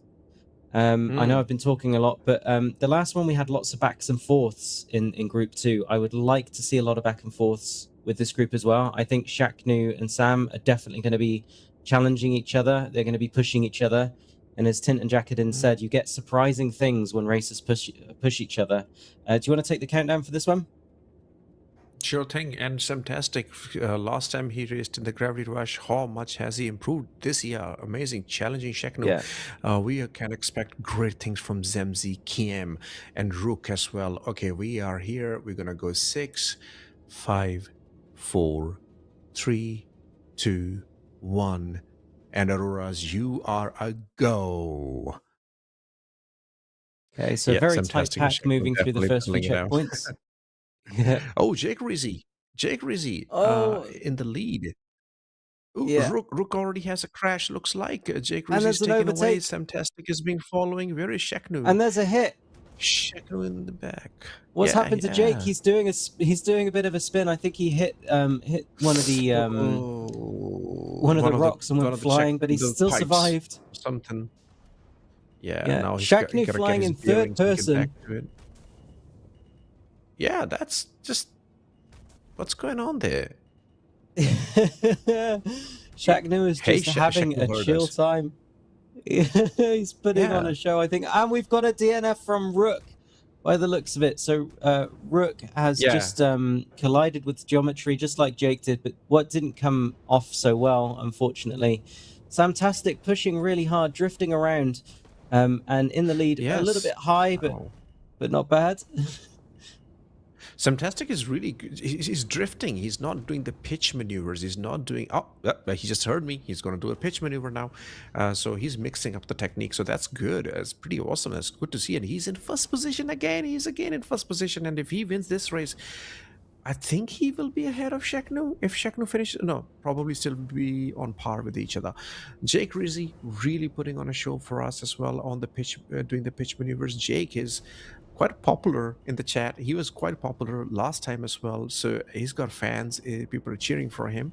Look at that. Oh, beautiful. Yeah, I was just about to say, Zero is pushing Jake. And oh no, Jake has just unfortunately taken the corner a little bit wide. And now Zero overtakes. Zero is much more comfortable in the Aurora than he is in the Fury LX, so it's interesting to see how comfortable, how confident he is on this track. He's been going pretty fast all the way around, doing really some great throttle control work here as well. Around the corners, boosting until he knows that he's going as fast as he needs to, and then easing off the throttle, doing a little bit of reverse thrusters before bringing it around. Really fantastic flying there, Zero. Well done. Shaqnu, Yeah, yeah, and I all don't. drift. Yeah, Drift all drift chaining. as well. And Shaqnu is like oh, okay. Third person. Herbie says in the chat that third person point of view is good to stay safe and avoid people on the start. Okay. But we are at the end of the race, and Shaqnu Yeah, is just having fun. yeah. And I did think that. So he took the first corner quite wide, and something weird was going on, and I made a lot of noises at the start, and I said Shaqnu because I thought he was gonna hit a corner like on the first corner, and this sort of explains why. We were watching in the camera, the overhead view, and so I didn't see it until we moved to the sixth view that he was in third person. A very, very interesting technique to take through for this race. Zero Trace coming around the last few corners now, just a few hairpins to go before completing the third and final lap. But absolutely brilliant from Zero. Zero, you got to keep it up. You got to keep racing the Aurora. This has been really good, really consistent racing. Well done. Yeah, I think I agree with Dirk. I think Shaqnu's flexing. It's like that. Yeah. And I'm just told as well that Okay, Shaqnu missed a checkpoint, and so he's still running. So it might be that it might be that Shaqnu finishes behind Zero Trace. He's flipped around. Oh, there. He's done a backwards He's flip doing a to Ricky. close the race out. Yeah, he's doing a Ricky. Shaqnu just Yeah. So that move is called doing a Ricky. There we go. We're gonna cement it. Shaqnu is listening to us. He's definitely he's eyeballing us now. Okay, So that is going to bring this the race points was a lot not closer. as spicy. Yeah, this wasn't as spicy as around the second group. These guys were like, yeah, we'll have a. I think they heard you vibing, Sabre. So this was total vibe race. Yeah, vibing. The vibe race. Yeah. Oh, that's so funny, and it's weird because Snake Pit and Miners have been the most diverse tracks I've seen at Flying Styles between groups 1, 2, and 3. Every single time has been a completely different story and a completely different style from everybody, and every single race has been a surprise between Snake Pit and Miners for every single group. So I wonder what they're going to pull out of their hats for this one, because this is just astonishing. Because okay, so far Shaqnu has done absolutely outrageous things so far. First race, he just went up in the air, came down. In the second one, he's flying in third person point of view. I don't know. Is Shaqnu gonna do something here in the Miners Lament as well? Is he gonna go mining? Well, I'm kidding. No, you're good. I like that. The thing is Shaqnu was putting down track times literally 12 days ago. I've been talking about it all night. In the M50, he put down a 1 minute 28 seconds lap time in Miners Lament 12 days ago, and you know I'm expecting to see a hot lap from Shaqnu in this one. I must say. Okay. I don't know what you think, but yeah, I think he's definitely gonna push it. When we had the other races, I'm just trying to have a quick look at the times. So we had 1 minute 40. So yeah, he's 12 seconds faster than that. And then Group 2, Race 3 was 1 minute 34. So yeah, he's faster than that as well. I think we're going to see Shaqnu really hoon it around this track. Well, you know, Shaqnu, he used to battle Splen back in the day. It was always Splen versus Shaqnu. Yeah. He does PvP as well. He's a technical, mechanical, very consistent. And I also, from last year's Gravity Rush, he gains in corners quite a lot and always sends on the TD line. So I think he knows he's safe. He's going to move on to semifinals, so he's just having a chill time, maybe. But Shaqnu is a clinical racer. I mean, he's just trying to put on a show and not, just save it for the semifinals. We don't know. That could be a strategy. Yeah, absolutely. But the variety is what I like to see for sure, and I think Gravity Rush in general tests the consistency of pilots, and it throws a lot of variety at them. And this round, the pilots have thrown the variety back at us, so they've given us the surprise, which is great to see. Yeah, so we are. I can't wait. Just waiting for the results. Have to say about Shaqnu's flying. Yep. Yeah. We can leave it to the pros to break it down for us, because Yeah. It's some very Yeah, we interesting can do our techniques. Atmo podcast and leave it to them. Atmo Okay, pod, minus element. absolutely. Atmo pod. That's it. That needs to happen. Yep. So the minus element 0G track, one of the crazy tracks. This track, I actually know this track without even checkpoints or even markers. I just know it by heart in the PU. That's my crowning achievement. That's it. That's the best amazing. I've done. Because we, for the NG Racing for Scarlet Apex, so that year we had to do it in the PU. So we had to learn the whole track. I remember that's where I first met Dunk. That was the first time we actually chatted. So, yeah, I mean, learning minus limit is actually more fun flying without the checkpoints. It's very, very vibey, as you like to call it. Very vibing track if you do it in PU. It's very, very chill. Vibey but visceral. And so we've just got the points in as well. And it looks like Samtastic has got 21 points and Shacknew's got 22. So Samtastic has closed the gap. It was 15 and 11. So there was 4 points between them, and now there's only 1 point between them. So I think there's going to be a story to tell over the next few rounds. And then another story in a tight race at the back with 777 between Jake, Rook, and Zero. And we know in this round we're going to be knocking out the 5th racer for the rushes. So it'd be interesting to see who of these 3 will survive and who of the 3 won't. Samtastic doing a Dunk and a Liquid as well with 49 seconds fastest lap and 50 seconds fastest lap. But I've got to say, miners in the P72, I do not think that I've got very little confidence that the P72 is going to pull out the fastest lap in this one. What do you think of those points and what do you think of those times, Lens? So Samtastic's lap time 49.7. That's pretty awesome. For the skyscraper snake bit 50. That's let me just open this up because I have it here. So Samtastic did that in 50 seconds. If you compare that with the Liquid, he did it in 46 seconds and 30 seconds, and Dunk did it in 44 seconds. So Samtastic looks like he hasn't been doing the trench runs at all. He's just been practicing for the Gravity Rush, which is good. Oh, and here we are, ready to race, and we should keep an eye on Samtastic and Shacknew to see what he does this time, and Samtastic to see if he can keep following the M50 with his 72 and make Kruger proud. Zero Trace as well, and Jake and Rook. Rook has, I think, DNF'd in both the races so far. So I really hope that we have a safe race for these guys and we get some good points on the board. Okay, with the 35 seconds remaining, I'll pass it over to you. Yeah, I just love the idea of repping the Kruger ship there as well, because we've had the conversation lately, haven't we, about the M80 and Origin and Kruger are kind of like people are repping different ships. We've had the Wolf and now we've had the M80, and so we should have like a race of style, a race of repping ships, Origin versus Kruger one day, I think. But yeah, 6 seconds to go. 5, 4, 3, 2, 1, go! And all Jake of them ripping off the line. Jake, yeah. Full send, I don't see full Shacknew. boost. Where is Shacknew? Oh, there's Shacknew. Shachnew's right at the front. Okay. Yeah, as expected. Not there for a bit.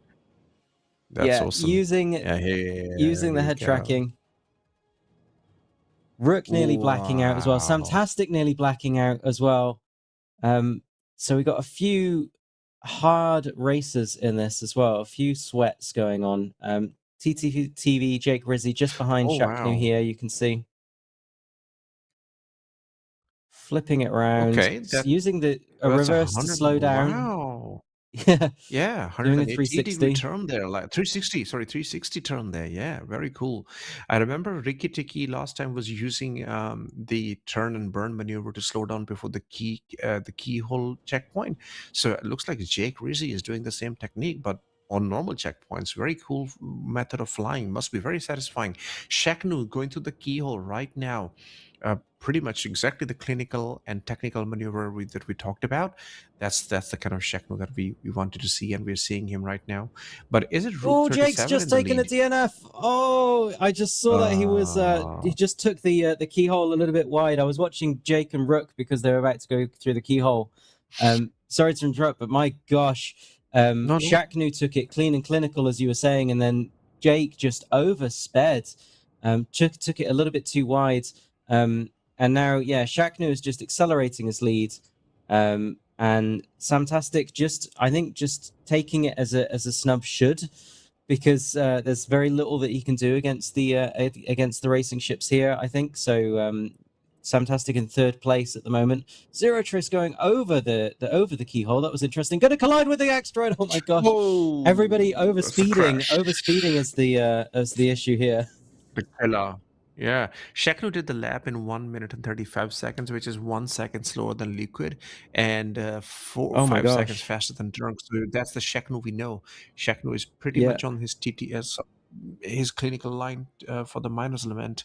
Couldn't keep the shenanigans going, but here's the Sheknu, the skill that we wanted to see. Samtastic still in the game. Rook 37 coming up on to the wreckage of the Caterpillar. Yeah, and Very Rook's good. got full It's a boost. nice flying in there, Razor. 600 meters per second. Got to slow it down to come around this corner. Managing to keep it under control. Rolling ready for the next corner. Knows this track well. Yeah, this is really excellent by Rook. cool. This is That's really good clean. control. And Yeah. good use of the head tracking as well. And he knows his corner. He's taking them blindly as well. He can manage. Okay, here comes the keyhole. Let's see how he takes that, how he maneuvers that. Well, almost at the bleeding edge. Is he going to use the SCM to slow down? Okay. That's an interesting roll. Oh, that was very cool. Very confidence there with the Razor. Yeah, that was nearly It's blind. not- That was just a curve Yeah, through it rather than a straight line. he- Very And interesting. I don't think he slowed down at all. He carried on the speed and he just did it. He just Yeah, knows he's the carrying a lot of dimensions of his Gs, ship 29 really, really Gs at the well. moment. Yeah. Very Wow, impressed by that's Rook. Razor. That's and now we're gonna bring it back and finish the race. Did he finish? Did he collide? He crashed. He was out. I don't know if he crossed the line before he hit the top of the checkpoint. Oh my gosh! Wow, did he just So get... if Oh no, he didn't. He didn't. The checkpoint is still there. he didn't. Yeah, I think he just right? collided just as he was about to go through. So if Samtastic goes through cleanly, he will take second place points. And Rook will take third place points, unfortunately. That is a heartache. Really. That's hard. Rook Yeah, was that's really so hard. Good. After such a beautiful lap as well. A whole race. Rook was carrying it through the entire race, and then literally the last moment, just losing those points. That's so unfortunate. That was sad to see. Do you think he got a little bit overconfident that the race is over and he just let go and didn't adjust the TVI? What? Yeah, Rook didn't cross the line. I think we have it from the officials. Yeah. Yeah, I think he lost. I think he lost track of the TVI. He was rolling around quite a lot. He's taken some, again, like I said at the start, we never see the same line through minors. Each racer has their own unique line, their own unique orientation. And the way that Rook was orientating himself around, spinning around, I think he was spinning himself around as he came towards that checkpoint and maybe just lost track of the TVI and just cut it a little bit too tight. And maybe just relaxed because he was getting there rather than just staying focused right to the end. I don't know. So, yeah, excellent control right up until the last second. Part of me wants to give him the points because just you know. Is there? It's like when somebody hurts their ankle in a marathon, like, and then people like carry them through. Yeah. I think. Yeah, I mean, come on, Christian, Mad Cat, give him Rook points. It's that was a great flying. It was really good flying by Rook. It was nice to see. So we are now over into Yadar Valley. and we've got some very fast times as well. So, like you were saying, we had 1 minute 40 in Miners by Dunk, 1 minute 34 by Liquid, and then 1 minute 29 by Shaknu. So Shaknu's practice paying off as I predicted. Wow! I'm pleased His that first he lap was 135, so he went fast later. Wow! Look at that. Yeah, 129. That's crazy. 129. It's a good time in a race. Yeah. That's 129. That's a crazy good time. Wow. And I'm told it's their least favorite track. So Yeah, of course it is, because he was taking it seriously. If he was confident with this track, he would fly in third-person point of view. here it is. On the board, as I said it would be. So Shaknu 27, Samtastic 25, 2 points between them. And we've got the fast lap time, Samtastic, and then Shaknu taking it. So as predicted, but really good to see it pan out and play out the way that it did. You know, Samtastic is doing an absolutely fantastic job in that snub ship, and Rook is doing a fantastic job in the Razor as well.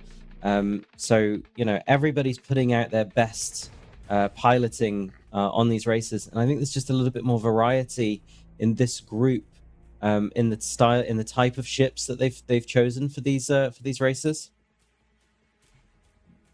Yeah, but it's just looking at Rook's 10 points. That's just a little bit sad to see. But congratulations to Samtastic. We can't discount his skill. Like how good is that? 25. I mean, starting the race and still, you know, being there and flying the. He's the only pilot flying the 72 in the whole Gravity Rush. So that has to mean something. It's really good, Samtastic. Kudos to you, 07. One more race to go. Let's see how these guys do. Jeddah Valley. We are back on the Star Wars world. Pod racing. We're going to get ready for this. And last race of the day for the round 2. Yeah, absolutely. So this track is, you know, we've seen it twice now, that the pinnacle of track design.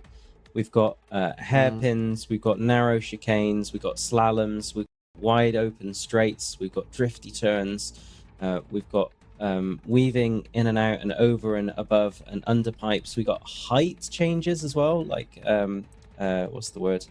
With Heaven and Stairway Heaven and Rock Bottom. So there's a lot going on, I feel, here for us to chew on, and there's going to be a lot to unpick with all these different races with different ships. Yes, and the slalom section, and the reckoning, and the dead split, and the dealer's choice. This track is brutal, but we saw how cool this can be and still being such a challenging track, and still this track provides you so many overtaking opportunities. You get to see a lot of overtakes in races and on this track. We have already seen it today. We have seen it last year's Gravity Rush. So overtakes can happen. This is also a perfect battling ground for M50 and P72. And also let's throw in the Fury LX in this patch. Why not? And some interesting things can happen on turn 1. Yeah, and we saw in the last race the Fury LX really kill it in this map. I'm not sure how Zero Trace will do in the Fury LX with this map, because it's quite narrow. You've got to be careful not to overspeed, and so I'm going to be watching Zero to just manage his velocity, make sure he rolls into the turns and positions the nose of his ship to use the mains to getting around them as safely as possible. But 20 seconds, do you want to take it away, Lens, for the last race of the day? I will take it away, and I will also like to pass on some of the Zamzi spirit to Zero Trace for the Fury, because if Zamzi did it, so can Zero, and we shall see what happens in 4 seconds, and 3, and 2, and 1, and last race of the day is a go. Jake, there we go. Pushing out Shaknu. What's happened to Shaknu? Shaknu is, I think, he's Some trying to input avoid issues, I think. chaos of lap 1. Maybe He's slowed down to a complete standstill. Yeah, he was just stationary for the most part in the first leg. This gives Sam a real chance at winning this race. Oh, Yeah, Rook I think has Shaknu just taken a wanted collision. to survive lap 1. Oh, Rook DNF. And Shagnew's Jake just Rizzi, overtaken beautiful Samtastic now. flying. And off he goes. Oh Yeah, my that- gosh, what a shot. If we look at Samtastic's view, we're going to see Yeah. Shaknu hooning it up all the way into heaven. Shaknu and Jake Rizzi are neck and neck. You can see them going around the slalom right now from Samtastic's view as well. I don't think Samtastic's going to catch back up, unfortunately. No matter how hard he pushes this P72 snub, I think there's just too much distance between them. Unless there's a big mistake. So Samtastic is pitch turning at the moment, but yeah, Jake and Shaknu. Jake in the lead. Samtastic just missed his checkpoint. He's got to go just back the second round. last checkpoint before the start finish. Yeah, exactly. He's still safe. He didn't collide. Shaknu did a very smart thing. He wanted to avoid the lap 1 chaos. The turn 1 let's pull into chaos. Shaknu's view. There we go. That's it. Okay. Chasing. Is he They are chasing just Jack? flying. Jake Chasing Jake. Yeah. Mm. Oh my gosh. Oh wow, that was very close. M50 versus M50. They are gonna dry people's laundry. Oh, now. he's gone too high. Did he clip the rock? I'm not sure. I don't know. I think he took it a bit too low and then had to overcompensate. And now Shaknu's back in the lead, so we've got a back and forth between them. Shaknu doing a 360 to turn and burn. Oh my gosh, what a flare! Flex. Yeah. Shaknu. He knows he's got this race and he's just like having fun now. Like, oh my God, he's just like casually, I'm not going to use the rear view mirror. I'm just going to turn my ship around. Oh, he is way ahead of Jake. There is no way that Jake is catching up this time around. Yeah. So it looks like Shaknu in first, Jake in second, Samtastic in third, and Zero in fourth, if I am correct. But Shaknu putting on a real show of skill here, just using those mains, very comfortable with the ship, using the head tracking, finding the narrow routes between the rocks, and just has to make sure that he survives now. On the final lap, coming down towards... coming down from heaven into the slalom, and soon to finish the final lap of the day. Doing another 360, catching up to the back marker. Look at this, he's nearly lapping. As Liquid is calling it. Yeah. He nearly lapped Zero right at the end there. Shaknu started today just as a clowning, having fun in the first 2 races, delivered in the minors lament, and just took it to the ceiling on Yeda Rally. What a and we got Jake Shaknu. coming across to finish up his race as well. Jake doing a 360. Oh, just about saving it from hitting the ground. Looks like that was more to do with surviving and holding the ship under control than it was to do with flare. Samtastic now. Oh, rolling around. What's happened to Samtastic? Has he missed another checkpoint? It looks like he's trying to save the ship as well before he comes to the final start-finish crossing that, and then over to Zero. Yeah, that's Zero bringing it in. Same checkpoint struggle for Samtastic. Zero Trace far away from heaven. He went way too much to the side of that checkpoint coming to the slalom section. Just a little bit of struggle with the Fury. And come into dead split. And we're going to approach the reckoning after this. Bring it home, Zero. We shall finish the day once he crosses the finish line. Great performance by Jake Rizzi, gotta say. He was really, really cool today in the Yadar Valley. Yeah, and that is just what it goes... like what we're looking forward to when it comes to racing, just a battle between first and third place, some unexpected incidents, some head-to-heads, some people pushing their ships as far as they can push it, really showing the edges of how far they can fly their ships and use their piloting skills in Yadar Valley. Lens, final thoughts before you throw to the analyst desk? I had a great time. And pleasure to be here. Some really great racing we got to see. Amazing skill, a lot of good banter, good fun. The chat was great. And Sabre, pleasure. Can't wait for the semifinals and the finals. And that's going to happen on the Levski Freedom track, which is insane track. We're going to go to Nix. We're going to go there together. Let's take the vibe. Let's take the chill. Every single round that happens, it just gets me more and more excited and more thrilled to see what happens next. But to unpick the final group of the day, we are going to hand it back to Crucian, Tint, and Jacqueline. All right, welcome back, and that was a pretty incredible finish. We'll talk about points and stuff here in a minute, but dude, one thing I want to mention really quickly is that Zero Trace wasn't here on day one. Absolutely came in and I think blew away my expectations, especially I think from what officials told us is he is more of a grab love racer and very little experience. All I want to say is that keep racing, brother, because man, he that was some pretty good talent. Even though he was going a little bit slow, still, I taking those. I'm gonna call them the Herbie steps, into racing there. But man, that was some fun racing overall. I think. By the way, that was the most people survived Yadar Valley towards the end, which was surprising. But we'll get all into that, guys. But Skyscraper, let's kick that off. Tint, we're gonna kick it off to you first, my friend. Let's get right into it, man, and start it off with Skyscraper. Yep. So we saw some interesting stuff there, kind of as predicted. Fantastic with the P72 getting kind of a really strong leg up on that track. The way the P72 grips, Yes. the Krugers are really, really fantastic to fly on Skyscraper, and they handle the lines really, really well. We also saw Shaknu taking this spike maneuver at the beginning. I actually DM'd him because I was too curious to let it ride.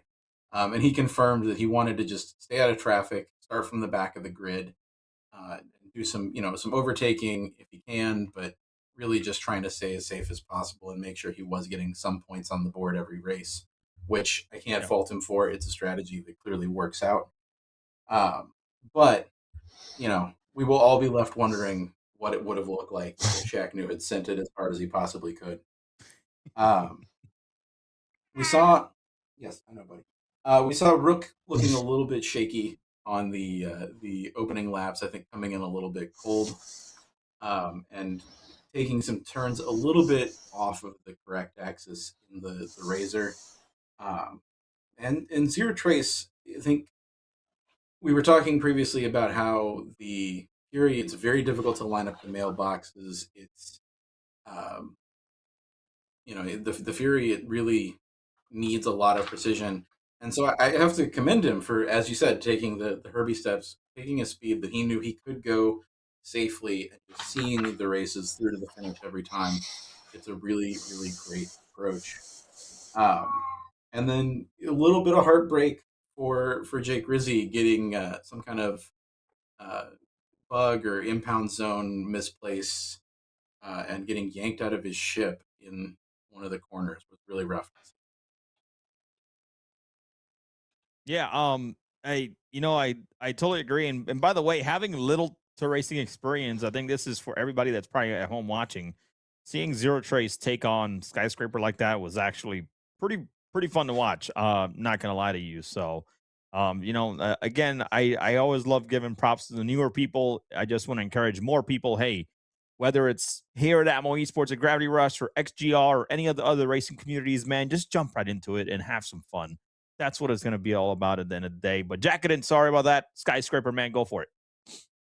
Nah, man, it's all cool. Yeah, I mean, honestly, like at first when I saw Shaknu just going up into the air, I thought that maybe he was trying to use some kind of weird strategy where he abuses the altitude. Because we've seen Shaknu try to experiment with altitude in a lot of tracks. So I thought nobody's tried that before. Probably he's going to be the one to do it. But no, yeah, it is the case that he just wanted to let everyone through and just, I guess, give himself a little bit of a challenge. In my opinion, he's just playing with his food, right? But Yeah. I mean, objectively, like Shaknu's level of experience in racing kind of like gives him the I guess the confidence to be able to do so, right? To be able to let everyone pass and then just give himself that extra benefit, not benefit, sorry, that extra challenge of getting through the field. However, it's fantastic, in the P72. I think from all of the tracks that we've had throughout Gravity Rush, I think Skyscraper is the track for the P72. It handles really well. It has good aero, good acceleration, and the track is short enough that the SCM slowdown doesn't detriment it as much as it does on other tracks, especially the 0G tracks. So Shaknu still couldn't catch up to it, but got very close. Unfortunately, had a bit of a blackout in one of the corners. So probably if he didn't do that, might have actually been able to catch up. Yeah, and unfortunately, Rook, it kind of a theme for this group, just crashed out just before the end. Like Yeah. on the very last turn is kind of a theme for the series for Rook. Unfortunate because had solid performances. Yeah, had a little bit of a shaky control, but overall was still able to to race in that mid pack for that second or third place spot. So just sad to see the DNFs crash out like that. But yeah, with Zero, coming in with no obviously with no points on the board, took it as safe as he could, knew where his limits were, and just stayed at the limit and just kept it cool, calm, and collected. Like wasn't super fast, but it was enough to secure him points in almost all the races here. So interesting to see. Yeah, the one thing I will say is, and I've been saying this every single round, is that how much a DNF affects people, especially in this one where there's, when we do EA56, there's penalties on time because we want people to really have we definitely want to have a show, right? We don't want somebody to go out but for Gravity Rush, where we're taking things competitiveness more serious, those DNFs is where, again, that experience comes in. Unless you're, Liquid Prime, when you're so far up, you don't have to worry about anything. But, when it comes to being in the middle of the pack and racing with other people, when you guys, make those risks and kind of go out on those DNF, because I think Jake, I'll mention this a little bit later, but Jake, great racing towards the end, but during the middle, he was making those small mistakes that was kind of taking him out. But he was doing a phenomenal job. So going right into we got the snake pit though, going right into it, Jacket, and we're gonna shoot it right back over to you, man. Kick us off on breaking down snake pit for us, because that was also another fun race that we watched. Yeah, that was a pretty interesting one straight off the bat, with Shaknu deciding to race it in third person, which is an interesting way to do it. So decided to both do the let everyone pass and also do the third person, which I believe actually cost him a checkpoint, because we saw that when he finished the race, he had to double back because he missed a checkpoint. And I think that checkpoint was actually one of the first ones, because you could see in the beginning when he jumped into third person, he went a little bit too wide off the track. And then stayed in third person, so probably didn't notice the checkpoint being missed. But yeah, still, Snake Pit just really probably where everyone kind of stayed into their comfort zone. We even saw Zero Trace really got comfortable into that Aurora, was able to hold it together, get around, securing the second place spot as well. I believe so. Yeah, secured that second place spot. Unfortunate collisions with like Rook again. I believe it was in turn and burn. That collision got a little bit too close to the rocks, and Jake had a bit of an accident too. That right here actually just caused them to tag the wing and just lose a bit of aero, but still held it on track. Unfortunately, couldn't close off the race, but still was really good to see that after having a collision like that affects your aerodynamic performance, to still be able to go out on track and continue, taking a couple of corners. It's really, really tough in these ships that as soon as a really important part of your aerodynamic profile gets tagged and damaged, the ship just completely goes out of whack. So the fact that they're able to control it, even if it is for just a few corners, is just really just a show of how much they've improved their flying and their racing performance. Yeah, very well said. Tint, any additional thoughts here? Yeah, I will definitely agree that seeing Jake lose the wing was definitely a rough one. He definitely had a good handle on the track up to that point. But then of course, there's a whole different league of practice that comes in with learning how to handle these ships once they've lost wings, once they've lost thrusters. And that's something that it's really uncommon to see outside of the absolute top tier of racers. So it's hard to fault anybody for struggling in that situation. And of course, just taking it a little bit wide into the Emerald Avenue, what can you do? Definitely, again, seeing it feels like a lot of nerves for Rook, coming in a little jittery, coming in a little bit Yep. overreactive on the controls. Um, and Shagnu again with just letting everybody by, even without the missed checkpoint. I think realistically, in third person, not pushing as hard as he could for the win, just kind of having fun with it. Which I'm of two minds. One, it's always great to see people having fun, but two, I want those times. I want to see where things stack up. I need that data coming into the finals. Yeah, that's another thing, man. I think Rook. I think everybody has great potential. It's just that DNF, man. You know, people have to, you know, they have to risk it, or they, you know, they just have to get used to those lines, and you know, be aware of their surroundings at all times. But for race number 2, we had Sam Tastic in first again, and then we had Zero State, Shaknu, and then Jake Rizzi, and then Rook again. You know, Rook DNF'd in pretty much every single race today, but still somehow made it, you know, pass, and we'll give those results here in a little bit. But well, let's go to Miner's Lament. Another one where it was brutal. 3 people DNF'd on that one. But still, we had a few racers that, you know, we still had Rook going past, you know, the first lap, which still landed him some points and kind of made him safe, because Zero State was kind of Zero Trace, sorry, was kind of creeping up on both, believe it or not, Jake and Rook on points. So that kind of saved them, because if Zero Trace was there from the beginning, that would have been tough. But Tint, Miner's Lament, give us your thoughts, man. I think, you know, there's a lot of telling things here for all of our racers. I think seeing how much Sam was struggling to keep the P72 competitive is really telling for how things may look for next week for him. And this was why I think most of the field skipped the P72, was because of the 0G performance being as rough as it is when you've got that speed limit holding you down. But, and, you know, keeping it clean, keeping the track well in hand. I saw him get a little loose, get a little blacked out here and there, but all in all, a great performance. Shaknu, on the other hand, clearly 0G is where all the practice time has been going, and with that being the setting for the finals, it's hard to blame him for that. Like, that's just that's what I would do too in his shoes. So clearly been pushing this track a lot, and clocking in at a 129 on you know, today, absolutely just blasting past both Dirk and Liquid's times on the track today. Yep. We talk about running time trial paces and time trial lines, and this was that in a nutshell. And I know from talking to Rook previously that this was also where pretty much all of his practice time went. So a real heartbreaker to see the struggles with the finish line there, hitting the top pole at the last moment. But a good reminder that, you know, it's never over till it's over. You keep racing until somebody tells you to stop, and you've always got to watch out for the, you know, little things that get you at the end when you think you're home free.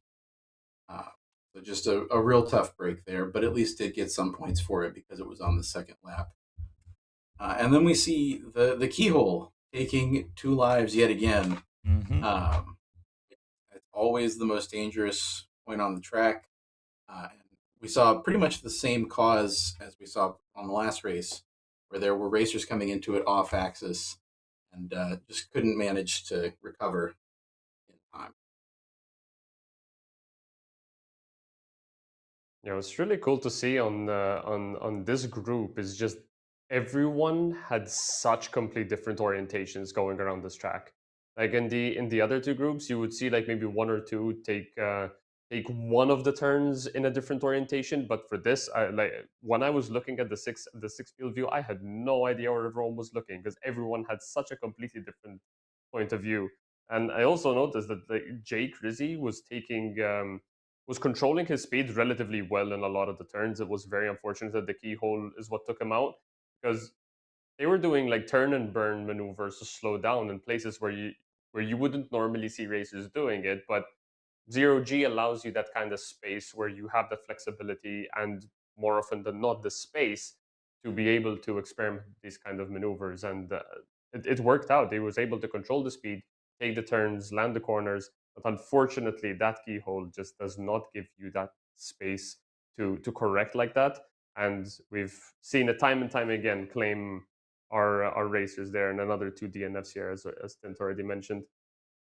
And yeah, it was, I guess, expected to see Sam having a little bit of a struggle, especially in the early stages with the P72. The fact that it doesn't have a quantum drive and it is stuck in SCM really doesn't help, because when you need to make Yep. these quick micro adjustments, if you're boosting and then letting off the boost and you get that very minor vector lock, it really throws you off and doesn't let you adjust. And in fact, we've seen in a couple of POV shots as well that Sam kind of overshot some of the corners whilst he was still coming back down. But then later on into the race, I noticed that he started feathering the boost. So because you cannot maintain the speed for as long a period of time like the ones with a nav mode can with the quantum drive, you would feather the boost to push it up. For example, if you're locked at 300 meters per second, you'd hit the boost, go up to 400, 500, let go of the boost, drop it down to 300, 400, and then press it again. And it lets you stay within a higher speed range than you would normally do if you were to stay in CM for a bit and then boost. And that, so it was cool to see that he was able to adapt into that kind of strategy and was able to make turns a little bit tighter than he was in the beginning of the race. So nice adaptability there coming out of Sam. That's a very good point on staying on that range, as you know, because I think that's going to be the kind of racing they're going to need, especially in the P72 going into the finals. So very great point there. Which we saw Shacknu coming in first. As Tin mentioned, just a deadly 129. Fastest lap of the day there in Miner's Lament. Fantastic with the P72 with 2 minutes. Rook a little bit better, of course. Did DNF towards the end, unfortunately, but still had a good lap of 146. But as you mentioned, the race ain't over until it's over, until you cross that finish line. And he unfortunately hit that top, but it saved them. And we'll get to those results here soon after we kind of finalize here with Yadar Valley, which this group was the most to finish Yadar Valley today. We had pretty much 4 out of 5 racers finished, which was great. And then, of course, Shacknu kind of doing his little style and doing his turn and burn, or doing his 360 turn and burn, which was actually pretty cool. So, but yeah, Jacqueline, right back to you, man. Break down this last race here for group number 3, Yadar Valley. Yeah, so right off the bat, Shacknu decided to go back to the rest of the strategy, which is as soon as the race starts, just go up, let everyone through, and let's start the challenge all over again. And he really didn't hold back this time because, even though the lap time, I don't believe it was the fastest of the night for Yadar Valley, it was still pretty competitive. And Shacknu's lines were super crazy and, like you've mentioned, decided to experiment with the turn and burn. He's got the confidence. He knows the limits of his ship. He has got insane amounts of control. Unfortunate DNFs once again from Rook, but as you said, whatever he's been doing in this series has been enough for him to be able to secure some points. I really have to commend though. Jake had some insanely good performance, was able to keep up relatively good pace, and did not look uncomfortable at all. Might not have been pushing insane times, and I believe his fastest lap was still over a minute, but was able to keep calm and collected. Had that little bit of a hiccup at the very end there, but managed to keep it on track. Super important skill to have. Like when you make a mistake like that, that you're able to throw yourself off in a space where you're able to reorient yourself, get everything back together, get back on track safely, and continue. And we've seen that coming out of Jake. So I'm really happy to see the way he's been evolving from the beginning of the Gravity Rush tournament till now, because he's relatively new to the racing scene, right? So even the kind of techniques like we're seeing here on the replay, that kind of sideways turn and then pre-nosing up, you pitch up, you push with the mains up into heaven and then coming back down. Did lose it on the way down, but again, lost it in a safe manner, got off the track, reoriented himself and got back on. So it's a very good racecraft coming in, keeping good lines, good techniques, and safely correcting mistakes. So beautiful stuff to see out of Jake. And to not let Sam out of the picture, of course, did the best they can possibly do with the P72. I think they absolutely solid performance. P72, not a very fun ship to fly on this track, but was still able to complete all the 3 laps safely and secure himself even more points. So awesome stuff. Yeah, Tint, go for it, man. I'll let it up to you before I kind of make my last results and my last points on Yadar Valley here, because man, that was very, very close for Jake Rizzi, and I'm sure you guys know what I'm talking about. But yeah, go for it, Tint. Yeah, I mean, my heart goes out to Sam. I recently, for Anzia's Crux Cup, I wound up racing the Merlin on Yadar, and it's rough. It's hateful. I don't ever want to do it again. It does not feel good. It does not like that atmosphere. It just wants to go home, and it will tell you that the whole race through. So honestly, props to Sam for keeping it together, for putting down a 110 in the Archimedes on Yadar. That's not a small task. And relatively consistent too with the on it. Zero again taking the Herbie strat, the super conservative. Like, I know my line, I know what I can handle. I'm gonna race it. I'm gonna finish every time, and that's a great attitude to see out of somebody who's especially coming into ship racing, relatively new to it.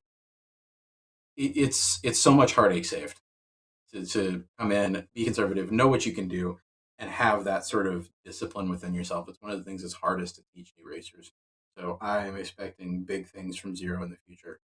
But of course, Jake Rizzi just absolutely surprising, I think, everybody with that performance on Yadar. And definitely being a newer racer, having that level of control in the M50 on a thin atmo track, just like if that's what he can pull off with a month of practice, I'm very excited to see what he's able to do in the finals. I'm very excited to see what he's able to do later this year, because it's going to be interesting to see.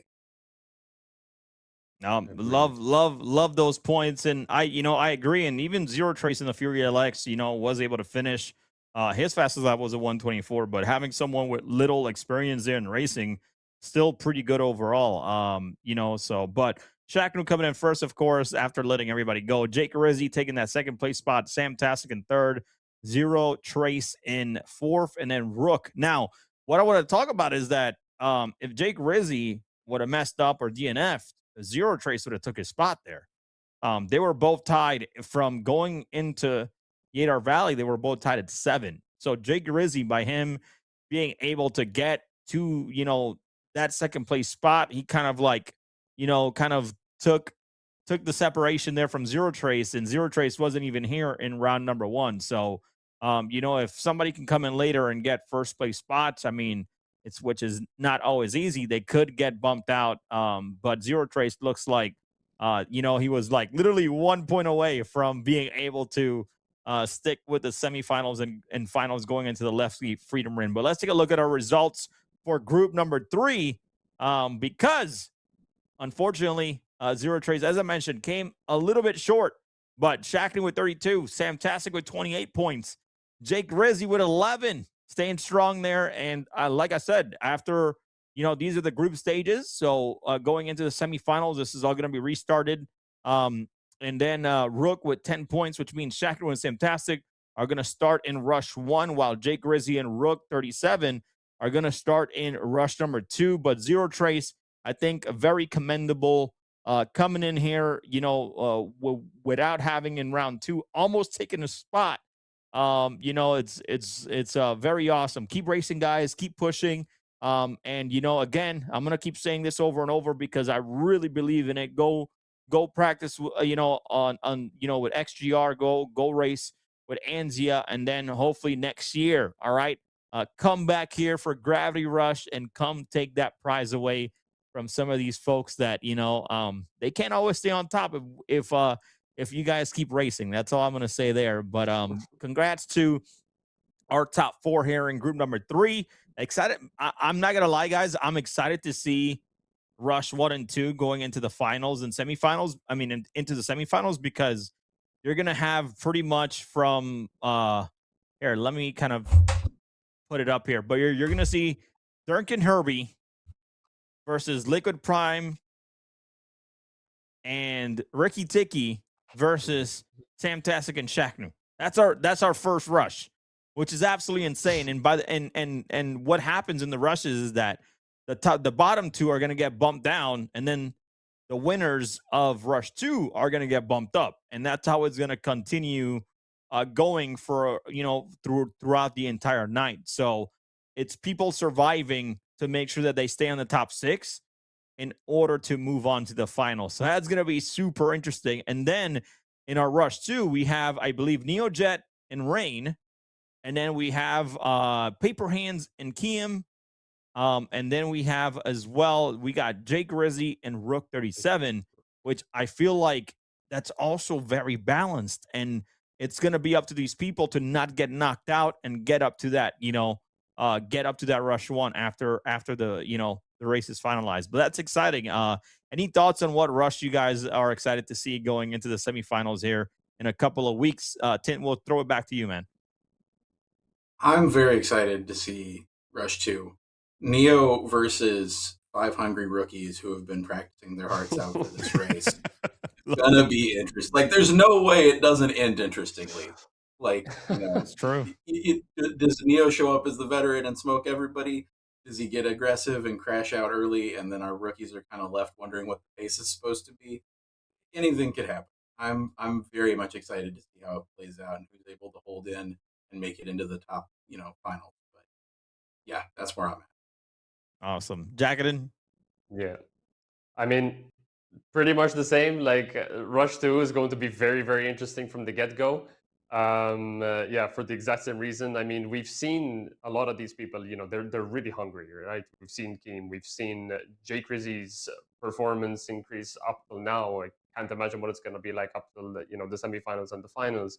We've seen Rain, obviously Neo is solid racer as well. So there's going to be a lot of chaos in that race for sure. I mean, obviously this is going to be in the PU and Levski, so there's going to be an element of performance from the game itself that's going to play a factor. But like, down to pure racing skill, I think Rush 2 is where we're really going to see the people who really want to get up to that Rush 1. Whereas I think with the Rush 1 folks, I think we're going to see a lot more people trying to survive the rushes, because ultimately the last rush is the one that counts the most. So I think Rush 1, we're going to see a lot of people playing the strategy, or Rush 2, I think people are going to be like, I'm here to race, So that's why I think there's going to be the biggest differences happening. Yeah, one thing I like too is that we're going to be a Levski Freedom Ring, right? So that means that we're going to keep running that track, and people are going to continue getting more comfortable. So people are going to find their line, or if they're already practicing, right, it's just going to be, I think it's going to be more competitive than what we think. But it is 0G. So, but I've seen the whole track video. I haven't unfortunately ran it myself, but I'm very excited to see that one come up towards the end. So, guys, you guys got 2 weeks. It's, June 13th during International Bar Citizen. Make sure you guys are back here for the semifinals and finals of Gravity Rush, so we can crown your top 3 and crown your champion for this year's Gravity Rush 2956. I'm excited for that. With that being said, guys, want to thank our sponsors really quickly. We got MT Sim, we got or Monster Tech, as you guys probably know them by. We got Corsair, we got Pigeon Spaceport, and we got Verpal Controls. We have everybody. If you're watching on YouTube, check the descriptions. If you're on Twitch, check the panels. We have discounts for Monster Tech, Corsair. You guys can check those out if you guys are ever in the, trying to get anything, feel free. But I thank you guys for watching. Really appreciate everybody hanging out here for us. Shout out to our casters, Lens Nation and Cyberfox. You guys were absolutely incredible today. And guys, we'll see you next in a couple of weeks, June 13th, during International Bar Citizen Week. And we'll catch you guys there for the semifinals and finals of Gravity Rush 2956. We'll see you guys in the next one. Thank you so much to Tint and Jacketin for analyzing for us. Peace. Thank you.